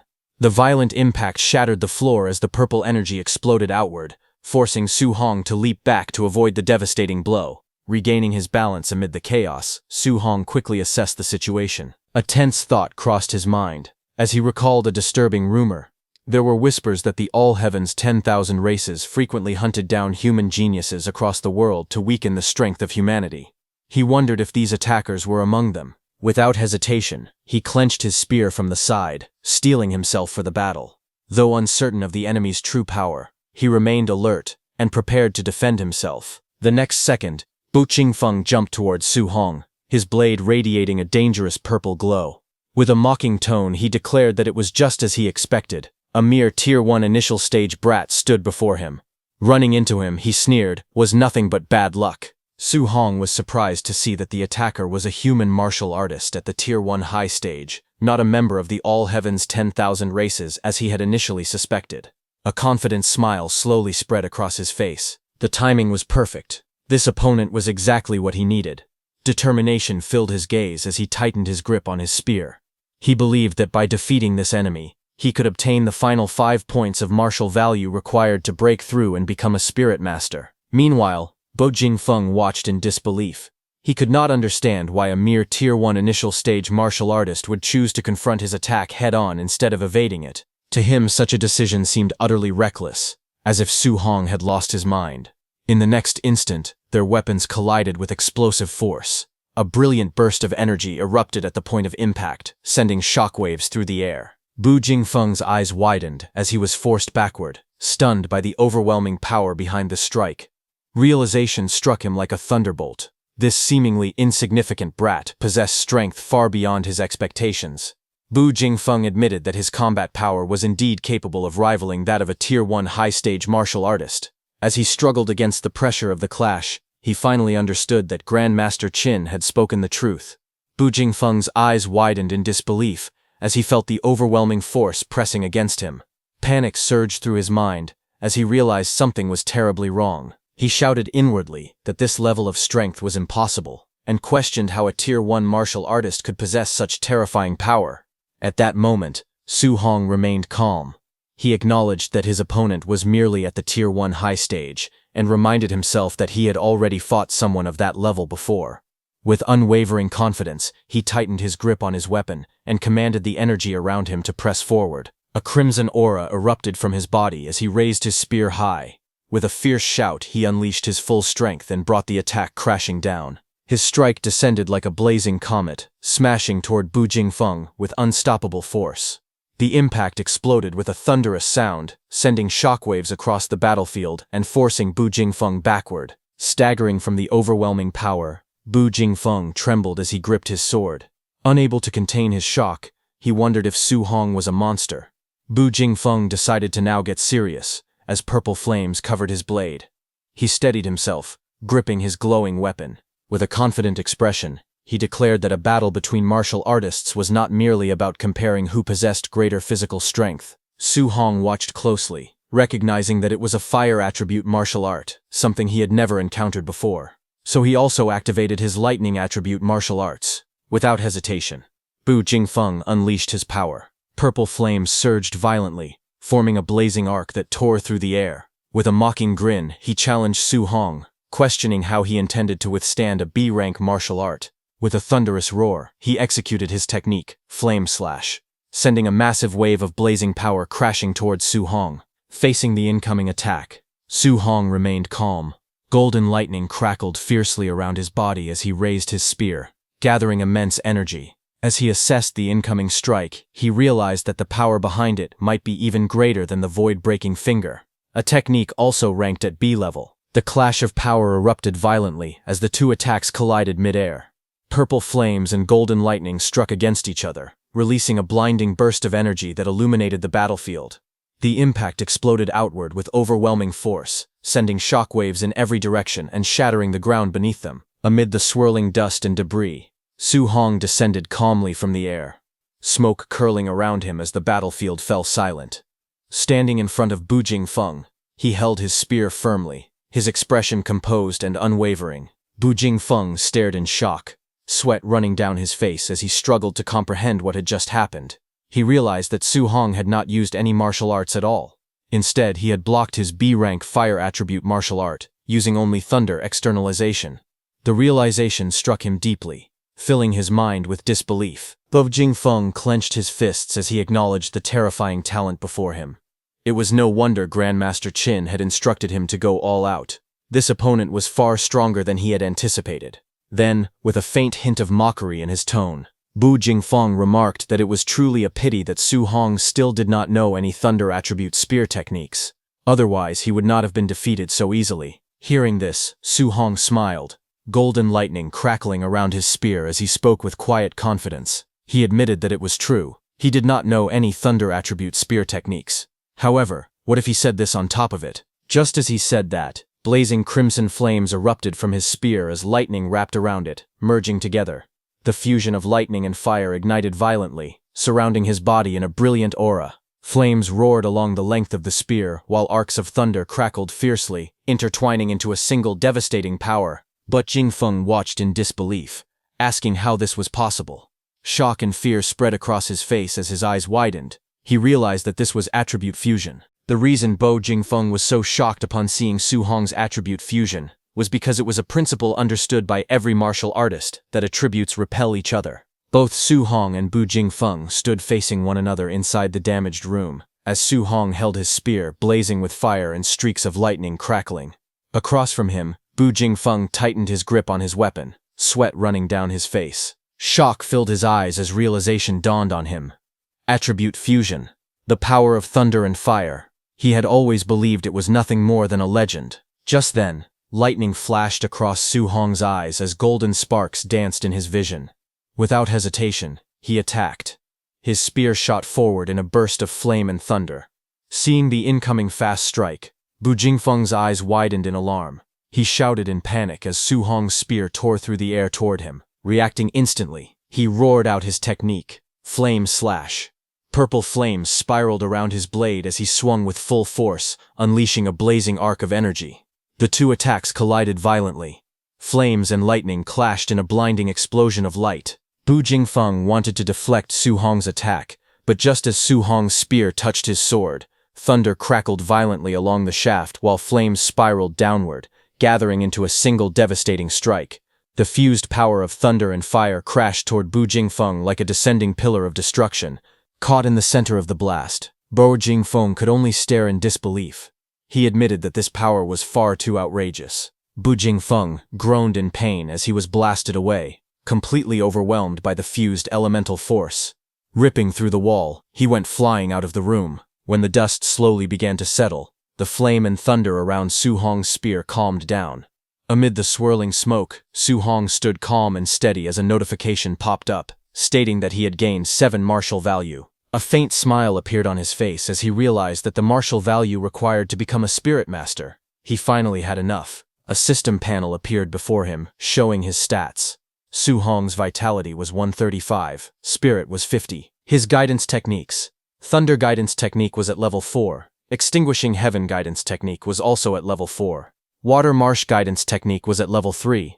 Origin earth guidance technique was at level 3. And spirit wind guidance technique was also at level 3. His martial skills. Flying cry sweeping cloud step was at basic 3%. Startling thunderfinger was at perfect, and raging sea spear technique was also at perfect. His current martial value was 497, but the number increased by 7. On the other hand, a few seconds earlier, outside the trainees' rooms, Grandmaster Qin and Bai Mu stood waiting. Grandmaster Qin looked calm and confident. He remarked that it was about time. In his view, Su Hong should have already been defeated by Bu Jingfeng. He had prepared several sets of arguments to persuade Su Hong to give up cultivating multiple guidance techniques simultaneously. Tonight, he was certain he would correct him. Just then, the rooftop of Su Hong's room exploded outward, as a body was blasted into the air, debris and fragments scattering across the night sky. Both Grandmaster Qin and Bai Mu looked up in shock as the figure came hurtling down at terrifying speed. In the next instant, the body slammed violently into the ground right in front of them, cracking the pavement and sending dust and stone flying everywhere. The fallen man lay sprawled in the rubble, blood trailing from his mouth. His eyes were wide with disbelief, his face twisted in pain. Bai Mu gasped as she recognized that it was Bu Jingfeng. Grandmaster Qin's expression changed instantly as he stared down at the injured Bu Jingfeng. Bai Mu stared ahead in shock, sweat running down her face as the realization struck her. Bu Jingfeng was lying here now, which meant Su Hong had defeated him. Before she could fully process it, violent beams of energy tore through 3 more rooms' rooftops. Covered in golden, blue, and purple light, 3 more figures shot downward like meteors, crashing into the ground with explosive force. The impact shook the surroundings. Grandmaster Qin and Bai Mu stood frozen as those new figures fell beside Bu Jingfeng. Those 3 were hunters who had gone after trainees like him, and now all of them lay there completely defeated. Suddenly a voice came from above. It was Lin Xinghe. With a faint chuckle, he addressed Grandmaster Qin and remarked that next time he should send someone stronger because this opponent had not been enough of a fight. Beside him stood Wang Tiantuo, and Shan Yan floated quietly inside a glowing golden sphere. Just then, Wang Tiantuo noticed that there were 4 hunters lying on the ground instead of the 3 they had defeated. Shan Yan questioned why there was 1 more body. Had someone actually won faster than them? From the rooftop above, Lin Xinghe spoke dismissively, saying that this 4th martial artist must have been too weak and was easily dealt with. Hearing that, sweat rolled down Bai Mu's face, because she knew that Bu Jingfeng was not weak. He was the strongest among the 4. Seeing them, Grandmaster Qin fell into deep thought. He stroked his beard while observing the situation carefully. He reasoned that Wang Tiantuo and Lin Xinghe were both at Tier 1 late stage, and Xiao Yan was a spirit master. For them to win was normal. However, Su Hong was only at Tier 1 initial stage. Yet he had faced a quasi-Tier 2 martial artist and won even faster than Wang Tiantuo and the others. The more he thought about it, the more unsettled he became. He wondered how on earth Su Hong had done it. Was it a top-tier martial skill or a top-tier physique? Before he could continue analyzing, Lin Zhao came running toward them in panic. He shouted that something big had happened.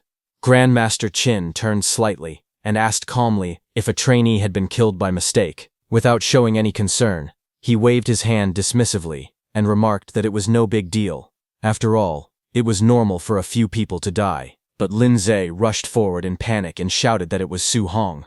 He quickly explained that when Su Hong was fighting Bu Jingfeng, he had used a fusion guidance technique. Hearing this, Grandmaster Qin paused slightly and murmured that it was a fusion guidance technique. He admitted that he had been wondering how Su Hong managed to defeat Bu Jingfeng. But the next second, Grandmaster Qin's expression changed. While releasing huge amounts of golden energy, he grabbed Lin Zhau's shoulders and demanded to know what he had just said, declaring that he could not simply spout such nonsense. Lin Zhao stated that Su Hong had truly fused the dual thunder and fire attribute guidance techniques and used them to defeat Bu Jingfeng. He insisted that he had seen it clearly on the surveillance. If no one believed him, they could go and ask Bu Jingfeng directly. Hearing that, Grandmaster Qin fell silent. He looked at Bu Jingfeng, lying on the ground, who also stated that it was indeed the dual thunder and fire attribute fusion. Hearing that, Grandmaster Qin's eyes burned with intensity as he declared that the only genius martial artist of the human race who had ever researched and achieved dual attribute fusion had taken a full 19 years to accomplish it. Yet Su Hong, according to the Star City Association, had been in contact with the 7 guidance techniques for less than a month. The comparison left him deeply shaken. He clenched his fists and called Su Hong a monster, but immediately corrected himself, saying this was not merely a monster. This was a heaven-descended Emperor Star, a true dragon appearing in the world. Beside him, Bai Mu pulled the trembling Lin Zhao backward, as he struggled to steady himself after Grandmaster Qin had shaken him completely. Bai Mu then asked Grandmaster Qin whether attribute fusion was truly that powerful. Could it really allow someone at Tier 1 initial stage to defeat Tier 2 Bu Jingfeng? Grandmaster Qin explained to her that back then, the martial artist who researched attribute fusion had been able to suppress and fight Tier 2 opponents while still at Tier 1. Hearing that, Bai Mu wondered aloud that with such formidable combat power, why it was not widely promoted for cultivation. Although the difficulty was high, what if the fusion succeeded? Grandmaster Qin answered with a grave expression that many people had tried in the past, but they discovered that attribute fusion was not only extremely difficult, it also carried a very high probability of crippling oneself. Even if someone truly succeeded in cultivating it, if they remained stuck at the Tier 1 martial artist realm for their entire life, what use would it be? But Su Hong was different. He had succeeded in fusing them in less than a month. Such comprehension was simply too heaven-defying. Moreover, he possessed 7 attributes simultaneously. If he were to fuse them all, Grandmaster Qin wondered with excitement how massive that power would become. Grandmaster Qin imagined the future. He said that if a monster like Su Hong were allowed to grow, he feared that one day Su Hong could stun the great emperors of the 10,000 races with a single move. Hearing this, Lin Zhao told Grandmaster Qin that he was boasting too much, far too much. Bai Mu pointed out that fusing 2 attributes was already extremely difficult. Fusing 7 attributes was nothing but pure fantasy. Grandmaster Qin coughed lightly and told them to forget his brief loss of composure. However, he continued seriously that if Su Hong were allowed to cultivate 7 attributes simultaneously, what if he became stuck while trying to fuse 3 attributes in the future and ended up delaying his breakthrough? If that happened, he, Qin Tianli, would become a sinner of the human race. At that moment, Lin Zhao suddenly remembered something important. He told Grandmaster Qin that Su Hong definitely possessed a special physique. His raw strength had even crushed Bu Jingfeng. Hearing that, Grandmaster Qin's expression changed instantly, and he demanded to know why such an important matter had not been mentioned earlier. They analyzed the situation carefully. Bai Mu said that Su Hong only had 120 points of vitality, yet he had crushed Bu Jingfeng, who possessed nearly 500 vitality. Lin Zhao said that the vitality difference was almost 4 times. Such strength amplification even surpassed Wang Tiantuo's barbarian god body. Hearing all that, Grandmaster Qin concluded that Su Hong's physique might also be a heaven-defying existence. After a moment of thought, he made a decision. They would organize a martial arts competition the next day. He wanted to comprehensively test Su Hong's combat power and vitality value. He ordered that Wang Tiantuo's group of 3 be brought out to spar with Su Hong. With a serious expression, he stated that he wanted to see what kind of scene would unfold when a monster like Su Hong faced the strongest geniuses of the training camp. On the other hand, a massive hole was left behind in Su Hong's room. Broken concrete and shattered stones surrounded the opening as cold night air drifted inside. Inside the ruined room, Su Hong sat quietly on the floor at the center of the destruction. While outside, Grandmaster Qin was talking with others. Ignoring everything around him, Su Hong focused inward. In one breath, he added all the martial value into spirit points. A translucent system panel appeared before him, showing that his vitality was 135 and his spirit was 50.5. Then small notifications popped up one after another, saying his spirit increased by 1. His spirit value continued rising without pause. A faint smile appeared on his face. He declared that he was finally going to become a spirit master. In the next moment, a powerful aura erupted around him. Rings of light formed behind his head like orbiting halos. Glowing against the dark sky, energy surged outward, enveloping his entire body. He closed his eyes and calmly felt the transformation. He described it as a wonderful feeling. White spiritual energy flowed around him like flames, wrapping his body in brilliance. His breathing became steady and slow as he adjusted to the change. To him, the sensation was strange yet fascinating. It felt as though a person had suddenly grown a third arm, something unfamiliar, slightly awkward, yet undeniably powerful. His body formed an energy hand.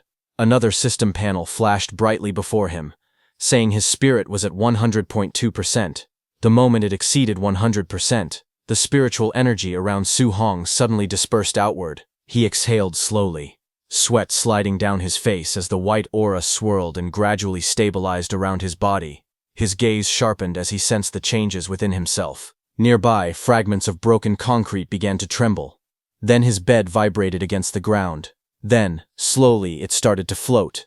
It lifted inch by inch into the air, suspended by an invisible force. Then Su Hong's body rose gently off the ground, surrounded by shattered debris and floating slabs of concrete. The white spiritual aura enveloped him completely, making him appear almost radiant in the ruined room. Su Hong realized it was done. He could now walk on air and use telekinesis to attack, just like Xiao Yan. A satisfied expression crossed his face. He thought about Xiao Yan's A-rank spirit martial art and concluded that he must learn it as well. He also set his sights on Wang Tiantuo's offensive A-rank martial art. The scene shifted to the next morning. Under a bright sky streaked with early sunlight, a voice rang out across the training camp. Everyone was ordered to gather within 1 minute. Being late by even 1 second would result in a deduction of contribution points. Hearing the announcement, the trainees rushed down the stairs, breathing heavily. One of them shouted in frustration, asking if they were kidding, and whether they were not going to let them rest. Another complained loudly that yesterday had already been the camp entry assessment, weight-bearing training, and even a night raid. Their faces were filled with exhaustion and anger as they ran. One boy shouted that this training camp was simply too outrageous. The scene shifted to the courtyard. All the trainees stood gathered in formation under the morning sky. An instructor stood calmly on a raised platform in front of them. Su Hong had also arrived and adjusted his sleeve quietly while standing among the crowd, watching without saying anything. The instructor looked around at everyone and said that it was very good. Not a single person was late. He then added that he had originally thought many of them would be beaten so badly that they would not even be able to get up. Smiling slightly, he remarked that it was as expected of geniuses. Suddenly, a trainee stepped forward and raised his hand. He complained that he could have won against the Night Raider martial artist the previous night, but the opponent had launched a sneak attack. He continued angrily, saying that the raider had not even let him put on his underpants and had deliberately aimed for his crotch. That, he insisted, was the real reason he lost. Hearing that, the instructor looked at the complaining trainee with faint anger. He asked whether, if the one sneaking up on him the previous night had been an assassin from the All Heaven's 10,000 races, he would have asked them to wait for him to put on his underpants as well. Hearing that, the trainee froze, unsure how to respond, and laughter erupted from the crowd. One of the trainees slung an arm over the embarrassed man's shoulder and joked that from now on, they would call him Bro Underpants. The surrounding students burst into even louder laughter. Meanwhile, Su Hong, standing quietly among them, thought to himself that although the instructor made a lot of sense, actual combat would never care whether someone was ready or not. Still, after a tiring day and being ambushed in the middle of the night, it was normal for everyone to feel disgruntled. The instructor raised his hand again and addressed the group. He said that he knew many of them were still unconvinced, so today he would give them another chance to perform. He announced that they had arranged a comprehensive test. Whether it was vitality, combat power, spirit, strength, or speed, the system would test everything. He continued by saying that after the test, there would be an actual combat ranking. The top 10 students would receive different amounts of contribution point rewards every day. As the instructor finished speaking, all the trainees began whispering among themselves. Some of them glanced toward Wang Tantuo, Lin Xinghe, and Xiao Yan, standing confidently at the front. They thought that the top 3 would definitely be those 3. Others felt relieved, saying that fortunately there were also rewards for 4th to 10th place. One trainee clenched his fists and muttered to himself that no matter what, he had to squeeze into the top 10. Meanwhile, Su Hong stood quietly and wondered what the reward for first place would be in such a comprehensive test and ranking. The instructor suddenly coughed loudly and ordered everyone to quiet down and follow him to the test. Soon, the group arrived at a warehouse that served as a temporary testing ground. Inside, a large machine stood on a raised platform. It was labeled as a Tier 2 combat power tester. The trainees gathered below, forming a crowd as they looked up at the equipment. From the stage, Grandmaster Qin observed the crowd and noticed that Su Hong was hiding among them. He noted that Su Hong did not stand out at all. A trainee standing nearby, Su Hong noticed Grandmaster Qin's gaze and mistakenly thought that Grandmaster Qin was looking at him and thinking highly of him. However, Su Hong beside him knew that he was 80% wrong. Su Hong knew that the person being targeted by Grandmaster Qin was him. On the stage, Grandmaster Qin looked at the crowd and calmly announced that he thought highly of all of them, so he had made a temporary decision. He declared that the one who ranked first in the comprehensive score for combat power, vitality, speed, and other aspects would receive an additional reward. That person would be allowed to choose an A-rank martial art or movement technique. Hearing this, the crowd immediately grew excited. Someone exclaimed that it was an A-rank martial art and called it a grand gesture. Others began discussing intensely, saying that Wang Tiantuo and the other 2 would probably have to go all out now. One person asked who everyone thought could win. Hearing this, Wang Tiantuo thought to himself that A-rank martial arts were not common. Even his family only possessed a few of them. Xiao Yan smiled faintly as she thought that simply by getting first place in the comprehensive test, she could freely choose an A-rank martial art. Lin Xinghe thought that as long as he obtained an A-rank martial art that could complement the Flying Swan's startling cloud step, no one in the family would dare to say that speed was useless anymore. When Su Hong heard about the reward, his eyes sharpened. He thought to himself that it was another A-rank martial art. A faint red aura seemed to glow around him as he decided that he would have to go all out in this test. On the stage, Grandmaster Qin narrowed his eyes slightly. He wanted to see just how strong the true strength of this monster-like, talented Su Hong really was. Soon, he began calling names. He ordered Lin Xinghe to go first. Second would be Xiao Yan. Third would be Wang Tiantuo. The crowd immediately reacted. Some whispered that the test was starting off explosively right away. Others said that with those 3 testing first, who would even dare to test next? Many began wondering who the 4th person would be, thinking that whoever it was would definitely be sweating bullets. Then Grandmaster Qin calmly announced the next name. 4th, Su Hong. The crowd instantly turned their heads in surprise. Su Hong stood among them, a bead of sweat sliding down his face. He calmly thought that, as expected, this Grandmaster Qin had his eyes on him. Whispers spread through the crowd.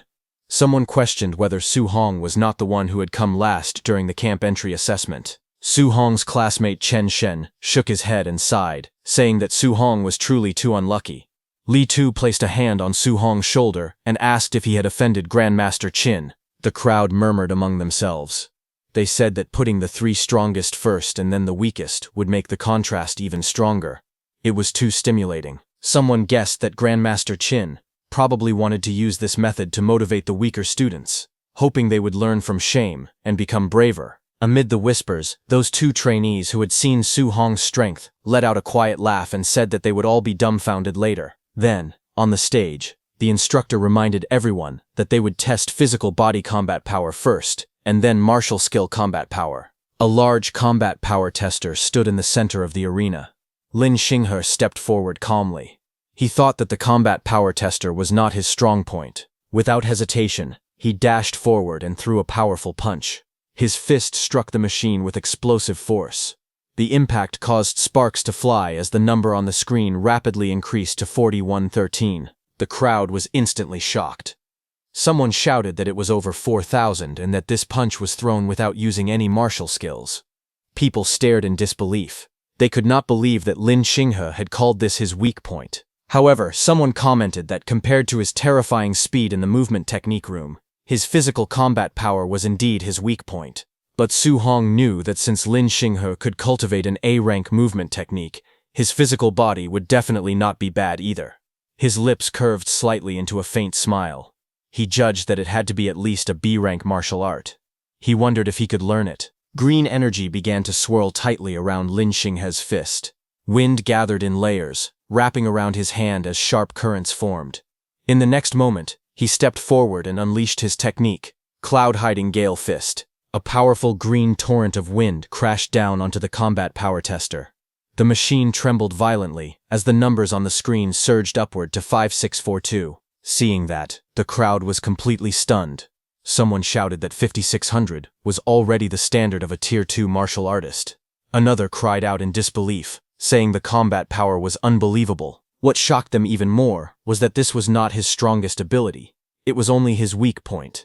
They realized that he had just used a B-rank wind attribute martial art, and they called it terrifying. At that moment, a system notification appeared before Su Hong, saying he had acquired a new achievement. Wind, Cloud-Hiding Gale Fist. Su Hong immediately used it, calmly observed the result, and thought that using a B-rank martial art had only increased his combat power by 1600. To him, the increase felt a bit small. On the stage, Lin Xinghe brushed shoulders with Xiao Yan as they passed each other. She told him that it was just so-so and asked why he looked so smug. With a faint smile, he told her to do her best. The examiner announced the next result. Xiao Yan's physical body combat power was 32,053. The number appeared clearly on the combat power tester. Seeing that, Su Hong commented that it was normal for a spirit master's physical body to be a little weaker. What truly mattered was spiritual telekinesis, martial arts. Xiao Yan closed her eyes and took a deep breath. A golden light suddenly ignited around her body. Her spiritual power surged outward, blazing like flames. In the next moment, a massive golden spirit weapon condensed in the air and smashed heavily toward the combat power tester. The entire machine shook under the impact. At that instant, a notification appeared before Su Hong, saying he had acquired a new martial art, Spirit Weapon Condensation Art. Seeing this, a faint smile appeared on his face. He thought to himself that this training camp was simply amazing. With excitement in his eyes, he wondered how many martial skills he could still learn today. Golden energy surged and rapidly condensed, forming a massive glowing spirit weapon in mid-air. The brilliant construct pulsed with power as it fully materialized. With a sharp motion, Xiao Yan swung her arm downward. The enormous golden spirit weapon followed her command and slammed fiercely into the combat power tester. The impact was explosive, sending shockwaves and sparks in all directions as the machine trembled violently under the force. Moments later, a blue holographic display appeared, showing the number 5942. Seeing that, the crowd erupted in shock and excitement. Many stared wide-eyed at the result, stunned by the overwhelming power. People exclaimed that her combat power was nearly 6,000. Even higher than Lin Xinghe's. Others recalled that she previously had just over 3,200 combat power, and now it had almost doubled. The spectators praised the terrifying explosive strength of a spirit master, calling them true darlings of heaven. Amid the commotion, Su Hong stood calmly among the crowd, surrounded by a faint blue aura as his mind went into the system space. Some trainee beside him said he felt a surge of jealousy of Xiao Yan. He reflected that the most frightening aspect of spiritual power was not only its explosive strength, but also its versatility. It could be used to walk in the air and control objects, making it extremely valuable in real combat with countless practical applications. On the other hand, in the system space, golden spiritual energy surged violently around Su Hong, spiraling upward as he raised a single finger toward the sky. The power gathered rapidly, forming a massive, radiant construct above him as the surrounding air trembled with intensity. But the next second, the condensed spiritual construct instantly dispersed, scattering into countless golden particles that faded into the air. Su Hong breathed heavily in exhaustion. He understood that the weapon condensation art could materialize not only weapons but almost anything, tables, chairs, benches, and even ferocious beasts, by using spiritual power. However, the more solid and realistic the condensed object became, the more spiritual power it consumed. After evaluating his current strength, Su Hong concluded that his spiritual power level was still insufficient to master the technique immediately. Beads of sweat formed on his face as he acknowledged the difficulty. Returning to reality, he decided that he would learn it gradually in the future. For now, his attention shifted to the next participant, Wang Tiantuo, whose martial art he was eager to see. Soon, an announcement rang out. It was Wang Tiantuo's turn. The crowd's excitement surged as Wang Tiantuo walked forward with a powerful and imposing presence. Spectators eagerly discussed his reputation, stating that he possessed the barbarian god body, a physique known for its terrifying strength. With such overwhelming physical power, he held an absolute advantage in combat power and was widely expected to secure first place. As anticipation filled the arena, many declared with confidence that the true god of combat power had arrived. Su Hong stood among the crowd, calmly observing the scene ahead. As he watched Wang Tiantuo prepare for his turn, he wondered how much of a difference there was compared to his own overlord body. Wang Tiantuo stepped forward confidently, his eyes sharp and filled with determination. Raising his fist, he declared that everyone should watch closely, because this punch would show the gap between him and them. Power surged around his arm as he launched himself forward and delivered a devastating punch to the combat power testing machine. The impact exploded outward with a thunderous force, sending shockwaves rippling through the arena. The audience was instantly stunned. Some shouted in disbelief, questioning whether what they had just seen was real. Others exclaimed that it was unbelievable. Wang Tiantuo's pure physical punch was only 300 points lower than Lin Xinghe's result when he had used a martial art. The crowd erupted in amazement, recognizing the terrifying power of the barbarian god body, a physique famed for its immense strength. Amid the lingering dust and shockwaves, Grandmaster Qin and Lin Ze observed the scene from a distance. Grandmaster Qin remarked that it was very good. Hearing this praise, Wang Tiantuo respectfully cupped his fists and thanked Grandmaster Qin. With unwavering confidence, he then announced that he would use a martial art next, preparing to demonstrate even greater power. As Wang Tiantuo prepared to unleash his next move, Su Hong grew excited, realizing that Wang Tiantuo's offensive A-rank martial art was finally about to be revealed. He watched calmly from the side with a faint smile. At the center of the arena, energy began to gather around Wang Tiantuo's arm. White, flame-like power surged and crackled, wrapping tightly around his hand as his aura intensified. With a powerful stance and focused gaze, he condensed the energy further, preparing to release a devastating attack. Observing the technique, Grandmaster Qin immediately recognized it. He noted with interest that Wang Tiantuo was using the A-rank martial art known as the Bone Netherfire Fist. At the same time, a system notification appeared before Su Hong's eyes, indicating that he had acquired a new martial art, Fire, Bone Netherfire Fist. Seeing that, Su Hong's eyes widened as he recalled that this martial art was also available in the martial art pavilion and required 2,800 contribution points to exchange for it. With sharp focus, Wang Tiantuo's eyes gleamed as he prepared to act. Wang Tiantuo unleashed his A-rank martial art with overwhelming force. His arm, engulfed in blazing energy, came crashing down like a meteor, and the impact shook the entire arena.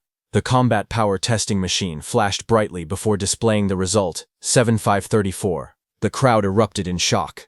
Spectators were stunned, exclaiming that if it were just 500 points higher, it would meet the standard of a Tier 2 middle-stage martial artist with a vitality value of 600. Many were stunned, recalling that Wang Tiantuo's vitality was only around 350, which made his result even more astonishing. Grandmaster Qin watched with satisfaction and praised Wang Tiantuo highly. He remarked that Wang Tiantuo's elder had long spoken of nurturing a grandmaster, and now it was clear there would be no problem achieving that goal.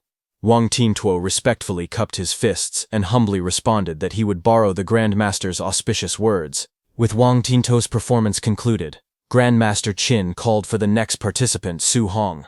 As Su Hong walked forward calmly through the crowd, whispers spread among the spectators. Many felt that after the outrageous performances of the top three, anyone going up now would be extremely humiliated. Some were surprised by Su Hong's composure, saying that if they were in his place, they would be terrified. Some guys murmured that a dead pig does not fear boiling water. Reaching the testing area, Su Hong stood before Grandmaster Qin and Lin Zhe. Grandmaster Qin explained the rule clearly. The first punch must rely purely on physical strength, and no martial arts could be used. Su Hong calmly acknowledged the instruction with a simple agreement, and prepared to begin. Su Hong planted his foot firmly on the ground, his body lowering as a powerful aura swirled around him. The air twisted with force, and dust rose beneath his feet as he gathered his strength. After a brief moment, he let out a quiet breath, steadying himself. A sharp glint flashed in his eyes as confidence filled his expression. In his mind, he declared that the test reward was definitely his. In the next instant, Su Hong surged forward like a released arrow. His fist shot out with explosive speed and slammed into the combat power testing machine. A thunderous boom echoed across the arena as a massive cloud of dust and debris erupted, stunning everyone present. As the smoke cleared, the glowing screen of the machine revealed the result, 655-1. The spectators froze in shock.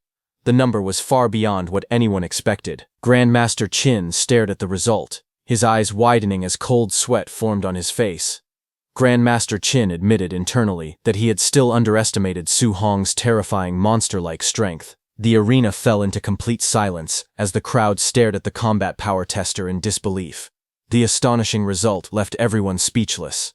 Suddenly, murmurs erupted among the spectators. Many exclaimed in shock that the reading had exceeded 6,500 and questioned whether the combat power tester had malfunctioned. Others pointed out that Su Hong had previously ranked last, yet now he displayed strength like a monster.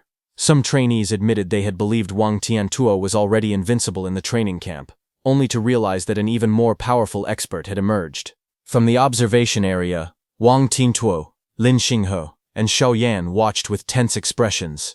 Xiao Yan remarked in astonishment at the exaggerated combat power. Lin Xinghe concluded that such power was impossible for a Tier 1 martial artist, and insisted that Su Hong must be a Tier 2 martial artist. Realizing the gap between them, Wang Tiantuo lowered his head and admitted that he had been too arrogant before. After the commotion settled, Su Hong calmly turned toward Grandmaster Qin and respectfully asked whether he should continue using a martial art for the next test. Grandmaster Qin looked at him with approval and simply nodded, telling him to continue. Su Hong then stepped into position and steadied his breathing. He clenched his fists as he adjusted his stance.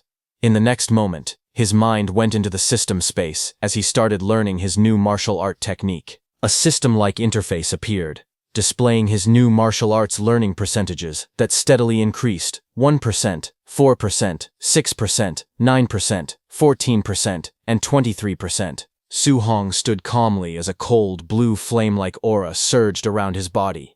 The system displayed rising progress percentages. As the power continued to build, he realized that the bone netherfire fist suited him perfectly. He noted that learning it was even faster than mastering the flying swan startling cloud step, which was also an A-rank martial art.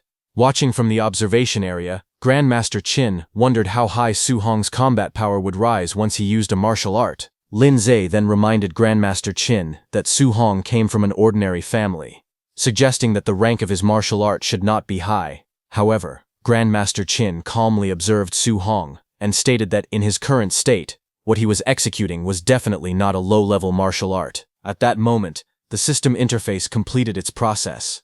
The display showed that his bone netherfire fist learning had reached 100%. Now he had learned the bone netherfire fist at the basic level.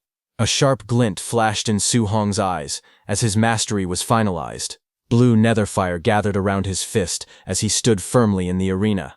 Shocked voices rang out from the crowd as someone recognized the technique, exclaiming that it was Wang Tiantuo's bone netherfire fist. The spectators were stunned and questioned how Su Hong could know it as well. Without hesitation, Su Hong stepped forward and unleashed the technique. As his aura surged and power condensed into his strike, he wondered how powerful an A-rank offensive martial art was. With netherfire blazing around his arm, Su Hong drove forward to deliver the attack. Su Hong's blazing strike slammed into the combat power tester with explosive force. A shockwave burst outward, sending dust and debris flying across the arena as the machine trembled under the impact. The spectators were forced to shield their faces from the powerful gust. Amid the swirling dust, shocked voices rang out. Some exclaimed in disbelief that Su Hong's power was even greater than Wang Tiantuo's and urgently asked for the combat power reading. As the dust settled, the display lit up with a shocking number. A stunned voice cried out that it was a full 9,000 combat power. Others quickly pointed out that 9,000 was already the standard for the Tier 2 high stage, expressing disbelief at the result. From the observation area, Lin Ze questioned whether such combat power was possible for a Tier 1 initial stage martial artist with only 123 points of vitality, suspecting that the tester's data might be faulty. Grandmaster Qin, watching calmly, concluded that Su Hong was truly a monster. Nearby, Lin Xinghe analyzed the numbers aloud. He explained that 7,000 combat power corresponded to Tier 2 initial stage, 8,000 to Tier 2 middle stage, and 9,000 to Tier 2 high stage. Zhao Yan reasoned that the standard vitality for a Tier 2 martial artist was 500 and concluded that Su Hong must have hidden his true vitality, which should definitely exceed 500. Hearing this, Wang Tiantuo admitted that his own vitality had not even reached 400 yet and said it was not shameful to lose to Su Hong. However, the situation took another shocking turn. When the vitality tester displayed Su Hong's actual value, only 137, the crowd erupted in disbelief. Wang Tiantuo shouted in shock that Su Hong's vitality was merely 137, while Lin Xinghe questioned whether the vitality tester itself was broken. The vitality tester displayed the number 137, leaving everyone in shock. Lin Zi stared at the result in disbelief and declared that the situation was simply outrageous. The crowd quickly erupted into heated discussion. Some questioned whether the number was missing a zero and wondered if it should have been 13,700 instead. Others shouted in astonishment that Su Hong was actually only a Tier 1 initial stage martial artist. The shock deepened as people exclaimed that producing 9,000 combat power with just 137 vitality was far too outrageous to believe. As the murmurs spread through the room, Su Hong calmly stepped out of the testing chamber, steam drifting around him. Nearby, Grandmaster Qin watched with a serious and thoughtful expression, silently acknowledging the extraordinary result. Regaining control of the situation, Grandmaster Qin addressed the crowd and told them to stop crowding around. He announced that they would proceed with the practical combat test and directly begin the practical combat tournament ranking. He then explained the rules of the competition. The tournament would adopt a challenge system where participants could designate their own opponents. He further stated that if no one dared to challenge a participant, that person would be ranked first and would receive the reward of an A-rank martial art. At that moment, someone called out to Grandmaster Qin. It was Lin Xinghe. He stepped forward confidently and, with a determined expression, pointed at Su Hong and declared that he wanted to fight him. Lin Xinghe looked at Su Hong with a confident smile, thinking that although Su Hong's combat power could be called invincible, his vitality was far too weak. He planned that as long as he used his movement technique to avoid Su Hong's attacks, he could rely on his higher vitality to slowly exhaust him to death. But Grandmaster Qin firmly rejected the idea. Lin Xinghe was startled and let out a confused sound, unable to understand the response. Grandmaster Qin then made a shocking proposal. He looked at Lin Xinghe, Zhao Yan, and Wang Tiantuo, and said that the three of them could attack together.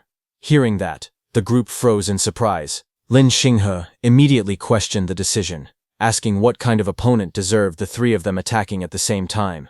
Zhao Yan accused Grandmaster Qin of looking down on them too much. With a sneer, Wang Tiantuo added that he was only worried they might accidentally cripple Su Hong while playing around. Grandmaster Qin ignored the complaints and turned his gaze towards Su Hong, asking him what he thought.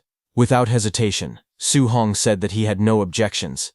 Hearing that, Wang Tiantuo and his group looked at him with amusement. Wang Tiantuo wondered aloud if Su Hong truly believed he was guaranteed to win. Zhao Yan let out a quiet chuckle. Looking down at Su Hong, they mocked him for being so pretentious. Lin Xinghe declared confidently that, forget about fighting the three of them, he could defeat Su Hong alone and leave him completely stunned. The atmosphere grew tense as the challenge was set. Grandmaster Qin gave the signal and announced that they could begin. All four of them stood facing each other inside the vast testing hall. In the next instant, Lin Xinghe dashed forward with incredible speed. Wang Tiantuo and Zhao Yan followed closely behind, charging straight towards Su Hong. As he moved, Lin Xinghe formed a plan in his mind. He decided that he would first unleash a cloud-hiding gale fist, and then retreat.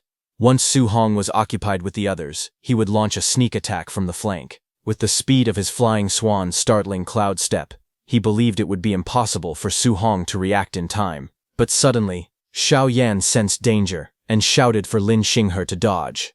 Before Lin Xinghe could react, Su Hong had already moved. In a blur of motion, he appeared behind Lin Xinghe. Lin Xinghe was stunned, unable to comprehend what had just happened. With cold determination, Su Hong said goodbye as his fist surged forward, aimed directly at Lin Xinghe. But just as Su Hong's fist was about to land, everything came to a sudden stop. Su Hong's punch froze mid-air, inches away from Lin Xinghe's face. In a blur of motion, Lin Xinghe backed away, barely dodging Su Hong's attack. Lin Xinghe fell back and returned to Wang Tiantuo and Xiao Yan's side. He thanked Xiao Yan, who was using her golden spiritual energy to stop Su Hong's punch mid-air. Lin Xinghe warned them, saying Su Hong's speed was unusual and that they needed to be careful. Su Hong stood there with one hand vibrating non-stop. He realized what was happening. It was spiritual telekinesis. It was his first time experiencing the strange feeling of being controlled like that, and he was clearly not used to it. His eyes narrowed slightly. From the corner of his eye, he glanced toward Xiao Yan, who had used that spiritual telekinesis. In that moment, Su Hong made his decision that he needed to finish her off first. Without hesitation, he dashed forward again, moving so fast that afterimages trailed behind him. The air split around his body as he charged straight toward her. Xiao Yan's eyes widened as she immediately recognized that Su Hong was using Lin Xinghe's flying swan startling cloud step. At the same time, shock spread across Lin Xinghe and Wang Tiantuo's faces. Lin Xinghe yelled in disbelief, wondering how Su Hong could use the flying swan startling cloud step when he was supposed to be of the fire attribute. Wang Tiantuo understood and told him that Su Hong must have dual attributes and that they should stop him. Wang Tiantuo stood in front of Xiao Yan and declared that he would stop Su Hong, ordering her to use spiritual control. She agreed and activated her ability. Wang Tiantuo jumped at Su Hong, with blue netherfire surging violently around his fist as he roared the name of his technique, Bone Netherfire Fist. Seeing that Su Hong did not back down, he also used the Bone Netherfire Fist. Blazing flames spiraled fiercely, twisting through the air as his punch shot forward with overwhelming force. Seeing Su Hong's attack closing in, Xiao Yan thrust her hand out and used her spiritual control to freeze Su Hong's hand. Golden spiritual power wrapped tightly around Su Hong's body, restricting his movements. He clenched his teeth and admitted inwardly that this spiritual control was even more troublesome than he had imagined. Before he could fully adjust, Lin Xinghe leapt high into the air. He shouted fiercely, calling Su Hong a monster and ordering him to take his kick. Watching from the sidelines, Grandmaster Qin stroked his beard and thought that it seemed it was still too early for Su Hong to fight 1 against 3. The abilities of a spirit master were simply too difficult to deal with, because once controlled by a spirit master, one must either forcefully break through with physical strength or counter it using spiritual power. Otherwise, it would be extremely difficult to break free. Looking at Su Hong, he thought that although Su Hong's physical strength was very high, it probably still was not enough to break free from such control. But at that moment, Grandmaster Qin noticed that Su Hong's lips curved into a smile. Grandmaster Qin was shocked, seeing that Su Hong was actually smiling, as Lin Xinghe and Wang Tiantuo came toward him from both directions while using their powerful techniques. In that moment, with a sudden burst of strength, he shattered the spiritual restraint on his body. Blood burst from Xiao Yan's mouth as the backlash of her spiritual control struck. Her eyes widened in disbelief as she realized that Su Hong had actually forcefully shattered her spiritual power, using nothing but brute strength. At the same time, Su Hong raised his arm and blocked Lin Xinghe's and Wang Tiantuo's incoming attacks head-on. Observers stared in disbelief. They could not believe what they were seeing. Just by relying on physical strength, Su Hong had blocked it. Not only that, he had even shattered Xiao Yan's spiritual telekinesis using pure physical power. The crowd erupted in astonishment. They called it ridiculous, saying Su Hong's strength was inhumanly great. He was simply a humanoid, ferocious beast. In the next moment, Su Hong tightened his grip on Lin Xinghe's leg and Wang Tiantuo's hand. Lin Xinghe's and Wang Tiantuo's faces twisted in shock as they shouted in panic, cursing loudly. But it was already too late. Su Hong swung them violently through the air, turning the battlefield into chaos. Su Hong's eyes glowed coldly as he tightened his grip further. In the next instant, he smashed Lin Xinghe and Wang Tiantuo straight into the ground. The impact echoed loudly across the arena. The floor cracked open as their bodies slammed down headfirst. Dust and debris burst into the air. Pinned against the shattered tiles, Wang Tiantuo gritted his teeth and cursed, while blood spilled from Lin Xinghe's mouth as the force of the blow shook his entire body. Around them, the crowd stood frozen in shock. They stared at the brutal scene unfolding before their eyes. Someone muttered in disbelief that it was too savage, but Su Hong did not stop. He lifted them again and slammed them down repeatedly. The ground trembled with each impact. Lin Xinghe's and Wang Tiantuo's eyes rolled back as they completely lost consciousness. Only then did Su Hong stop. He lowered his head slightly and let out a long breath, standing amidst the drifting smoke and debris. Then suddenly his eyes sharpened as he looked to his side. A flicker of alertness flashed across his face. Standing at his side, Xiaoyan hurriedly raised both hands and backed away. Her voice trembled as she shouted at him not to come any closer. She quickly declared that she surrendered. Seeing that, the room fell into stunned silence. Someone exclaimed in disbelief that Su Hong had actually won. Another questioned whether the training camp's strongest trio had truly been defeated by him alone. They called him an absolute monster. At that moment, Grandmaster Qin frowned slightly and asked what all the noise was about. He questioned if anyone else planned to challenge Su Hong. Silence answered him. With no one stepping forward, the result became clear. He declared that Su Hong was first place in this combat test. Hearing that, the crowd murmured. A guy awkwardly stated that Su Hong was number 1 in the training camp and that there was no need for the remaining matches. Another voice quickly admitted surrender, saying he forfeited and did not want to take a beating. After witnessing that battle, only an idiot would dare to challenge Su Hong. Grandmaster Qin then looked over the arena and announced that since that was the case, Su Hong would take first place. Looking at Lin Xinghe and Wang Tiantuo lying there, he continued speaking, stating that the 2nd to 10th places in the tournament would also receive rewards. He instructed everyone to continue the competition, adding that instructor Lin Zi would arrange the rest. Then he turned his attention back to Su Hong. He declared that as the universally acknowledged first place, Su Hong should come with him to receive his reward and choose an A-rank martial art. Hearing this, Su Hong's eyes lit up. He felt a surge of excitement because he had obtained another A-rank martial art. Later, away from the crowd, while walking with Su Hong, Grandmaster Qin told him that ever since the day he stepped into the training camp, he had been paying attention to him. He remarked that while others could not wait to show off their strength, Su Hong chose to hide his. Su Hong replied that he had no power or influence. If he revealed himself too early, it would only make him an easy target.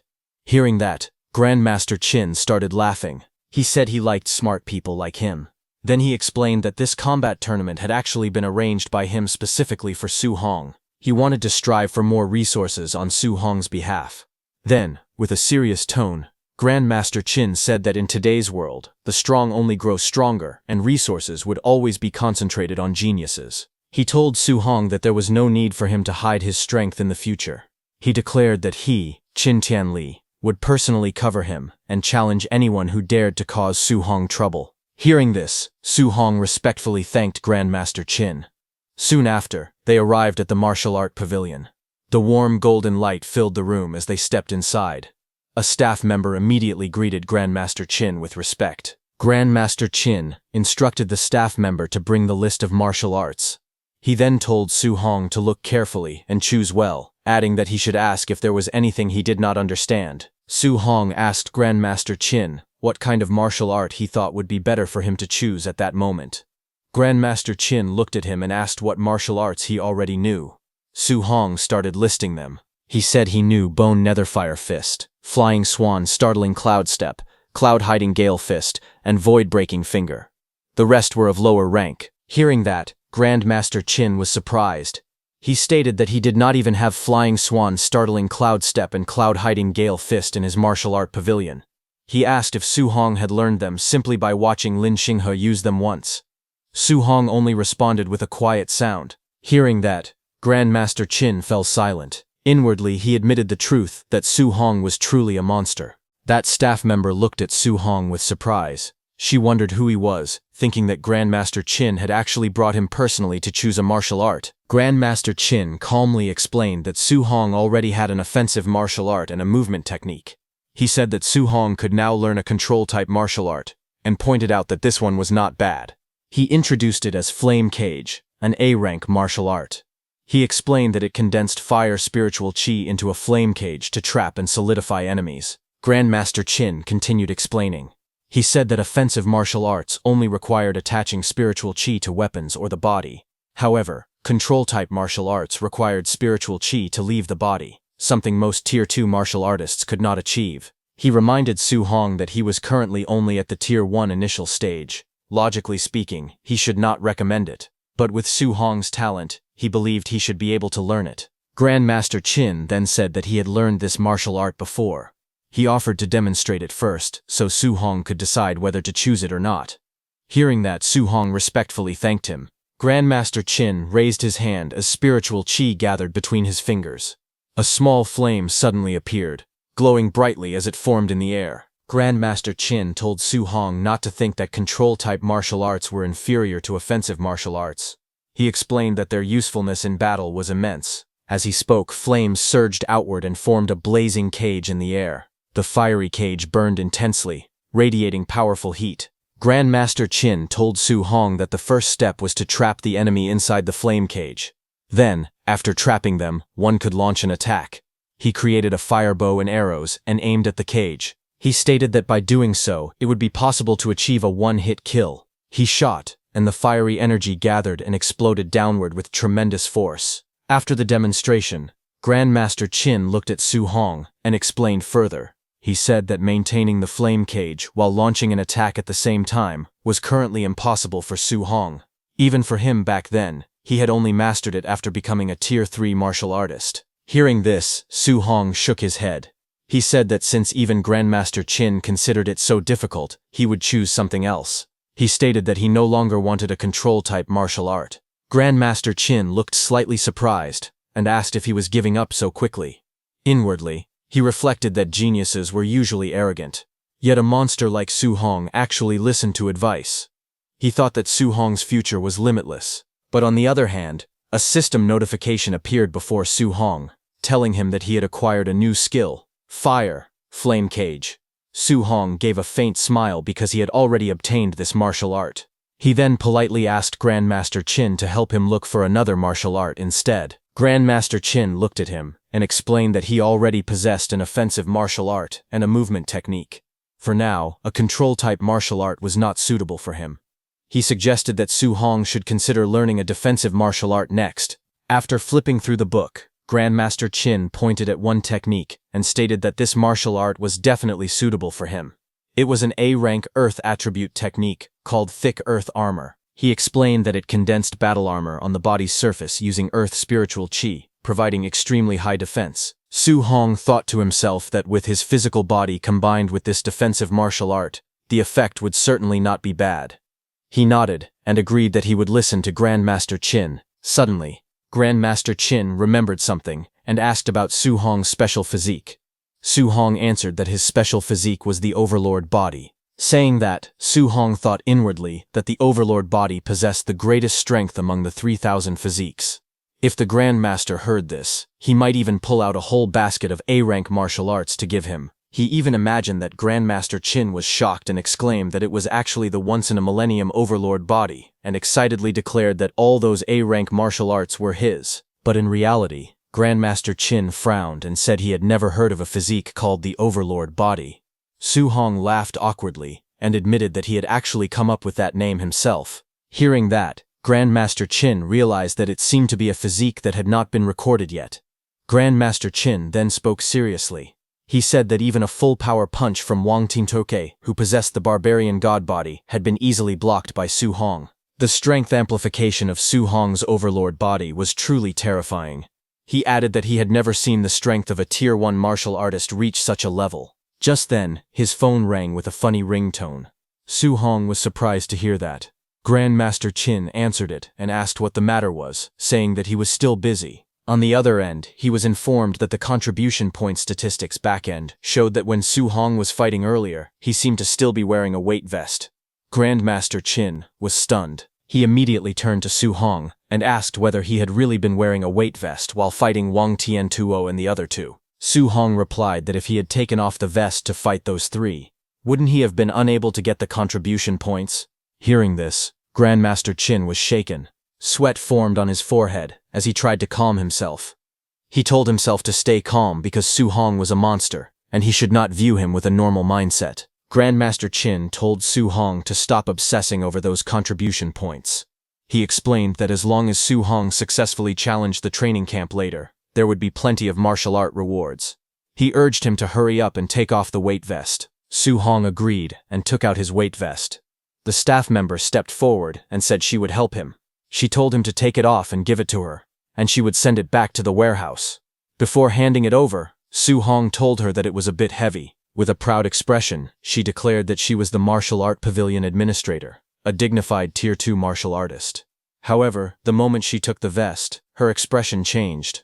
She froze in shock. Before she could react, the weight vest that Su Hong gave her dropped onto the ground from her hands. Its impact was thunderous. The floor cracked and shattered under the weight. Startled, the staff member asked how many kilograms the vest weighed. Su Hong answered that it weighed 5 tons. Hearing this, Grandmaster Qin was stunned. He thought to himself that Su Hong had been carrying a 5-ton weight at the Tier 1 initial stage. Not only that, he had even defeated 3 Tier 1 late-stage geniuses while wearing it. The realization left him speechless. Grandmaster Qin wrapped an arm around Su Hong's shoulders and called him a little monster. He said that he actually had an A-rank martial art that he wanted to give him. Su Hong looked up and asked what martial art it was. Grandmaster Qin reminded him that he used a spear. He added that Grandmaster Zhang Lin of Yang City also used a spear. He explained that Zhang Lin possessed an A-rank thunder spear art. Its power was considered extremely strong even among A-rank martial arts. Grandmaster Qin then proposed an idea. He said he would take Su Hong to arrange a battle with Zhang Lin's student and help him trick Zhang Lin out of his martial art. Su Hong hesitated and said that did not sound very nice. Grandmaster Qin immediately replied that Zhang Lin had been mocking Star City's training camp, calling it full of trash. He declared that he had to mock him back. After that, Grandmaster Qin told Su Hong to go back and prepare first. They would head to Yang City early the next morning. Su Hong agreed. Later that night, the lights of a student's building glowed under the quiet sky as Su Hong returned to his room. Su Hong looked around his room and said that the training camp had actually helped tidy it up very nicely. As he sat down to start cultivating, system notifications soon appeared before him, telling him that he had acquired a new martial art, fire. Then another notification appeared, saying he had acquired a new martial art, spirit, soul capture art. Then a third notification followed, saying he had acquired a new martial art, earth, thick earth armor. Sitting cross-legged, surrounded by rising flames, Su Hong decided that he would hurry and cultivate these 3 martial arts. He aimed to reach the basic level for all of them before tomorrow morning. At the same time, Grandmaster Qin contacted Zhang Lin. He told Zhang Lin to prepare his Thunder Spear art because tomorrow he would bring his student to challenge his dojo. Zhang Lin responded confidently. He told Grandmaster Qin to drop it. He said that Yang City's training camp had produced a wood spirit body and that the student had even broken through to become a Tier 2 martial artist. He added that in just 2 days, the student had cultivated the A-rank control-type martial art, Wood Prison, to the point where spiritual chi could leave the body. In front of him, in a training room, a muscular young man stood with a green aura surrounding him. Power surged through his body as he trained, showing the strength of his cultivation. His name was Lin Chunfeng. His eyes widened sharply as green light gathered within them. In the next moment, he unleashed his technique and shouted, "Wood Prison." Thick green vines burst out violently, twisting and spiraling through the air. They wrapped around everything in sight, forming a powerful wooden cage. The vines lashed forward with force, filling the room with glowing green energy. But suddenly at once, the raging vines trembled and stopped. Then the green energy shattered into glowing fragments. The wooden prison collapsed and the vines broke apart into scattered light before fading away completely. Breathing heavily, Lin Chunfeng lowered his head and admitted that he had failed again. From behind him, his master Zhang Lin told him that a control-type martial art was not something he could successfully train just because he wanted to. He warned him not to bite off more than he could chew. Lin Chunfeng clenched his teeth and looked up with determination. He told his master to give him at most 1 month, promising that he would successfully reach the basic level. Hearing that, Grandmaster Zhang Lin looked at his phone and asked Grandmaster Qin if he heard that Lin Chunfeng claimed he could learn it in a month. He recalled that back in his own day, he had spent almost 3 months on it. He remarked that the boy was truly a monster. He continued, saying that the student he was bringing was not someone that certain pieces of trash could challenge. On the other end of the call, Grandmaster Qin got furious hearing that and wanted to shout, but before he could, Grandmaster Zhang Lin abruptly hung up. After ending the call, Grandmaster Zhang Lin turned to Lin Chunfeng and told him that when Grandmaster Qin brought his student to their door, he must not win too easily. He instructed him to act as if the fight were evenly matched and to win by a narrow margin. He said they needed to leave the other side some face. Lin Chunfeng smiled confidently and assured him that there was no need to worry about his acting skills. The next afternoon, at Yang City training camp, the facility stood atop a high plateau surrounded by mountains. Grandmaster Qin and Su Hong came flying there. Grandmaster Qin pointed at the building below and told Su Hong that they were here. As the wind rushed past Su Hong's face, he thought to himself that he had never expected his first experience of flying to happen in such a situation. They soon landed in an open area surrounded by mountains. Grandmaster Zhang Lin stood there with several men waiting for them. Grandmaster Zhang Lin looked at Grandmaster Qin with a grin and asked what kind of genius he had brought this time. He told him to hurry and let him see. Grandmaster Qin introduced Su Hong calmly. He said his name was Su Hong, a Tier 1 initial stage cultivator, and that he used a spear just like him. Su Hong stepped forward respectfully and greeted Grandmaster Zhang. Seeing him, Grandmaster Zhang frowned and asked Grandmaster Qin if he was joking. He questioned whether he had gone senile, wondering how he could treat a Tier 1 initial stage as some kind of treasure. In his thoughts, Zhang found it absurd. A Tier 2 fighting a Tier 1 initial stage would be an instant kill. He wondered how he was supposed to act like the fight was evenly matched. He then looked at Lin Chunfeng, thinking that the moment to test his acting skills had finally arrived. Grandmaster Qin told Grandmaster Zhang to hurry up and start the fight, saying that after finishing, they still needed to head back for dinner. At the training camp martial arena, a large crowd gathered in the open square. Among the students, some whispered curiously. One wondered what level of strength the genius from Star City had. Another laughed and said he hoped the challenger would not be weaker than him later. Standing in front of the crowd, Grandmaster Zhang raised his hand and introduced the guest. He told everyone that this was the famous Grandmaster Qin Tianli.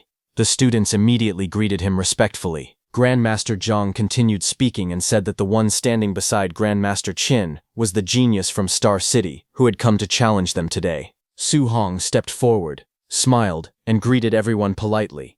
Grandmaster Zhang forced a smile when he revealed that Su Hong's realm was Tier 1 initial stage. Hearing this, the whole crowd instantly erupted in shock. They could not believe that a Tier 1 initial stage had come to challenge them with just that level of strength. Someone shouted that Lin Chunfeng was a Tier 2 martial artist and could kill him instantly with one hand. Another person mocked him, wondering whether to praise his courage or his thick skin. Lin Chunfeng forced a nervous smile as sweat rolled down his face. Hearing that Su Hong was a Tier 1 initial stage fighter, in his heart he wondered how he was supposed to act out a back-and-forth battle and barely win at the end. Nearby, Grandmaster Zhang spoke with a faint smile. He told Grandmaster Qin that if his student defeated Su Hong at Tier 1 initial stage, he would have to teach his student an A-rank martial art. He admitted that he felt a little embarrassed, even asking. Grandmaster Zhang then patted Su Hong's shoulder and told him that if he won, then besides the Thunder Spear art, he could also choose another A-rank martial art. He told him to do his best. Su Hong immediately thanked Grandmaster Zhang.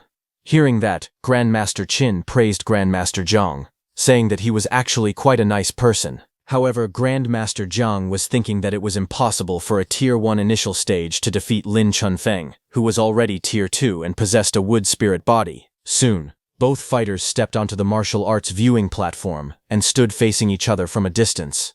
Grandmaster Zhang warned Lin Chunfeng to know his limits. Lin Chunfeng answered calmly, telling him not to worry. Lin Chunfeng stepped onto the platform with his sword in hand, looking calm on the outside. Inside, however, he was thinking carefully. He wondered how he should act out the fight. If he seriously injured the other party with just one move, it would not look good. From the other side, Su Hong stepped onto the stage barehanded. Seeing that, Lin Chunfeng called out to him and asked if he was not going to use his spear. Saying he remembered that Su Hong had brought one with him, Su Hong replied calmly that he would not use it for now. In his heart, he thought that he only knew the C-rank Raging Sea Spear technique. Its power was far inferior to the Cloud Hiding Gale Fist and the Bone Nethercold Ghost Fist. If he used a spear, he would actually be at a disadvantage. But hearing this, Lin Chunfeng misunderstood him and sneered, calling him arrogant.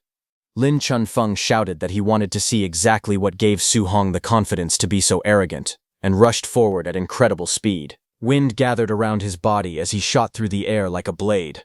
A green aura burst out from him, and he slashed downward fiercely, but Su Hong easily dodged. The force of the attack crashed into the ground, sending shockwaves across the platform. Using his flying swan startles the cloud's footwork, Su Hong moved with incredible speed and went behind Lin Chunfeng. Seeing that, Lin Chunfeng was shocked, realizing that Su Hong actually knew an A-rank wind attribute movement technique. Watching that move, a smile appeared on Lin Chunfeng's face. He found it interesting. Lin Chunfeng sneered and charged at Su Hong again, declaring that movement techniques were useless against him right now. He extended his hand. Green light gathered around it as he activated his technique, Wood Prison. A burst of green energy shot forward, and wooden vines rose from the ground, rushing toward Su Hong and trapping his legs. Seeing the vines, Su Hong was shocked, realizing that it was a control-type martial art. He remembered Grandmaster Qin telling him that control-type martial arts were very hard to practice. Realizing this, he understood that Lin Chunfeng was truly a genius. Facing the incoming restraint, Su Hong narrowed his eyes and decided that if he could not escape normally, he would use brute strength to break free. But before Su Hong could do anything, something unexpected happened. The green vines started disappearing.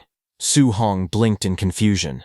He was surprised to see that Lin Chunfeng's wooden restraint had dissipated in just a second. But at that moment, Lin Chunfeng was already behind Su Hong. He leapt into the air with his weapon raised high. With a fierce expression, he declared that being able to hold his opponent down for a moment was enough. He swung down with full force, aiming to finish the attack. Below him, Su Hong remained calm. His eyes sharpened as he watched the strike descend. In the next instant, green energy gathered around his fist. Power surged outward as he clenched his hand tightly. With a sudden burst of speed, he threw a punch. The air around his fist twisted as green energy spiraled violently. His body moved forward with unstoppable momentum. Seeing this, Lin Chunfeng's eyes widened in shock. He realized that the punch was far too fast. Before he could chop down with his weapon, the strike would arrive first, and hit him instead.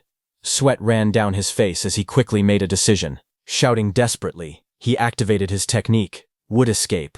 Wooden energy erupted in front of him, forming a protective barrier as he tried to block the incoming punch. Su Hong's punch slammed directly into the wooden defense. With a loud crash, the green barrier shattered under the force of his strike. Splinters and fragments exploded outward as the impact tore through the wood. Lin Chunfeng was blasted backward, thrown into the air by the overwhelming power. The shockwave spread in a wide circle, shaking the surroundings. Gritting his teeth, Lin Chunfeng stared in disbelief. He could not help but think that Su Hong's strength was ridiculous. The spectators watching the fight were completely stunned. One of them muttered in shock, asking what the hell had just happened. Another exclaimed that the shattered technique had been an A-rank defensive martial art, executed by a Tier 2 martial artist. They realized that the strength of this Tier 1 initial stage fighter was probably greater than that of a ferocious beast. In the seating area, Grandmaster Qin laughed loudly and asked Grandmaster Jiang how it was. Grandmaster Jiang replied calmly that having just great strength would not be enough to defeat Lin Chunfeng. He told him to watch carefully. In the arena, as Lin Chunfeng was sent flying backward, Su Hong charged at him with explosive speed. In the blink of an eye, Su Hong suddenly appeared and delivered a powerful kick. The force of the strike tore through the air and cut Lin Chunfeng in two, but then he disappeared. Watching closely, Su Hong realized the truth. It was actually an afterimage. Before he could fully react, Lin Chunfeng appeared behind him and attacked with a powerful strike, saying that Su Hong was not the only one who knew an A-rank movement technique. Green light erupted as Lin Chunfeng countered with his technique, but Su Hong moved fast and dodged his strike again. Lin Chunfeng's attack hit the ground with a violent explosion, sending debris and cracks across the ground. Smoke and dust filled the surroundings as the shockwave faded. Breathing heavily, Lin Chunfeng told Su Hong to give up, saying that for a Tier 1 initial stage fighter to push him to this extent, he was already strong enough. He added honestly that if they were in the same tier, he would be inferior to him. But suddenly, Su Hong raised his hand toward Lin Chunfeng. Lin Chunfeng stared at him in confusion, but suddenly his eyes widened as a thought crossed his mind. Could Su Hong also know? But it was already too late. Su Hong smiled as flames began to gather around his palm, burning fiercely. In the next instant, a massive pillar of fire erupted upward, forming a blazing structure around Lin Chunfeng.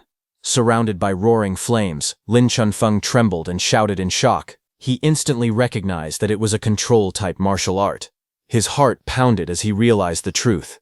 A mere Tier 1 initial stage martial artist had actually learned a control-type martial art. Sweat rolled down his face as he tried to calm himself. He told himself that it did not matter. Su Hong would not be able to maintain it for long. All he had to do was wait for the flames to collapse on their own. Not far away, Grandmaster Qin and Grandmaster Jiang watched in disbelief. Grandmaster Jiang exclaimed in shock that it was the flame cage. He could not believe that Su Hong had mastered the flame cage at the Tier 1 middle stage. He turned to Grandmaster Qin, telling him that his student was simply too ridiculous. When Grandmaster Jiang saw Grandmaster Qin's expression, he asked why he looked so shocked. Wasn't this the very martial art he taught Su Hong?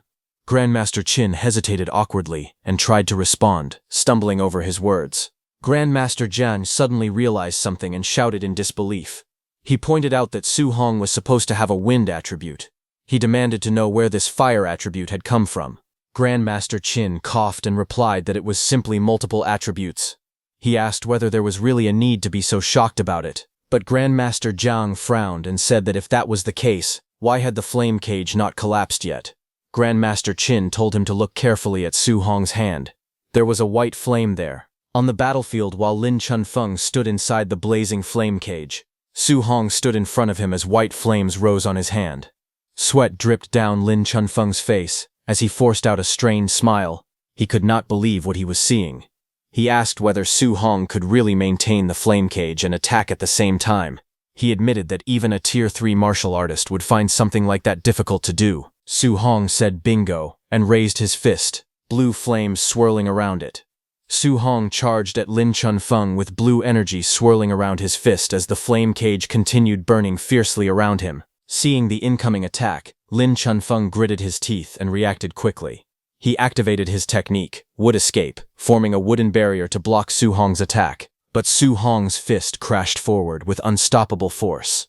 The impact struck hard against Lin Chunfeng's body. A sharp sound echoed as the blow landed.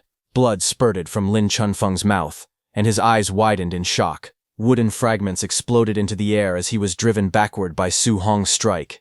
Through clenched teeth, he cursed bitterly, saying this was simply too ridiculous. Su Hong's strike connected cleanly, and Lin Chunfeng's body bent backward from the force, fragments of wood and debris scattering through the air. A sharp cry escaped his mouth. Blood sprayed from his lips as he was sent flying. He gritted his teeth in pain, letting out another strained sound as he hit the flame cage behind him. Fire roared upward, surrounding his entire body. Lin Chunfeng slowly turned his shoulder, flames swirling violently around his back. Then glowing green energy began to spread across his wounds. His heal and recover immediately started. Bright green light pulsed as the damaged flesh visibly regenerated. With sweat rolling down his face, he clenched both fists, flames blazing higher behind him. He smirked confidently and declared not to underestimate the healing power of a Tier 2 martial artist's wood spirit body. Su Hong narrowed his eyes as he looked at Lin Chunfeng and muttered to himself that it was a wood spirit body, a special physique with incredibly strong recovery power. But then his gaze sharpened. He thought that if one punch was not enough, then he would throw a few more. Without hesitation, he launched himself forward, his fist cutting through the blazing flames. He declared that he did not believe Lin Chunfeng could keep recovering forever. His punches rained down one after another, crashing through the fire with explosive force. But Lin Chunfeng only grinned through the blood on his lips. He shouted that it was useless, and that Su Hong could not outlast him. He added confidently that a Tier 1's endurance could never surpass a Tier 2's. Green spiritual energy swirled around his body as he raised his hand. He said he wanted to see whether the flame cage would collapse first, or whether his recovery power would run out first. Hearing that, Su Hong felt the strain in his body. He realized there was not much fire spiritual chi left within him. Once the restriction of the flame cage disappeared, the situation might reverse completely. Su Hong moved his hand, and with a swing of his arm he dissipated all the flames. The fire scattered across the ground as green spiritual energy flared up around Lin Chunfeng's body. With a loud laugh, Lin Chunfeng mocked Su Hong, asking if he was already giving up. His body immediately started to recover as the green aura intensified around him. His wounds visibly began to mend under the glow of his wood spirit body. Smirking confidently, he declared that now it was his turn to counterattack, and that Su Hong was bound to lose. But suddenly, his expression changed. His eyes widened in shock as he saw something unusual. He stared forward and demanded to know what that thing was. Across from him, Su Hong stood calmly as golden lightning and flames crackled around his arm. He admitted that this move consumed a great deal of energy and that he had not originally planned to use it. Electric arcs danced wildly around his body, illuminating the battlefield. Seeing that overwhelming power, Lin Chunfeng trembled. Sweat rolled down his face as he shouted in disbelief, asking whether this was truly a power a Tier 1 martial artist could unleash. He called Su Hong a monster. Panic flashed in his eyes. He told himself that he absolutely could not let him get close. Green energy surged violently as he pushed his hands onto the ground. Lin Chunfeng clenched his teeth and used his wood escape technique desperately, repeating the words wood escape again and again. Green spiritual energy burst from his hands and slammed into the ground. In an instant, thick wooden walls shot upward from the floor, rising one after another with violent force. The towering wooden barriers stood in front of Su Hong, blocking him from attacking. Behind the walls, Su Hong lowered his gaze slightly. His golden eyes began to glow intensely, lightning flickering within them. Without hesitation, he stepped forward. Golden lightning exploded from his body as he drove his fist into the wooden barrier. A deafening crash echoed through the arena. The massive wooden wall cracked under the impact, splinters and debris flying everywhere. The lightning-charged punch tore straight through the defense. In the next instant, Su Hong burst through the broken wall in a streak of golden light. Before Lin Chunfeng could react, Su Hong descended and smashed his electrified fist downward. Lin Chunfeng was blasted backward violently. His body spun through the air before crashing heavily onto the ground. Dust exploded outward as he struck the floor, completely overwhelmed by the lightning-infused punch. Su Hong stood calmly amid the fading golden aura. Flames and lightning slowly settled around him as he looked down at his defeated opponent. Silence spread across the arena. Su Hong stood alone at the center, while Lin Chunfeng lay motionless on the tiles. The crowd watching from a distance fell into stunned silence. Someone finally broke the quiet in disbelief. They exclaimed that Lin Chunfeng had been knocked out with just one punch, even though he possessed a wood spirit body. Another voice cried out in shock, saying that the power of that punch was almost catching up to an S-rank martial art. They could not believe it. They added that Su Hong was only at the Tier 1 initial stage. Grandmaster Zhang stared in disbelief and demanded to know what kind of monster Grandmaster Qin had brought. He turned to Grandmaster Qin and, pointing at the arena, shouted that it was attribute fusion. Su Hong actually knew attribute fusion. He emphasized that such a young Tier 1 martial artist had already mastered attribute fusion and asked whether he understood what that truly meant. Grandmaster Qin calmly sipped his tea and said that it did not matter. He added that he definitely would not tell anyone that Su Hong had only taken 1 month to achieve dual attribute fusion. Grandmaster Zhang, beside him, froze in confusion. Still holding his teacup, Grandmaster Qin continued in a casual tone. He said that if people knew Su Hong had 100% compatibility with 7 attributes and could cultivate 7 guidance techniques simultaneously, they would probably be scared to death on the spot. Hearing that, Grandmaster Zhang turned pale, sweat running down his face. Grandmaster Qin simply looked away calmly while drinking his tea. After a moment, he suddenly exclaimed that it had slipped out and claimed he regretted it very much. However, his satisfied expression clearly showed otherwise. His words echoed dramatically in Grandmaster Zhang's mind. Fusing dual attributes in 1 month, achieving 100% compatibility in 7 attributes, and cultivating 7 guidance techniques at the same time. He was too stunned. Grandmaster Qin then reminded Grandmaster Zhang that since Su Hong had won, it was now time for him to fulfill his promise. He demanded an A-rank Thunder Spear art, and for the other reward, he wanted him to personally teach Su Hong the ultimate skill, Palm Thunder. Grandmaster Zhang stuttered in disbelief before finally nodding weakly and agreeing. Later, the scene shifted to the martial arts training room, a large dome-shaped building standing quietly under the open sky. Inside the martial arts training room, Su Hong and Grandmaster Zhang stood facing each other on the circular platform, each holding a spear.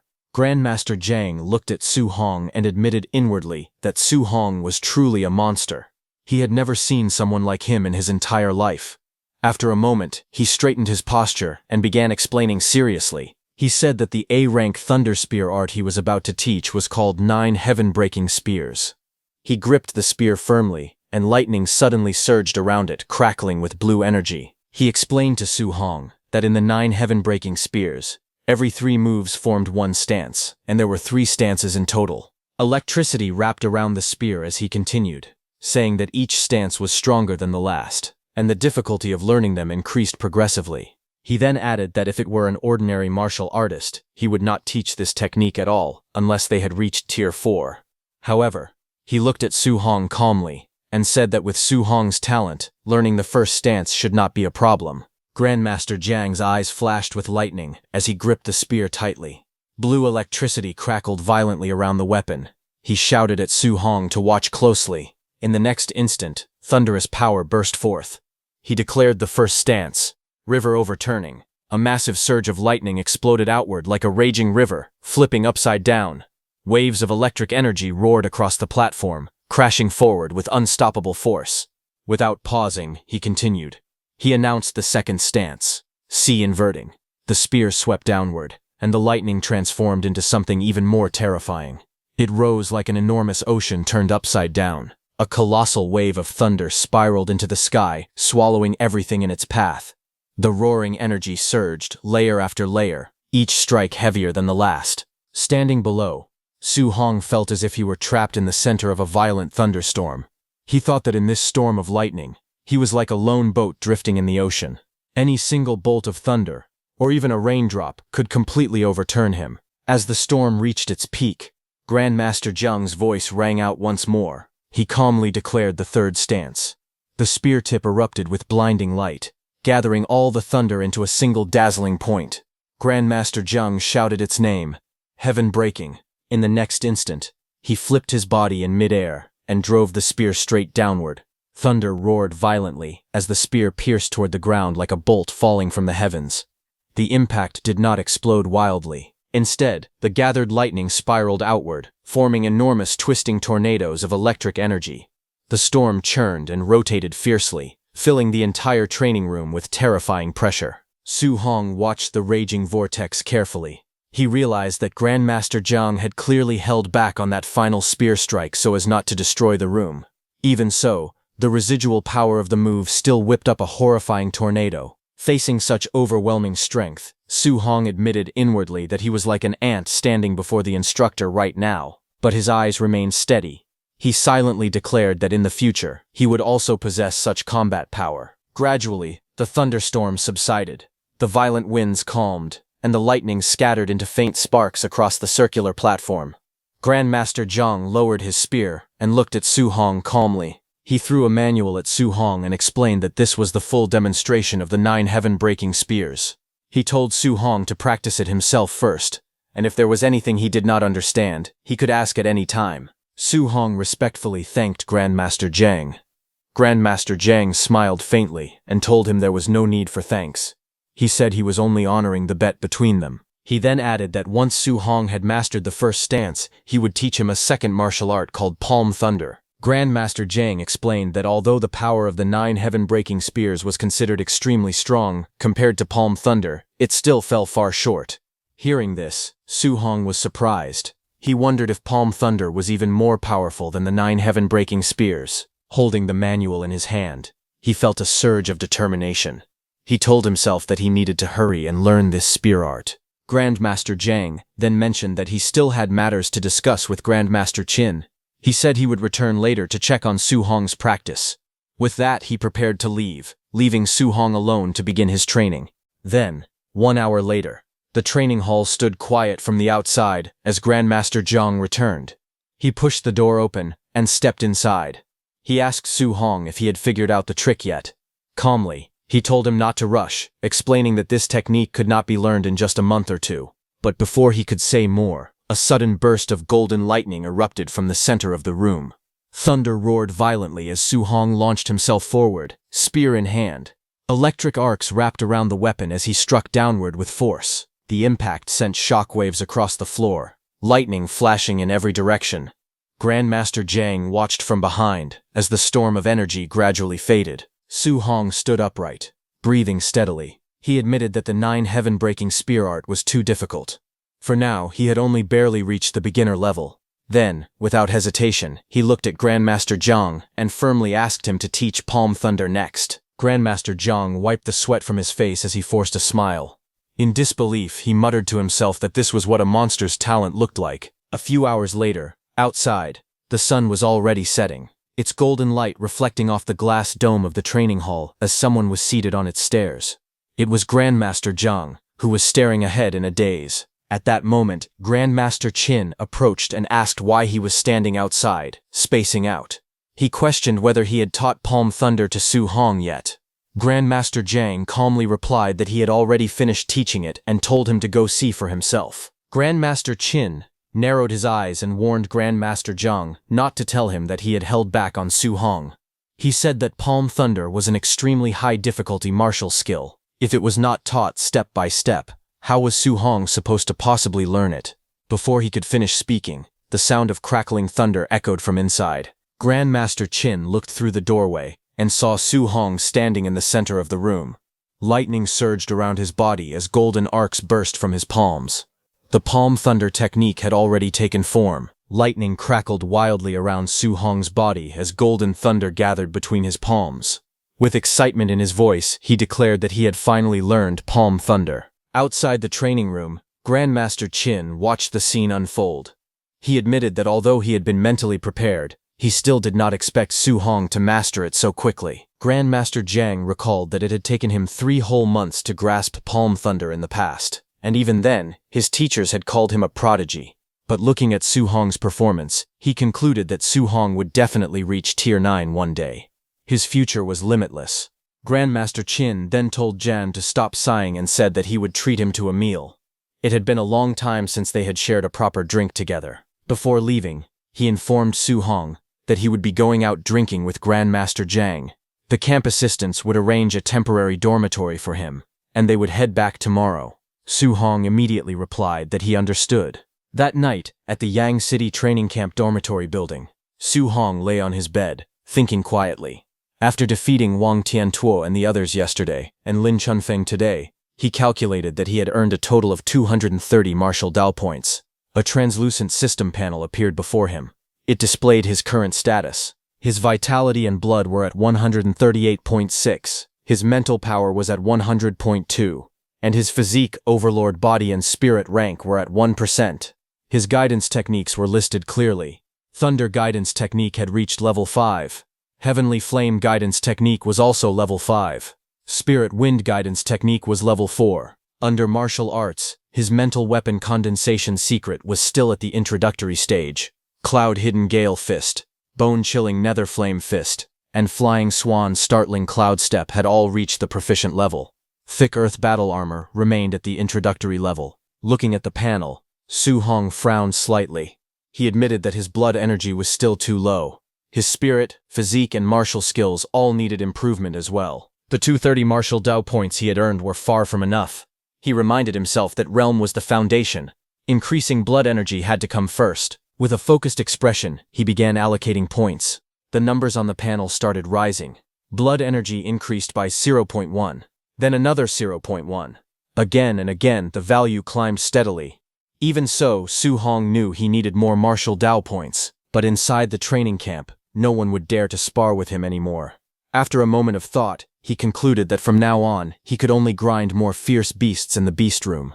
At the same time, in a hotel under the moonlit sky, Grandmaster Zhang cursed loudly, calling Grandmaster Qin a bastard. Both of them were drinking at a table as Grandmaster Zhang angrily complained that Grandmaster Qin had tricked him out of 2 A-rank martial skills. Grandmaster Qin told him that he had already said that countless times. While they were talking, suddenly the door behind them burst open as someone rushed inside. He shouted loudly that he had finally found Grandmaster Zhang. He told Grandmaster Zhang that tonight's night raid event was about to begin, and everyone was waiting for his order. Grandmaster Zhang turned his head.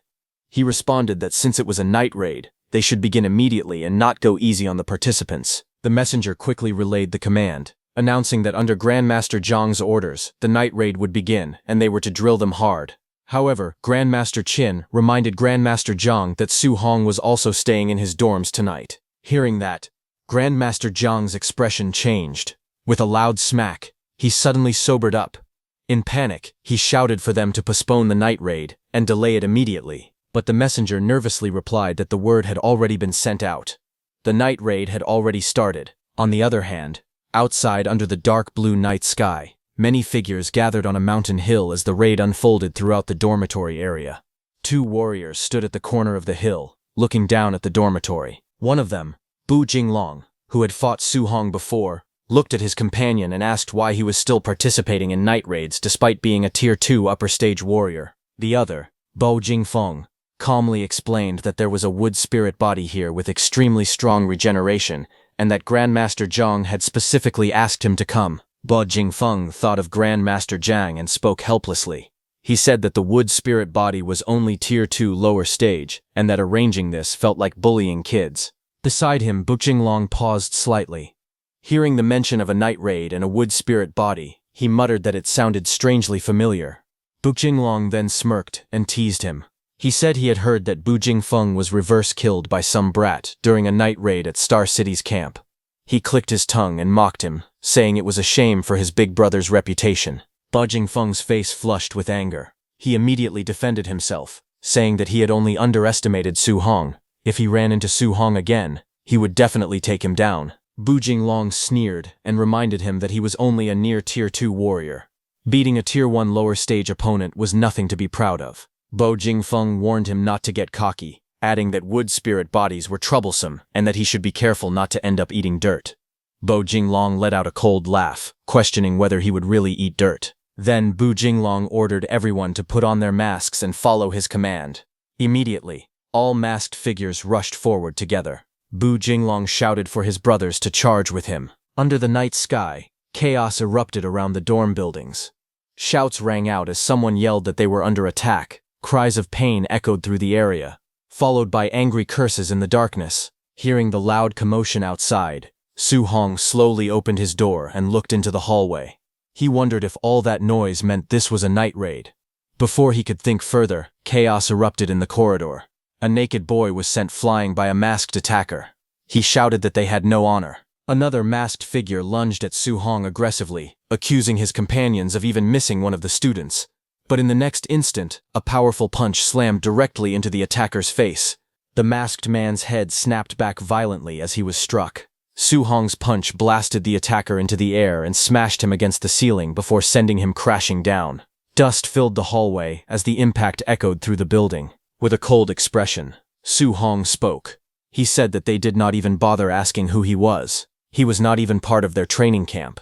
Yet they were attacking him without question. Su Hong looked up in surprise. He paused and questioned to himself if this really was a night raid. The masked attacker hung awkwardly from the cracked ceiling, his body trembling. Su Hong observed carefully and noted that they were all dressed in black outfits and wearing masks. A thought crossed his mind. If he put on their clothes and pretended to be one of the raiders, he could openly beat up students and farm martial Dao points. But then again, that idea felt kind of wrong to him. But Su Hong being Su Hong, he was not going to stop. A few minutes later, in another room, a flustered student shouted angrily, telling the attackers that if they had guts, they should wait until he put some underwear on. The masked raiders laughed and told him not to fight it, advising him to be a good boy and let himself be knocked out. But suddenly, another masked figure appeared and declared that he had his back. The atmosphere instantly grew tense. The first raider coldly announced that this section was his night raid zone and questioned what the other was doing there. Little did he know that the second raider was none other than Su Hong. Su Hong charged forward and punched that raider, sending him flying out of the room. Seeing this, the student was frightened. He stared in shock, asking what was going on.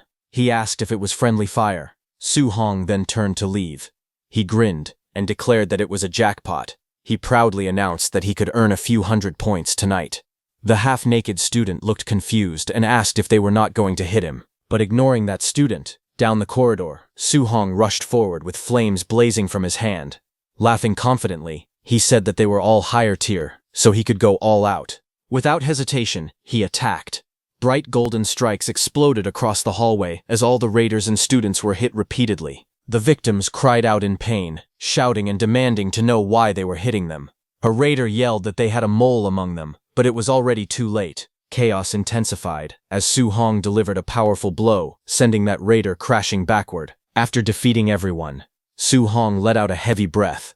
He said that the first floor had been cleared, and it was time to move up to the second floor. Moments later, the scene shifted to the second floor. Su Hong's powerful golden strike crashed down the corridor, sending masked figures flying in all directions as the impact echoed repeatedly. Blue system panels appeared around him one after another, showing martial Dao points increasing rapidly. +20, +8, +22, +5, +11, +6, +14, +16, and many more. Laughter rang out as Su Hong declared proudly that he was rich. The total kept rising as he ran upstairs. The scene shifted to the third floor. Several masked figures stood together, discussing the situation. One of them said that the student named Lin Chunfeng was a beast, still holding out against Tier 2 upper stage Bu Jinglong. Another added that Lin Chunfeng's regeneration was insane. If the fight dragged on any longer, Bu Jinglong would be the one in danger. Right in front of them, the battle on the third floor intensified. Lin Chunfeng, radiating bright green energy, hovered in the corridor. Opposite him, Bu Jinglong burned with red energy as the two prepared to clash amidst the shattered hallway. But from the side, Su Hong approached them from behind. He looked at the group gathered in the hallway and asked why they were all bunched up there. One of them replied that all the other students had already been taken down. Only that Tier 2 wood spirit body was left. Another told him that he should come and watch, saying that the boy's recovery was absurd. But Su Hong smiled and calmly said there was no need for that. Golden energy began to gather around his fist as flames flickered along his arm. The others noticed his movement and asked what he was doing, but in the next moment he moved. He struck fiercely, saying that he had already gotten a feel for wood spirit bodies. His attack slammed into all the masked fighters, sending them flying. From the side, Bu Jinglong, burning with red energy, shouted, asking why he was hitting his own people. Lin Chunfeng, wrapped in bright green energy, looked at him in confusion. The corridor grew tense as green and red auras flared against each other. Finally, Su Hong unleashed his golden aura and stepped forward confidently, telling them to come at him together. Bu Jinglong, surrounded by red energy, looked at Lin Chunfeng and told him to take a break. He said that after he finished the other guy off, he would deal with him next. Wrapped in blazing red energy, he leaped forward, his fist blazing as he charged straight down towards Su Hong, saying that Night Raiders were only responsible for their own targets. Since he was not following the rules, he would teach him a lesson. Seeing him coming, Su Hong calmly gathered his power. Golden light surged around his arm as he prepared to counter. Their attacks collided violently. Red and gold energy exploded against each other, lightning-like sparks flashing through the corridor. But Su Hong's punch was more powerful, and Bu Jinglong felt it. He frowned in confusion, surprised by the resistance he felt. His hand was also injured, and he backed off. Shocked, he cursed and demanded to know what kind of power this was. Su Hong forced Bu Jinglong to retreat and put some distance between them, but Su Hong charged at him again. Seeing him charge again, Bu Jinglong turned toward Lin Chunfeng and shouted that this guy's strength was not right. He suggested they join forces. Lin Chunfeng reacted with surprise, but agreed. Without hesitation, he raised his hand and used his wood prison skill. Bright green energy burst from his palm. Thick wooden vines erupted from the ground and twisted violently towards Su Hong. Those vines tried to wrap around him and restrain his movements, but Su Hong did not get caught. Using his hand, he jumped forward and dodged. Taking advantage of the moment, Bu Jinglong rushed forward with blazing red energy and shouted for Su Hong to be defeated. He rushed forward at full speed, his fist driving down with crushing force. But instead of breaking through, his attack slammed against a strange purple armor. Startled, he realized what it was. An Earth attribute armor. He could not believe it. He looked at Su Hong, surrounded by the Earth attribute armor, and wondered where this monster had come from to actually be able to block his Tier 2 high-stage attack. In the next instant, Su Hong moved with blinding speed, closing the distance in a flash. Bu Jinglong's eyes widened in shock, and before he could react, a powerful strike slammed into his chest, smashing him back against the wall. The impact cracked the surface behind him. Bu Jinglong coughed violently, blood spilling from his mouth as the force of the blow overwhelmed him. Su Hong moved again, flames blazing fiercely around his arm as he leapt into the air to attack Lin Chunfeng. In the next instant, Su Hong's flaming attack came crashing down. The impact slammed Lin Chunfeng into the ground with explosive force. The floor cracked, rubble scattered, and dust rose into the air. Lin Chunfeng's face was buried in broken debris. His eyes were shut tight, bruises covering his face as smoke drifted around him. At that moment, 2 system notifications appeared in the air. For defeating Bu Jinglong, he gained 140 martial value. And for defeating Lin Chunfeng, he gained 75 martial value. Su Hong became very excited seeing that in just one night, he had earned over 2,400 points of martial value. He felt rich. Then a detailed status panel appeared before him, showing his vitality, spiritual power, physique, spirit rank, his 3 guidance techniques, his 6 martial arts, and his 2430 total martial value. The next morning, everyone whom Su Hong had beaten sat together in anger. Lin Chunfeng held an ice pack to his head, still clearly injured. Beside him sat Bu Jinglong with bandages on his face. They all looked worn out after the intense battle from the night before. Grandmaster Zhang angrily pointed toward the damaged area and told Grandmaster Qin to look at the good deed his so-called monster student had done. Su Hong immediately denied it. He respectfully told Grandmaster Zhang that he did not do this. Grandmaster Zhang refused to believe him. He told Su Hong to stop pretending and questioned who else could possibly have done such a thing. Grandmaster Zhang lost his patience. Furious, he shouted at them to scram. He said that just seeing them made him angry. Grandmaster Qin grabbed Su Hong and flew into the air.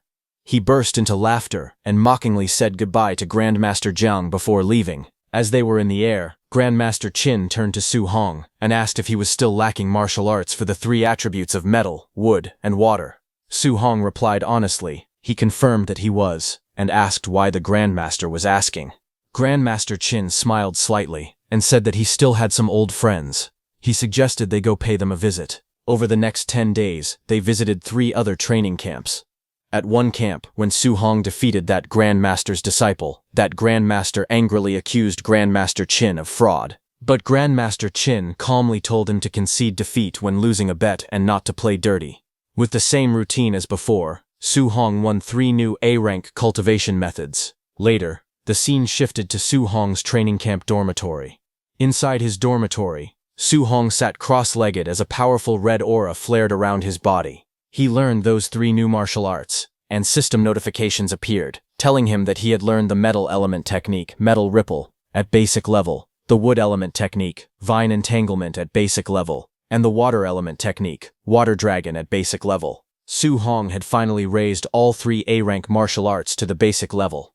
Sweat rolled down his face as he reflected on it. Suddenly possessing so many A-rank martial arts was something he would not have even dared to imagine before. After accumulating so much martial value, he decided it was time to increase his vitality. His status panel appeared. He currently had 2,984 martial value. He began pouring his martial value into vitality. Vitality increase panels flashed repeatedly in front of him. Again and again the numbers rose. His body swelled with power, muscles tightening as red flames surged wildly around him. He realized he might have added a bit too much this time. Even so, when the surge finally stabilized, he calculated the result. He had gained 450 points of vitality. Now, he was only 50 points away from breaking through to become a Tier 2 martial artist. After increasing his vitality, Su Hong checked his remaining martial value. He still had 100 points left. Looking at his system panel, he wondered whether he should strengthen his spiritual power or upgrade his overlord body. After thinking for a moment, he decided to try strengthening the overlord body. He tapped the option, his 100 martial value was used, and a notification appeared showing that his overlord body spirit rank had increased by just 0.1%. Seeing the result, he was stunned. 100 points of martial value had only increased it by 0.1%. The system updated, and now his physique overlord body, spirit rank, was at 1.1%. Sweat slid down his face as he realized how difficult it was to upgrade the overlord body. He admitted to himself that this physique was far too hard to improve. After thinking it over, he concluded that from now on, he should prioritize breaking through to become a Tier 2 martial artist. With that decision made, he rushed out the door. He planned to go to the ferocious beast room to farm more martial value. But as soon as he stepped out, he saw Grandmaster Qin standing outside his door. Grandmaster Qin looked at him calmly and asked whether Su Hong was still lacking a healing martial art. Su Hong looked at Grandmaster Qin with an awkward smile and wondered if the old master had come once again with another arrangement. Soon after, the scene shifted to the Hang City training camp. A vast compound stood among towering mountains and drifting clouds. Birds circled above the tiled rooftops as young martial artists gathered below. Grandmaster Wang Qingshan explained the rules of the wilderness special training. The training required surviving in the 10,000 monster mountain range for 7 days. No supplies were allowed to be carried. Only by killing ferocious beasts of the same realm or higher could the participants obtain contribution points. Su Hong listened carefully while standing among other trainees holding long spears. He realized that Hang City, the provincial capital of Jiangnan Province, truly gathered geniuses from everywhere. The difficulty of training here far exceeded that of Star City. Grandmaster Wang Qingshan then announced that the special training would begin and ordered everyone to move out. Without hesitation, the trainees leapt off the platform and rushed into the mountains below. As they left, Grandmaster Wang spoke to Grandmaster Qin. He questioned whether the boy Grandmaster Qin had brought, who had not even reached Tier 2 yet, was really worth making a bet on. Grandmaster Qin said that was right. He told him that the terms of the bet were clear. If Su Hong won, Grandmaster Wang would teach him an A-rank healing martial art. In exchange for however many of Grandmaster Wang's students managed to defeat Su Hong, he would personally teach each of them an A-rank martial art. Grandmaster Wang hesitated and pointed out that half of the students present were already Tier 2. He questioned whether Grandmaster Qin truly had the ability to teach that many A-rank martial arts. Grandmaster Qin remained indifferent.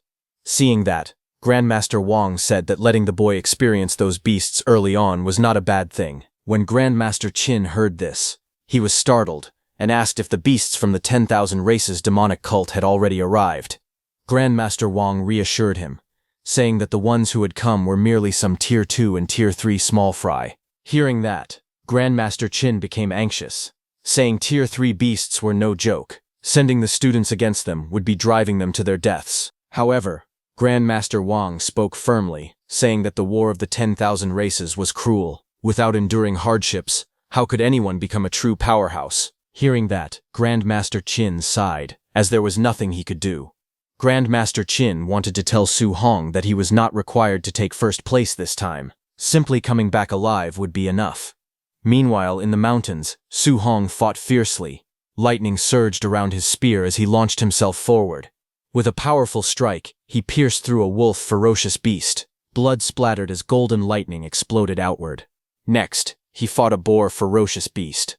He soared high into the air, gathering blazing golden energy around him. Like a radiant meteor descending from the sky, he unleashed a devastating attack. Golden light rained down in countless streaks, crashing violently onto the beasts below. The mountains trembled under the storm of lightning as Su Hong continued his relentless assault. Next, Su Hong's spear flashed with green light as it pierced through the massive serpent-like beast. With a loud roar, the creature's body split apart. Blood sprayed into the air as the long body collapsed heavily onto the ground. Night slowly fell over the mountains. A crescent moon hung high in the sky, but Su Hong didn't stop. He charged at a black tiger beast that was wrapped in blazing red energy. A powerful wave of blue water spiraled upward like a roaring dragon and smashed down violently. The impact echoed through the valley as the beast was struck down. After the battle, Su Hong walked toward a cave, surrounded by the remains of defeated beasts. Su Hong thought to himself that the power of these newly learned martial arts was very strong. However, if he used them continuously, the spiritual qi in his body was clearly insufficient. He walked into that cave. Bloodstains covered the ground, and broken bones were scattered around him. He realized that he had finally gathered enough martial value. He needed to hurry and break through to become a Tier 2 martial artist. A system panel appeared before him. It displayed his information, and currently he had 502 martial value. Sitting cross-legged on the ground, he began to cultivate. Red energy surged around him as the system continuously displayed notifications. His vitality increased little by little. The numbers kept rising as Su Hong focused silently on his breakthrough. But outside, in the quiet of the night, suddenly a figure stepped through the grass. It was a red-haired man. He muttered to himself that it was the middle of the night, yet he had been sent to come and check the area. He felt there was no need to be so careful. As he walked deeper into the forest, he thought about the sacrificial location hidden deep within the 10,000 monster mountain range. In such a remote and desolate place, he believed there was no way anyone else could possibly be there. But suddenly, he paused when he saw something.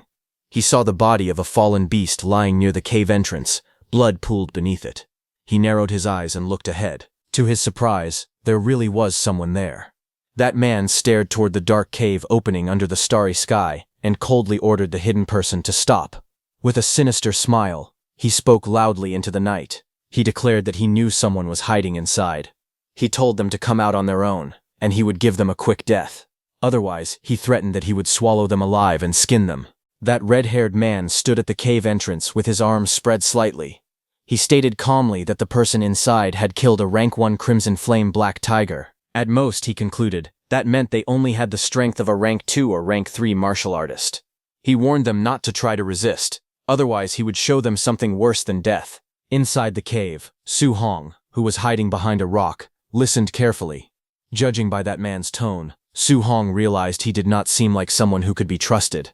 And the way he spoke showed that he even looked down on rank 3 martial artists. Su Hong wondered if that man could possibly be rank 4. Although Su Hong had already broken through to rank 2, he was not sure whether he could defeat a rank 4 opponent. No matter what, he decided that he needed to escape the cave first. With a sudden burst of movement, he attacked, unleashing a powerful surge of blue energy that roared outward like a dragon. The force blasted through the cave entrance, shaking the ground. Outside, the red-haired man looked up at the sudden attack. A grin spread across his face. He laughed and said that Su Hong had finally shown his face. Flames ignited in his hand as he took out his blade and prepared to respond. That red-haired man cut down Su Hong's attack with ease, surrounded by clashing waves of red energy. After sensing the power of the technique, he smirked and concluded that the opponent was only an early-stage rank 2. Su Hong used the opportunity to run out of the cave. That red-haired man looked toward the cave and asked mockingly if he was trying to escape. Then he ran after him, laughing and admitting that killing a Crimson Flame Black Tiger at early-stage rank 2 was quite impressive.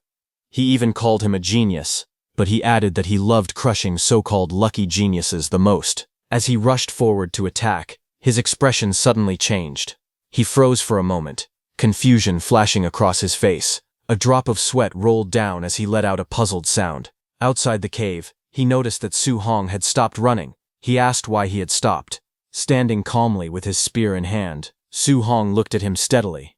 After observing the power that had just been released, Su Hong concluded that the red-haired man was only an early-stage rank 3. He added that he had initially thought the man was rank 4. Su Hong noticed the dark tattoo on the man's neck, and stated that the tattoo belonged to the celestial race.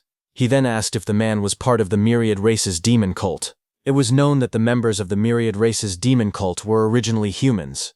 However, they viewed being human as a disgrace and took pride in becoming part of the so-called Myriad Races. They carried out terrorist attacks and captured humans as sacrifices for other races, all in order to receive rewards. Golden energy surged around Su Hong as anger filled his eyes. He called that man human scum and declared that people like him deserved to die. The red-haired man smirked and told him to try. Flames wrapped around his arm as he prepared his attack. With a fierce shout, he unleashed his technique, Sky Sun Slash. A blazing arc of fire tore through the air, descending with overwhelming force. Facing the incoming attack, Su Hong steadied himself. He realized that this was his first time fighting a rank 3 martial artist. He decided that he would have to go all out. As the blazing attack descended, Su Hong unleashed his counter. With a powerful shout, he activated his technique, River Flip. A massive surge of energy roared upward, colliding directly with the fiery slash. The two forces crashed violently, flames and lightning scattering in every direction. Seeing the clash, Su Hong was stunned. He realized that a rank 3 martial artist's technique had actually been scattered by his own attack.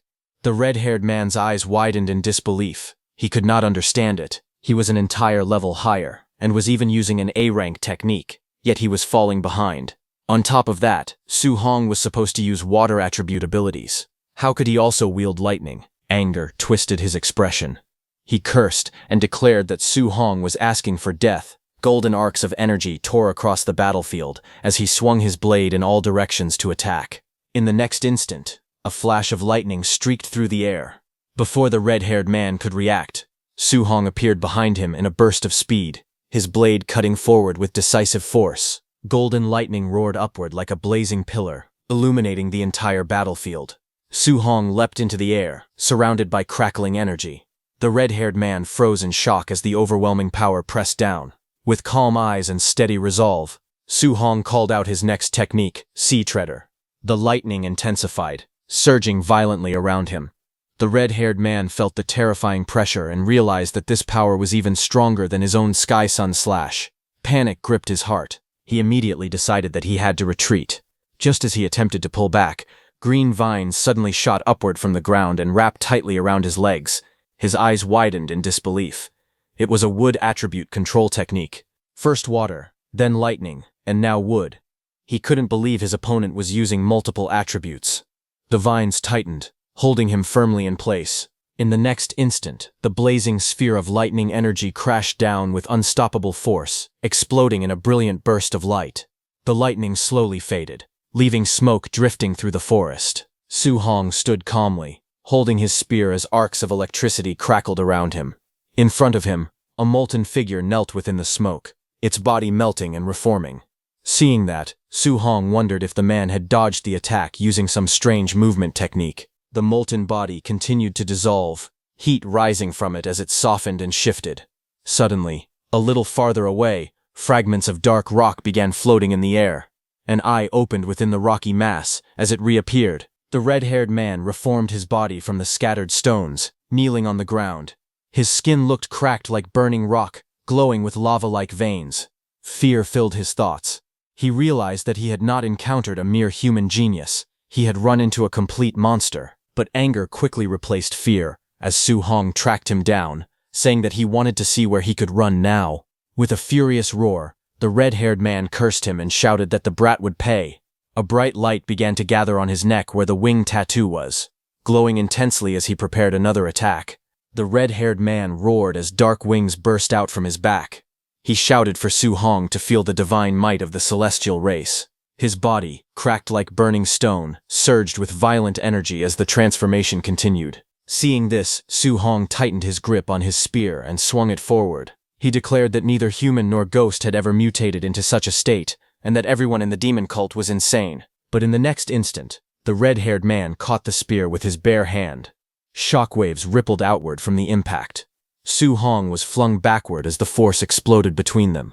The red-haired man sneered and shouted that Su Hong knew nothing. Once his transformation was complete, he would become a true celestial. He then roared that their sacrifice ritual would not be ruined. Dark wings spread wide as he pressed forward with killing intent. But suddenly, flames erupted violently around him. His eyes widened in disbelief as the blazing attack pierced through the battlefield. He could only shout in shock as the overwhelming fire engulfed him. Su Hong's eyes sharpened as flames spiraled violently around his fist. He thrust his hand forward and used his flame cage technique. In an instant, towering pillars of fire erupted from the ground, forming a blazing prison around the red-haired man. The flames roared upward like burning walls, sealing him inside. Without hesitation, Su Hong shifted his stance. Golden lightning crackled wildly around his spear as he lowered his body and used his piercing spear Destruction. The spear shot out like a bolt of thunder, wrapped in violent arcs of lightning. It pierced straight into the enemy's chest, sparks exploding upon impact. A massive blast followed. The ground shattered as debris flew into the air. Fire and lightning collided in a blinding explosion. When the smoke cleared, Su Hong knelt firmly with his spear planted before him, lightning still dancing around the blade. Behind him, the red-haired man's body was thrown backward, his wings torn and his cracked skin breaking apart like shattered stone. Blood spilled from his mouth as he collapsed onto the ground. With fading strength, he looked toward Su Hong and trembled. His voice shook as he muttered that Su Hong was a monster. Then the red-haired man's body began to crumble. With a cracking sound, his stone-like skin shattered into pieces, scattering across the ground like broken rock. A blue system panel appeared in the air. It displayed that Su Hong had killed a mutated celestial and gained 212 martial values. Su Hong looked at the notification in surprise. He muttered that the points for killing a demon cultist were actually this high. He reflected that he had been fighting beasts for so long and had only earned 500 points. Then his expression grew serious. He recalled that the enemy had mentioned a sacrifice ritual. He wondered if they had already captured humans. Realizing the seriousness of the matter, he decided that he needed to inform the Grandmaster. At the Hangzhou training camp, night had already fallen. Grandmaster Qin looked at his phone calmly. He said that Su Hong had reported encountering the myriad race's demon cult. He explained that Su Hong mentioned they were performing a sacrifice ritual and had called for them to save people. Sitting at a tea table, Grandmaster Wang told him that the sacrifices this time were their own cult members, so there was no need to worry about them. Hearing that, Grandmaster Qin remarked that sacrificing their own people was truly demon cult behavior. He then poured tea for himself. Grandmaster Wang looked at him and asked if he was still in the mood for tea. He questioned whether he was not going to save his student. Grandmaster Wang calmly took a sip of tea and replied that it had only been an early-stage rank 3 cultist.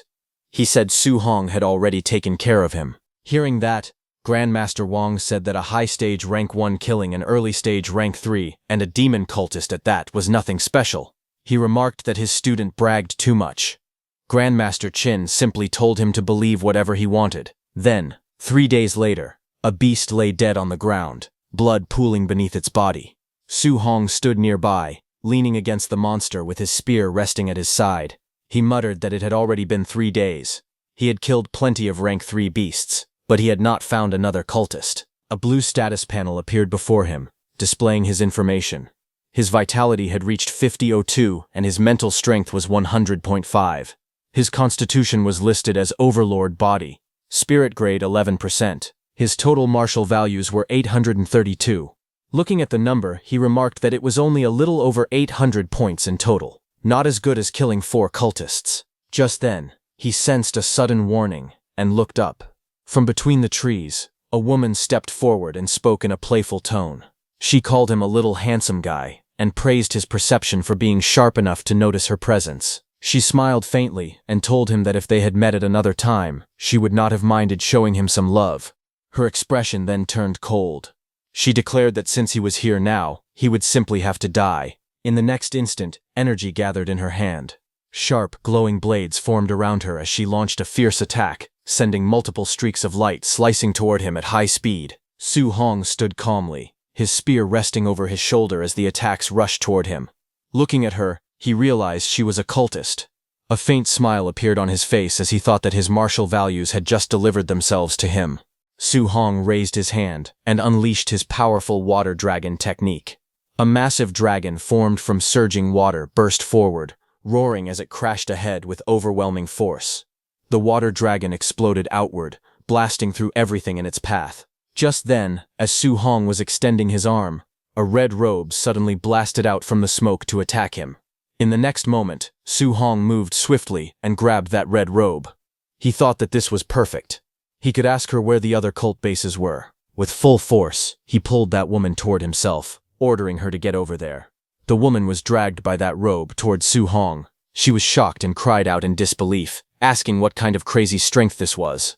That woman swung through the air, her red whip-like weapon still wrapped around him as the momentum pulled her violently. And in the next instant, Su Hong moved. With explosive force, he countered mid-air and slammed her down toward the ground.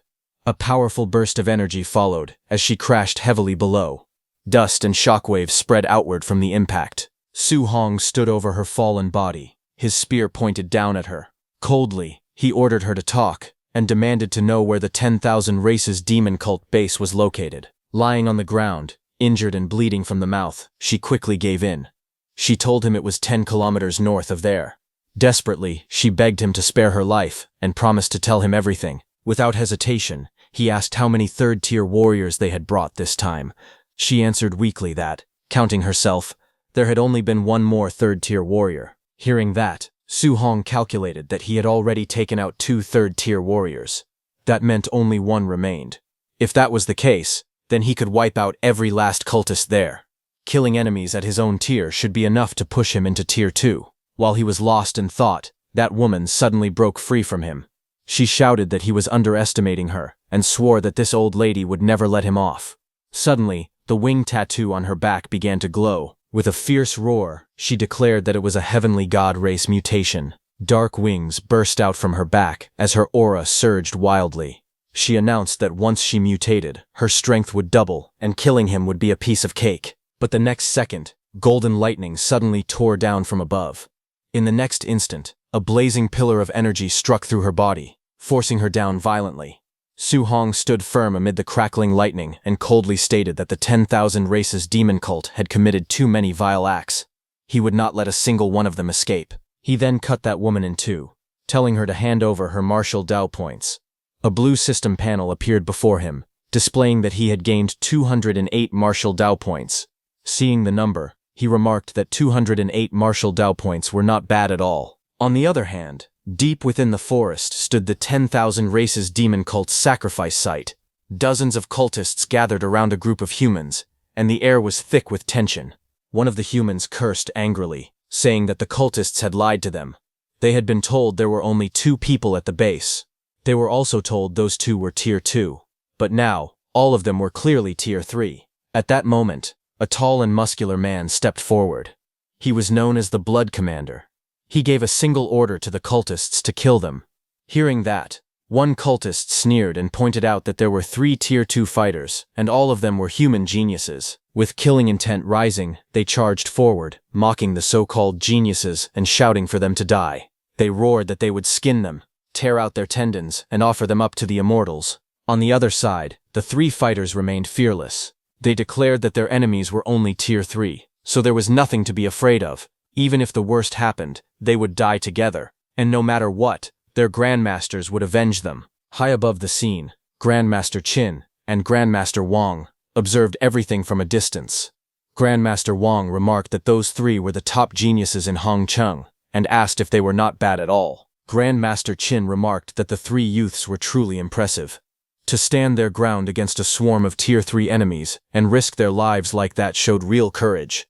They were not bad at all. Grandmaster Wang then decided to let them fight it out first. If the situation truly became dangerous, they would step in. But Grandmaster Qin, looking behind him, said that he did not think it would be necessary. With a faint smile, he added that his little monster was already on the way to rescue his kids. Hearing that, Grandmaster Wang scoffed and asked how much fake liquor he had drunk that day. A Tier 1 kid saving people from a pack of Tier 3 warriors? Even he could not boast that boldly. Grandmaster Qin didn't reply to that and just smiled. Down below, the 3 young fighters were already injured and exhausted. One of them gripped his weapon tightly and shouted that he would hold the enemies off while the others ran, but his companions refused. If they were going to die, they would die together. Suddenly, a cultist lunged forward with a sinister laugh, declaring that none of them were getting away. A violent red slash tore through the air toward the trio. Seeing the attack descending upon them, one of the youths could only mutter in despair that it was over. Just as the red slash was about to strike the 3 youths, a golden streak suddenly tore across the battlefield. A powerful bolt of lightning shot forward, cutting through the air and slamming into the attacking cultist. The force of the strike carved a long trench across the ground. Before anyone could react, the cultist was blasted backward and pinned violently against a tree. Blood splattered as his body hung there, pierced through and unable to move. The surrounding cultists froze in shock. They looked around nervously and shouted, demanding to know who was there. In the next instant, Su Hong appeared in front of them with golden lightning crackling around his arms. He struck 2 cultists simultaneously, electricity wrapping around their bodies. They convulsed violently as the lightning exploded around them. Su Hong stepped in close and drove a palm filled with crackling lightning straight into his opponent's body. Golden electricity exploded outward with a sharp snap spreading across the man's chest. He moved with lightning speed and attacked several enemies simultaneously. They were all lifted off the ground as arcs of golden energy whipped around them in a wide curve. Su Hong then stopped and looked toward the 3 youths, asking if they were okay. The 3 stared at him in shock. One of them, breathing heavily and covered in sweat, recognized him. He asked if he was Su Hong from Star City. Another muttered in disbelief that he had taken out that many Tier 3 opponents in an instant. He could hardly believe it. Grandmaster Wang watched the scene with a serious expression. He turned and asked Grandmaster Qin why his student knew Thunder Palm. Didn't he say that Su Hong had no attributes and could not learn martial skills? If he could repeatedly use Fire Palm Thunder, did that mean he had already broken through to Tier 2? Grandmaster Qin was shocked himself and explained that when Su Hong first entered the camp, he had only been at the Tier 1 lower stage. Then suddenly, he advanced to the Tier 1 upper stage. It had only been a few days, and now he had truly reached Tier 2. His cultivation speed was nothing short of ridiculous. Su Hong told the three behind him that he would cover the rear, and that they should leave first. The young man with the shield hesitated, but finally nodded. He told Su Hong to be careful as they prepared to retreat. Su Hong remained calm, though a drop of sweat slid down his face. He realized that the woman had lied to him. She had brought more than a dozen Tier 2 fighters with her. But instead of fear, a grin slowly formed on his face. He muttered to himself that they were all his. No one was going to take them from him. Each kill was worth at least 200 martial Dao points. To him, this was a fortune waiting to be claimed.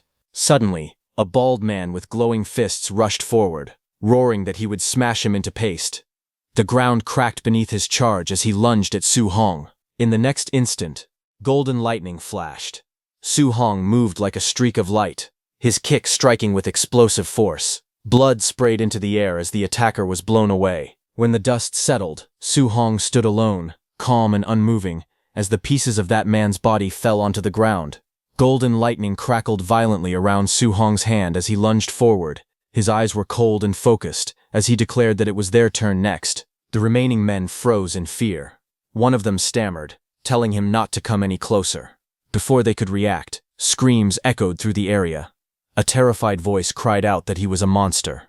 Another desperately shouted for the Blood Commander to save them. Far above, a caped figure walked calmly up a long staircase, ignoring the chaos below as the screams continued to ring out. That caped figure took a deep breath and smelled the blood in the air. On a blood-soaked platform, he stood among the corpses with his arms spread wide, and declared that the holy cult of the 10,000 races would never forget the sacrifice made today, and that it was all worth it. Back on the battlefield, as Su Hong killed an enemy and blood splashed into the air, he saw something unusual and tilted his head in confusion. Su Hong looked around at the battlefield and noticed something strange. He saw that the blood was flowing in one direction. He frowned slightly and wondered what was going on. The streams of blood began rushing forward, gathering together unnaturally around that caped figure. A dark red vortex formed above the platform. Su Hong narrowed his eyes. He muttered to himself, wondering if this was the sacrifice they had been talking about. All that blood condensed into a towering figure wrapped in crimson energy. Then a cold voice echoed through the air, calling humans lowly creatures. Golden light burst from above as enormous wings spread wide. A majestic being descended slowly, radiating brilliance. Feathers drifted through the air as the figure declared that they stood before the noble heavenly god race and ordered them to kneel. The winged figure hovered over the battlefield, looking down at Su Hong from above. But Su Hong did not kneel. Instead, he gripped his weapon and looked up calmly. He remarked that killing mutated cultists had already given him a large amount of martial Dao points. With a faint smile, he wondered how many points he would receive for killing a real member of the heavenly god race.